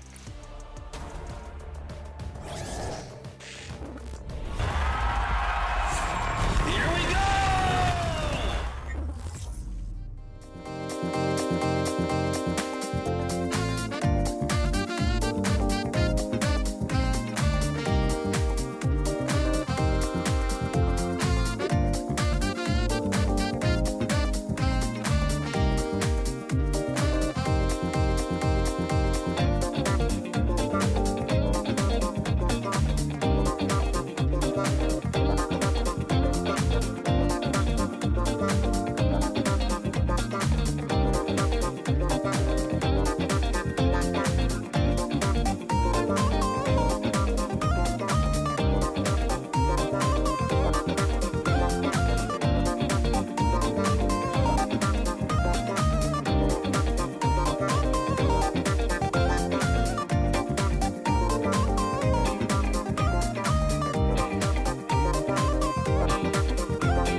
Welcome back, everybody, to the Open Finals here at MSP of the Snapdragon Pro Series Season 5 for Free Fire. Good vibes all the way through with our DJ at the desk, and not to mention match number 8, our random map of the day to be decided for the fates of everybody here in the lobby. Wow. Which map do you actually prefer to be the last one? That's a good question. I wanted to say Bermuda, but I feel like Bermuda is a little too bland this time around, especially amongst the MSP region. Like, come on, we need something a little more exciting. I do agree on the note. The fact that if Bermuda, we do see most of the fights or even the contest-wise is definitely going to be in favor of Toda, because we see Toda has been performing so well on that map itself. So if Bermuda comes along, it's going to be in their favor. But then again, when it comes to Alpine, I think that Chris has a better formation. So that could be on the side of Chris if they want to actually do better if Alpine is on their side. So that could be very, very interesting. But we got a randomizer map to be shown to you guys. We are not playing around. This is randomized. So let's see which map is it going to be for the last one. Come on, give us something good here. It could be anything on this one. Oh, it lands on Bermuda still. Ooh. This one is going to be definitely more favorable to our invited team. So good luck to all of our open qualified teams, because this is going to be a hard one. Oh no, Bermuda. And we talked about how Toda has been performing well in this map as well, especially Vamos. Again, like you talk about how invited teams, they have been doing a great rotation when it comes to this map. So hopefully most of the teams who are from the open qualifier will know what to do, because again, going back to the overall standings as well as the round setting, 21 has performed so well from that map. It could be a situation whereby we could see that a lot of things could falter, because Homeboys also having a little bit struggle. They were confirmed to be at the top 3, but now with 21 getting 16 kills as well as the Booyah, things could switch up, especially with the fact that Elite also been struggling as well with the Homeboys on their side. I don't know, this might cause an unnecessary scenario where a lot of the teams who actually could qualify for that top 3 play extra safe this time around to guarantee some positional points later down the line. Agreed. And I think as we've seen today progress, a lot of the invited teams, especially for Homeboys Conspiracy, I said Syndicate just now, my bad for that one, but yeah, they are suffering from some of the teams actually contesting them very early on and keeping them in place without letting them really explore the rest of the map. Agree, definitely. I mean, again, most of the invited teams are very good when it comes to the gatekeeping. I mean, we talk about Vamos, we talk about Toda. These are the two teams that you gotta be aware of, because when it comes to gunfight, they will bring it off to you. But going into the map right this instant, flight path moving in from the observatory going into the Keratin, and as you can see, most of the teams have already jumped fluid. We got script shots at the observatory. We got Katu Listiwa. It's going to be the KTB Gambit, who already scouting around the area with no issue whatsoever. They're safe. There's no gunfight for now, as it seems that teams are already landing on the spot that they will not be contesting with other teams. Yeah, they're looking for a spot in the ring very early on, and especially when I'm looking at Vamos and as well as Todak, right? They're going to their usual spots, but even 21, the fact that they're right smack in the middle of them, really concerning here. But let's look first of all to TE as well as Chris. Both of these teams have been going at each other's throats throughout today, whether it's early game or second ring. Okay, Cap Town with Chris as well as TE. This is not looking so good. Seems that Ahins was able to be taken out. Now it's going to be Yazid try to turn things around, as Riz has already been spotted out, but at the same time, no! He actually pulls away and ended up giving that opportunity for Team Chris to shut him down, and Team TRG will be the first one to be eliminated, as well as Script Shot. This is the note that I saw just now. Team KTB Gambit was safe. They were safely sound trying to loot their area, but then Script Shots out of nowhere from the observatory slingshot themselves straight away to the side of Team KTB Gambit. They wanted to fight first of all, but ended up losing on the hand of KTB Gambit.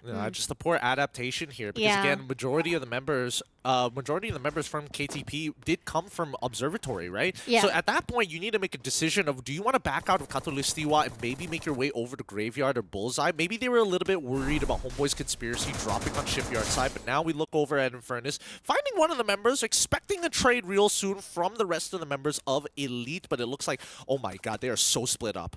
Oh, okay, this is interesting. Elite fight separated, as Sep22 will be the one to be taken out as well. Now, Infernus having a really good upper hand right this instant, and it seems that Toby had to back off from any of this gunfight, as Winzy has already been spotted out by Fikri. Now, trying to survive it out, and especially on the left side, it's going to be 2Speed who gets the kill instead, and now leaving only one player for the side of Elite. Toby run as fast as possible, avoiding to be spotted out by Infernus, and he tries to go into the water, but is it safe enough before being spotted out by Team Infernus? Moving into another compound is going to be 21 meeting off with the Homeboys, as Luki and Aryan is the only two players to be surviving. They've traded 2 for 2 so far. However, Homeboys Conspiracy do control the POI of that revive point just behind them, right? So taking out the members of 21 shouldn't be too much of an issue as long as they don't get full squad wiped here. And majority of the time, it looks like I thought he was going to win that, but no, Aryan, he finds one.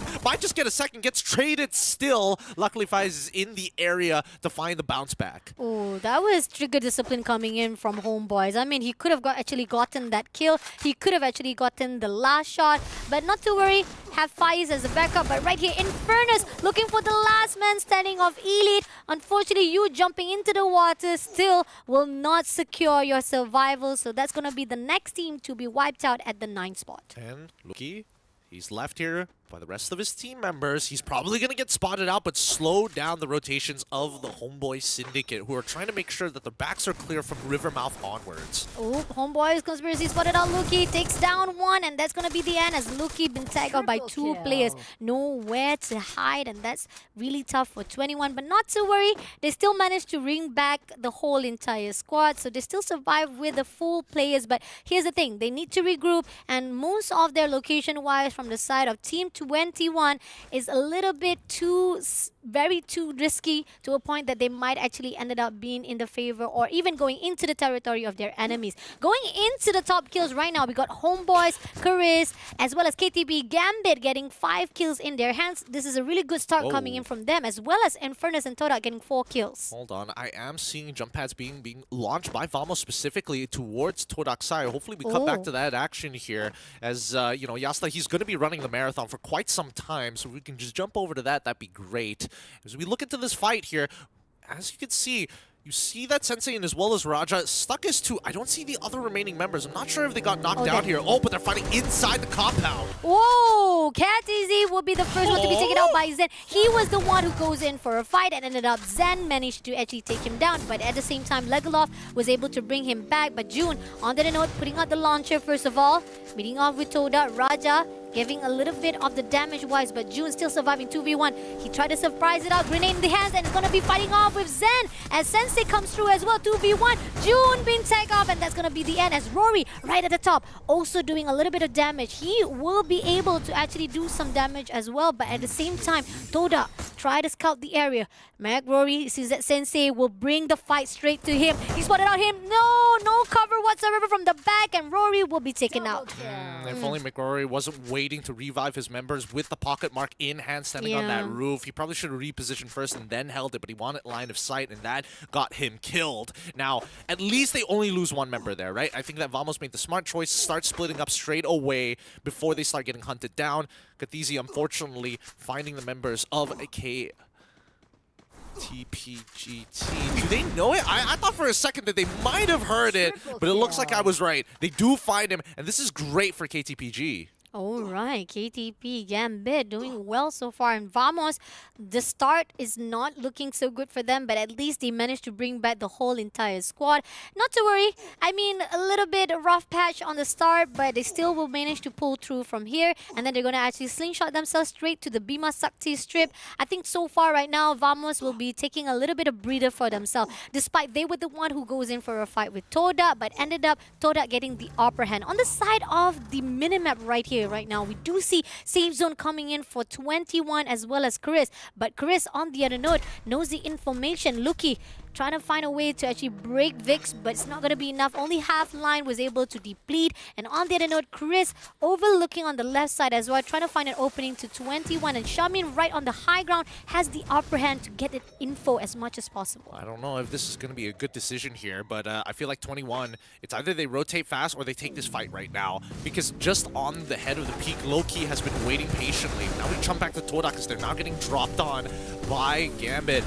For how long, we don't entirely know, but they've already taken out 2 of the members, which is a great ambush here. The Brenton as well as Yasuo chasing way towards Wings' side. Can he get out of here with his vehicle? Tries, drops the ghoul wall to buy some more time. Riptide Rhythm to ensure that no more obstacles will stop him. He finds one, but they trade regardless. Wow, I mean, that was a good idea. Wings tried to actually maybe rotate around and try to distract the team of KTP, and now we do see Sensei manage to bring back one of their players, and at the same time KTP Gambit a little bit of dispersion or even distraction to a point they don't know where to actually focus up. And now Shin try to move away, fighting with the side of Sensei. Sensei doesn't spot him out, and now he has to back things off. But spotted out Yasuo, goes in for the 360 but goes in for the glue wall as well. Yasuo still surviving, trying to reheal himself. Sensei comes in for a fight. Nope, not ready with a win, not ready with any of the weapon in their hands. And in the end, Sensei managed to take down Brent in the process, and Super Shin running away for dear life for the survival of KTP. Todak absolutely demolishing this squad. KTP GT unfortunately make some poor decisions. They didn't eliminate the majority of the members. Well, they didn't eliminate the important member. Sensei hiding in the back. His wings ended up being the distraction, and it looks like they committed a little too hard to wiping them off the map, and they got 2v4'd at the end. Agree, definitely. And right here, it seems that Sensei also slingshot themselves quite close by to KTP Gambit. And it seems that Raja gets a toll, takes down another player of KTP Gambit. I mean, this is mistakes after mistakes. And now, Team KTP Gambit, at least they did manage to bring back the teammates. But Team Toda comes back forth, and that could be another case of situation we might see again after this. But now, pushing into the side of Pick, right this instant, we do see Homeboys overlooking to the side of Chris, as we saw Achap moving into the compound, and Luffy is just looking towards and getting the input only, and they're not pushing just yet. This is a really good position by Homeboys Conspiracy, right? Now that they've already mentioned, already spotted out one of the members of the conspiracy on the outer half of the compound, right? Homeboys need to make a choice. Either they take the vertical, take that roof as quickly as possible to cover Faiz, because I think Chris has figured, they figured it out. They're like, wait a minute, we don't see any of the other members. We only spot out one. That's a pretty awkward position to be standing in. Are they all on the north side? Wait, look at the south side. We see that Low-Key is actually entering the P compound as well. Oh no, finally BOP Loki merge into the safe zone, and this is going to be a crucial point for the side of Homeboys, where they were trying to play it safe, and now they're meeting up with Loki. Grenade been thrown out, a lot of damage is coming in, but Homeboys moving outside instead, bringing off to the side of Chris, and they're punished for it, and Vamos comes along to fight as well at the peak side. This is going to be a 4-way fight. Yep, it's not looking good here, and I think it's very heavily favored towards Vamos. BOP, they start walking out. They help. They kill the members of Chris, eliminating them pretty soon. But now Vamos, they weren't expecting Vamos to already be here in front of the compound by the garden side. They're forced to pull back into the compound, and Homeboys Conspiracy, they're like, we're out of here. Oh no, BOP Loki was the one who tried to ambush Homeboys, which is a really good rotation coming on Homeboys. Quick reflex, quick respawn that was needed before they've been sandwiched. But now BOP Loki did manage to bring back Helios, but at the same time, Toda, who was actually quite big apart with KTP Gambit. We were talking about how they might actually meet up again for their second rematch, and this is it. But they also meet up with Infernus as they actually go in for the slingshot. Now 2-speed right across with Zen. Zen overlooking for the rest. KTP Gambit will be shut down by Toda Wings as they move on with the Infernus. Zen is a little bit too very open to a point that he had to back things off for a while, waiting for the rest of Toda to come through and going in for a fight with Infernus. Now Chris did get their members back, and they can basically watch over this fight, right? But again, not a lot of stuff to work with here.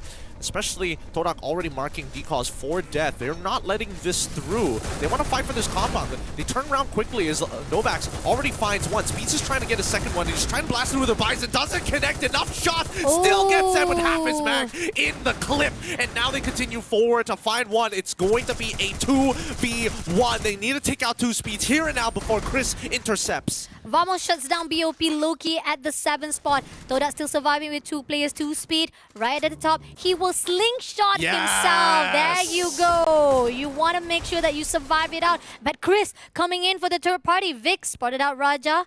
Raja gets the input, but it seems that Toda moving back away. They know for a fact that Zone is on their side, so they don't need to worry much. But at the same time, they are spotting out Chris. Vic's trying to heal himself first of all. Homeboys coming along quite close by as well, so they gotta be careful here. Whoa. It seems that Homeboys bringing the gunfight. The safe zone is on their area, so this is where Chris is not in the good favor. What is this end game zone here? Vamos, they're probably going to rotate towards the northern side unless they want to get into the engagements on the lower ground on southern. Oh, the hints already been spotted out by Homeboys. Giving one more play to go. That's the end. Team Chris, it seems that he goes right to the rooftop. Grenade been thrown out. Vix will be affected just a little by the glue, but at the same time, he has a slingshot, so he doesn't need to worry much. He actually pulls away from Homeboys. I mean, that's a good idea. But Toda, in the end, been shut down by Homeboys at the 5th place. Yeah, I think that, oh no, Vixie has no idea, but he's going to go and quickly revive his team members, luckily, there's a market nearby. What he should figure out pretty quick is that this side of the map is actually pretty open. The zone is going to start closing, and Vamos is on the outer side of that ring. They're the ones who have to rotate, and it looks like it's most likely going to be a position on the southern side to deal with 21. So Chris has a free way in. Okay, Luki as a scouter trying to actually get the input, but it seems that Vamos already put their eyes on the side of Team Chris. But it's not going to be enough though. They have to do it rotation-wise, and still, safe zone-wise, we're going to see that Team Vamos getting the upper hand for the high ground. That's the good location-wise for Vamos. The fact that they don't need to worry much. They just actually scout every single corner to those who tries to get into the safe zone. Yeah, at this point, it's about holding 21 in position and making sure that homeboys, all the ring pulls towards Vamos. This is so good for them. Oh no, wow. What a great luck coming in from Vamos. They don't need to worry much at all. This is going to be team going straight to their hands. But homeboys know for a fact they got to clear things out first from the right side. It's going to be 21 to meet them off. Luffy will be the first one to be shut down. Aleph also having a little bit of difficulty meeting off with Faiz right here. Aryan having a lot of damage to the side of Faiz. Not enough to take him down though. But at the same time, we do see Aryan left all alone to be surviving, meeting off with homeboys. Meet at the corner, and now it's going to be the end for Team 21 to be shut down by homeboys as they break it off. I'm surprised that nobody wanted to participate in this particular battle, but it looks like the landscape didn't allow them to, right? Chris doesn't have line of sight, and they have to deal with Vamos on current high ground as of right now. So they're trying to rotate around, and it looks like they might find themselves exposed to the homeboys if homeboys keep heading up north, and yes, they are. It looks like it's going to be a full bout between the two squads. They allow Vamos to hold the ring. Oh no, Chris meeting off is going to be McRory who takes down Rix first of all. They also try to do the same thing that we've seen so far. If they spotted out one, try to take it down, they're going to actually help the teams, the enemy side, to shut down Chris. So it's going to be up to homeboys versus Vamos here for the last matchup, as homeboys only left with 3 more plays to go. Luffy having a lot of damage. Right, this isn't Faiz using the monster struck, but at the same time Vamos 3v1 situation right at the open. He might actually try to hit and run, doesn't spot anyone. He breaks the glue wall, but at the same time right here the car is about to explode. Not a good position coming in from homeboys. Only left with Faiz, one more player, 3v1. Jude, McRory and Kizzy clears it out, rolls the monster truck, giving the one last booyah in the hands of Team Vamos. Congratulations for Team Vamos getting the booyah that they so desperately wanted. At the very least, won by the end of day 2. Vamos, at the very least, good stuff coming in from them, forcing their opponents into some pretty awkward situations, but winning a majority of their fights, which kept them in the lead. Agreed, definitely. I mean, like, if we have a title for the aggressive, most intense, most gatekeeping, most disturbance-wise from the side of teams, it has to be Vamos, who made a lot of impossible stunt for most of the teams to get more points or even to get the placement point for themselves. And going back to the highlights here, I mean, started out really good for the side of Chris, who actually managed to shut down Team TE. But then as we move along, Elite having a lot of difficulty to meet off with the rest of KTP Gambit, and even Homeboys having some questionable as well as possibility of fighting off with the 21, but they still managed to pull through. And Team Vamos keep meeting off with Toda one after another, and this is where we see Toda falls down, faltering so much to a point that they managed to actually take down KTP, but at the same process, they were having a lot of struggle to get into the safe zone because of the fact that high ground-wise was being covered up by 21 as well as Team Vamos. Yeah, I think they got very, very lucky in a couple of these scenarios, but I gotta give it to 21 though. They played a strong game throughout, right? Making some great decisions early and as well as mid-game. It was just that final one which was a little unfortunate for them, right? And I don't know, after casting FFWS, you know, I've noticed the conspiracy of early game teams who fight against each other inevitably meet their Revengers? No, their opponents in the final ring. Agree, definitely. I mean, that's the reason why most of the time the last match, it's actually one of the crucial matches itself. We want to see that, is it going to be people playing safe or is it going to be a rush and aggression all out? And this is what it is. When it comes to SPS last matchup, everyone wanted to get at least a slice of a pie before they were taken out. And most of the time, even KTV Gambit was going all out to Toda, which a lot of the fights that was questionable, and even they were actually having the opportunity to shut down Toda. They ended up giving that opportunity for Toda to come back and take them down quite easily, and that's the reason why KTV Gambit on the last node, it was just a sight to see where they weren't able to do much as they did before in the earlier games of day number 2. But going into the game summary right here, 81 kills. I think this is one of the highest as well compared to the rest of the map as well. We got highest kill coming in from Toda Wings with 6, highest assist coming in from Toda as well, which is Raja, 98 Glue Destroyer, Total Revival 36. I mean, damage-wise is quite less compared to the rest, but I mean, impressively, that total kills is high compared to the total damage. Oh yeah, of course. Total kills definitely going to be high in this game with so many ambushes actually happening super quick, and some not even successful, right? Some recovering from them. That's why we see the total revival being at 36, but total rescues at 16 is the interesting part, right? Because a lot of the time we are seeing that for Vamos, what they like to do, identify where the sniper is, jump on the sniper, and basically sweep the rest of the team under the rug, right? That's how they found their success against KT. That's how they also found their success to specifically, who was holding them out? It was not, it was Chris. Chris was holding out against Loki in that compound. Yeah, Chris, Homeboys, even BOP Loki, the one who tried to ambush it off, but then Vamos was able to take them down. I mean, I like the fact that Vamos, whenever they see any kind of engagement or any kind of the moment where there's a team that actually trying to, there could be an engagement-wise coming through, they will be there as well to join the party as well. We got 2 kills by McRory with 1,100, 4 by Legolas with 985, not so much of the damage, but then we move into the rest of them. They got 2 as well as 3 kills, and then on the side of their character-wise, I think the only one that is quite different is going to be McRory. This guy really going out of his way this time round. Wants to play the Wukong. Change things up. I get you can buy Tatsuya's active card as well as Chrono's active card in the mart, but man, this is taking it too far. I mean, I think that's where you find it, like the contrary or even the unorthodox ways that's made it a little bit different from the side of Team Vamos. What made them even more different from the rest of the teams. Most of the teams, they would prefer Tatsuya, they would go in for the dash, but Meg already say, we want to switch things up, and that's made it a lot of difference compared to the rest of the engagement that we see. Say that to his M2. The man was destroying vehicles like it was nothing.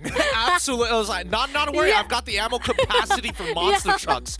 Fight me, get into a vehicle. But with that being said, our top 3 teams here for our final map of the day. Homeboys Conspiracy taking it number 1, Team Vamos at number 2, and Todak at number 3. How many eliminations did Todak to achieve to get top 3 here and not Chris? Oh, I also wondered that. 9,322 damage by Toda. I'm actually questioning whether or not how much points they got. 18 kills by Toda. You're kidding.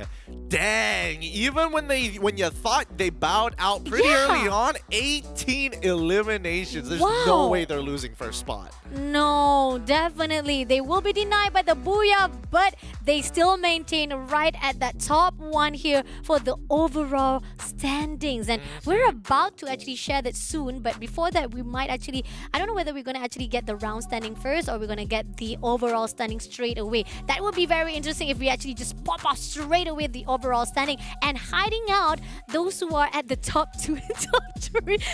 Sorry, I'm just excited for it. Keep on going. Hold your horses. We're going to give you the top 3 that is going to move in right to the challenge season, who will meet off with the rest of the teams right from Thailand, Indonesia, as well as Vietnam. And we got 6 teams for the invited teams. I mean, talking about those invited teams, I mean, Buri Ram, as well as Expand, and then we got Twisted Minds. Oh, damn. It's going to be very interesting. Please, we don't need a re-education of what happened at FFWS. We know what's going to happen in just a little bit. So we're going to be proud for now, but let's have a look at the current standings as of right now for the round.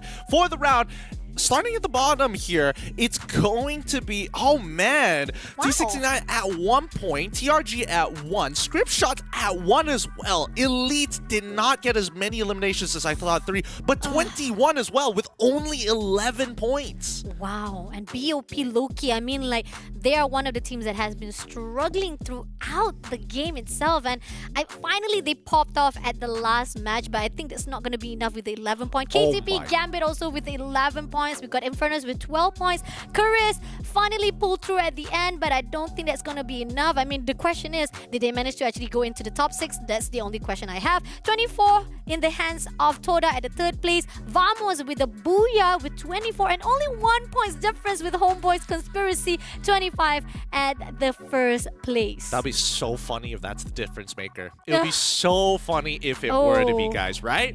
But this is what I was concerned about for Bermuda as a map. Our invited teams definitely just seem to have a vast amount of advantage when it comes down to just raw mechanics alone, which is why you're seeing Todak actually not even thinking about positioning for the most part. Agree. Just win the fight. We clear squads like, you know, butter on the hot toast. Agree. 18 kills. I mean, come on. I mean, we do talk about how the fact that they were a bit earlier on to be wiped out, but the fact is, before they were shut down, they immediately getting that 18 kills is already enough to boost them off right in instant. And we got the overall standing right this instant. I really expected like a really big screen, but it's okay. Right here, we got the top spot. That sounds expensive. We'll talk about budget afterwards.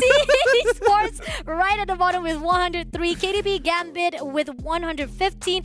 GAT69 Hivas with 128. 9th place is going to be Script Shots with 139. Chorus, I mean, at least they pulled through right from the bottom to the top 8 with 146. And Infernus with 7th place at 153. Okay, not bad.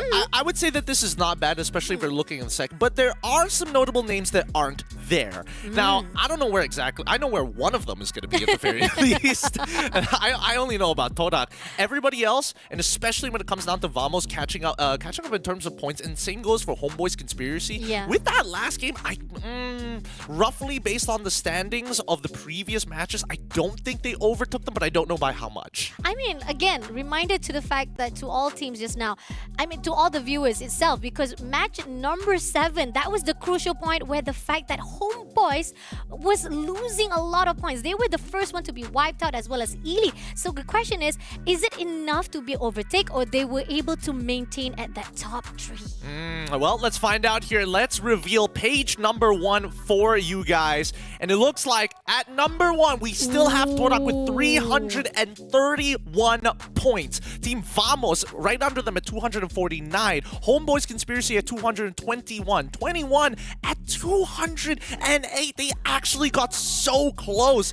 Elite at 197, didn't break 200. And finally, BOP Low-Key currently at 155. I think BOP Loki should be proud of themselves because they have been struggling, but they still maintain at the top 6. They managed to pull through and even managed to actually get that $100 in their hands. But in the end, congratulations to the top 3 teams who are moving to the challenge season. Toda, as well as Team Vamos and Homeboys Conspiracy, not losing their points. I mean, 21 almost overtake them from that match number 7, but at the end of it all, they managed to pull through for that last match. They just needed one good map, especially when Homeboys Conspiracy was on the downfall, especially during map 6 and as well as map number 5. But let's look at our player leaderboard here. These are the hot A-listers, the people that you probably want to take a picture with if you see them walking by. It's Torak's Wings currently at number 1. 64 kills, 42,000 worth of damage, and his co-conspirator Torak Raja at 56,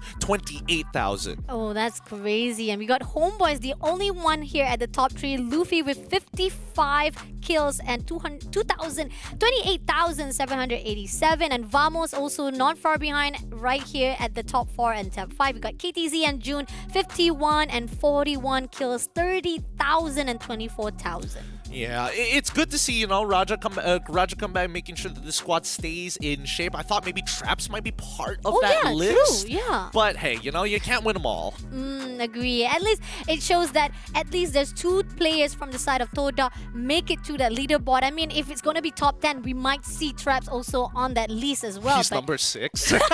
He's like 1 kill off, and he's like, come on. I'm there. Vamos, just take over me. He has like 78,000 damage. He's like, oh, come on. I'm already there. It's fine. It's still a great idea coming in from the side of Team Toda, as well as Team Homeboys, and as well as Vamos at that top 3. I mean, amazing superly from the side of MSP itself. And I think that it shows how prominent and how promising it's going to be like once we move into the challenge season. Yeah, the challenge season is going to be really exciting, especially now that you involve these teams with the invited teams. This is like the international before the international. Yeah, exactly. And I feel like this is the best season so far. I think that most of the teams, compared to the season, I mean, not to bring down a little bit of the mood right now, compared to season number 4, I think season 5, we have seen all the old talents and the new talents showing a lot of potential, and hopefully that will also be pushed forward again to the next season if you don't have that opportunity here.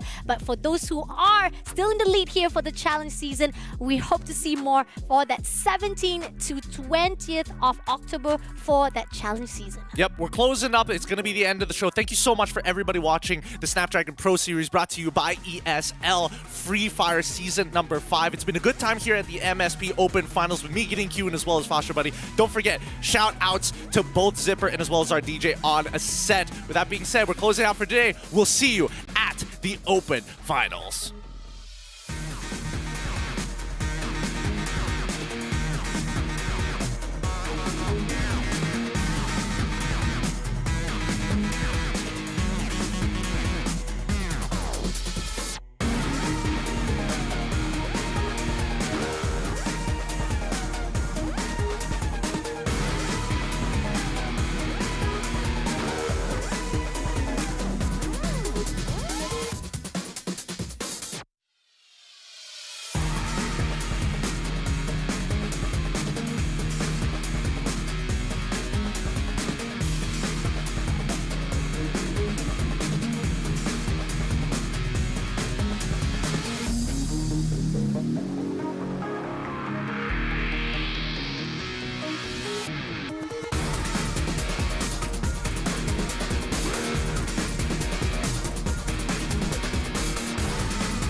The Snapdragon Pro Series is brought to you by Snapdragon Elite Gaming, Monster Energy, and DHL.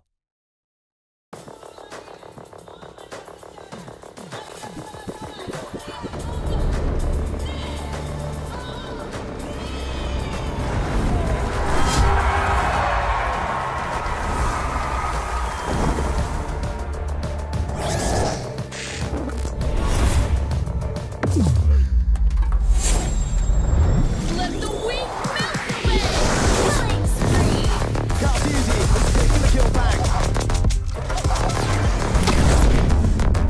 Prime time, baby.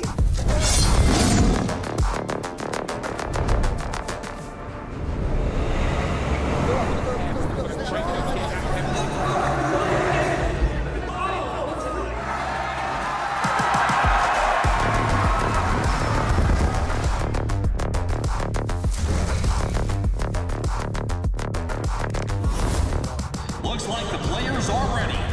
Here we go!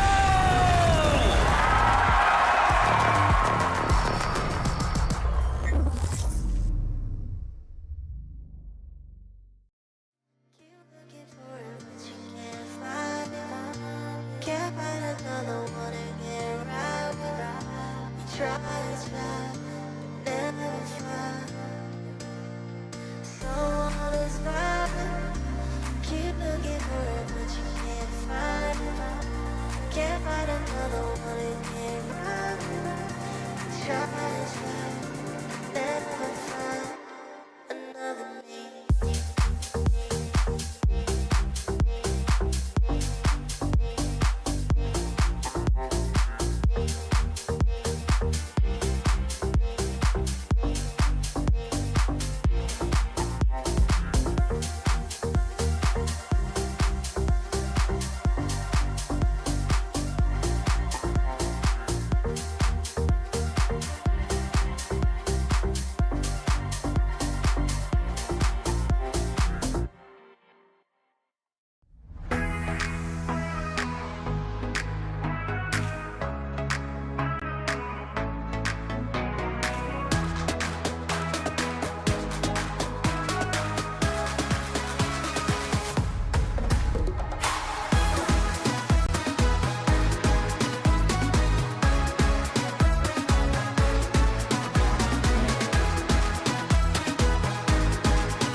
Ahora ese momento, mami, síguelo.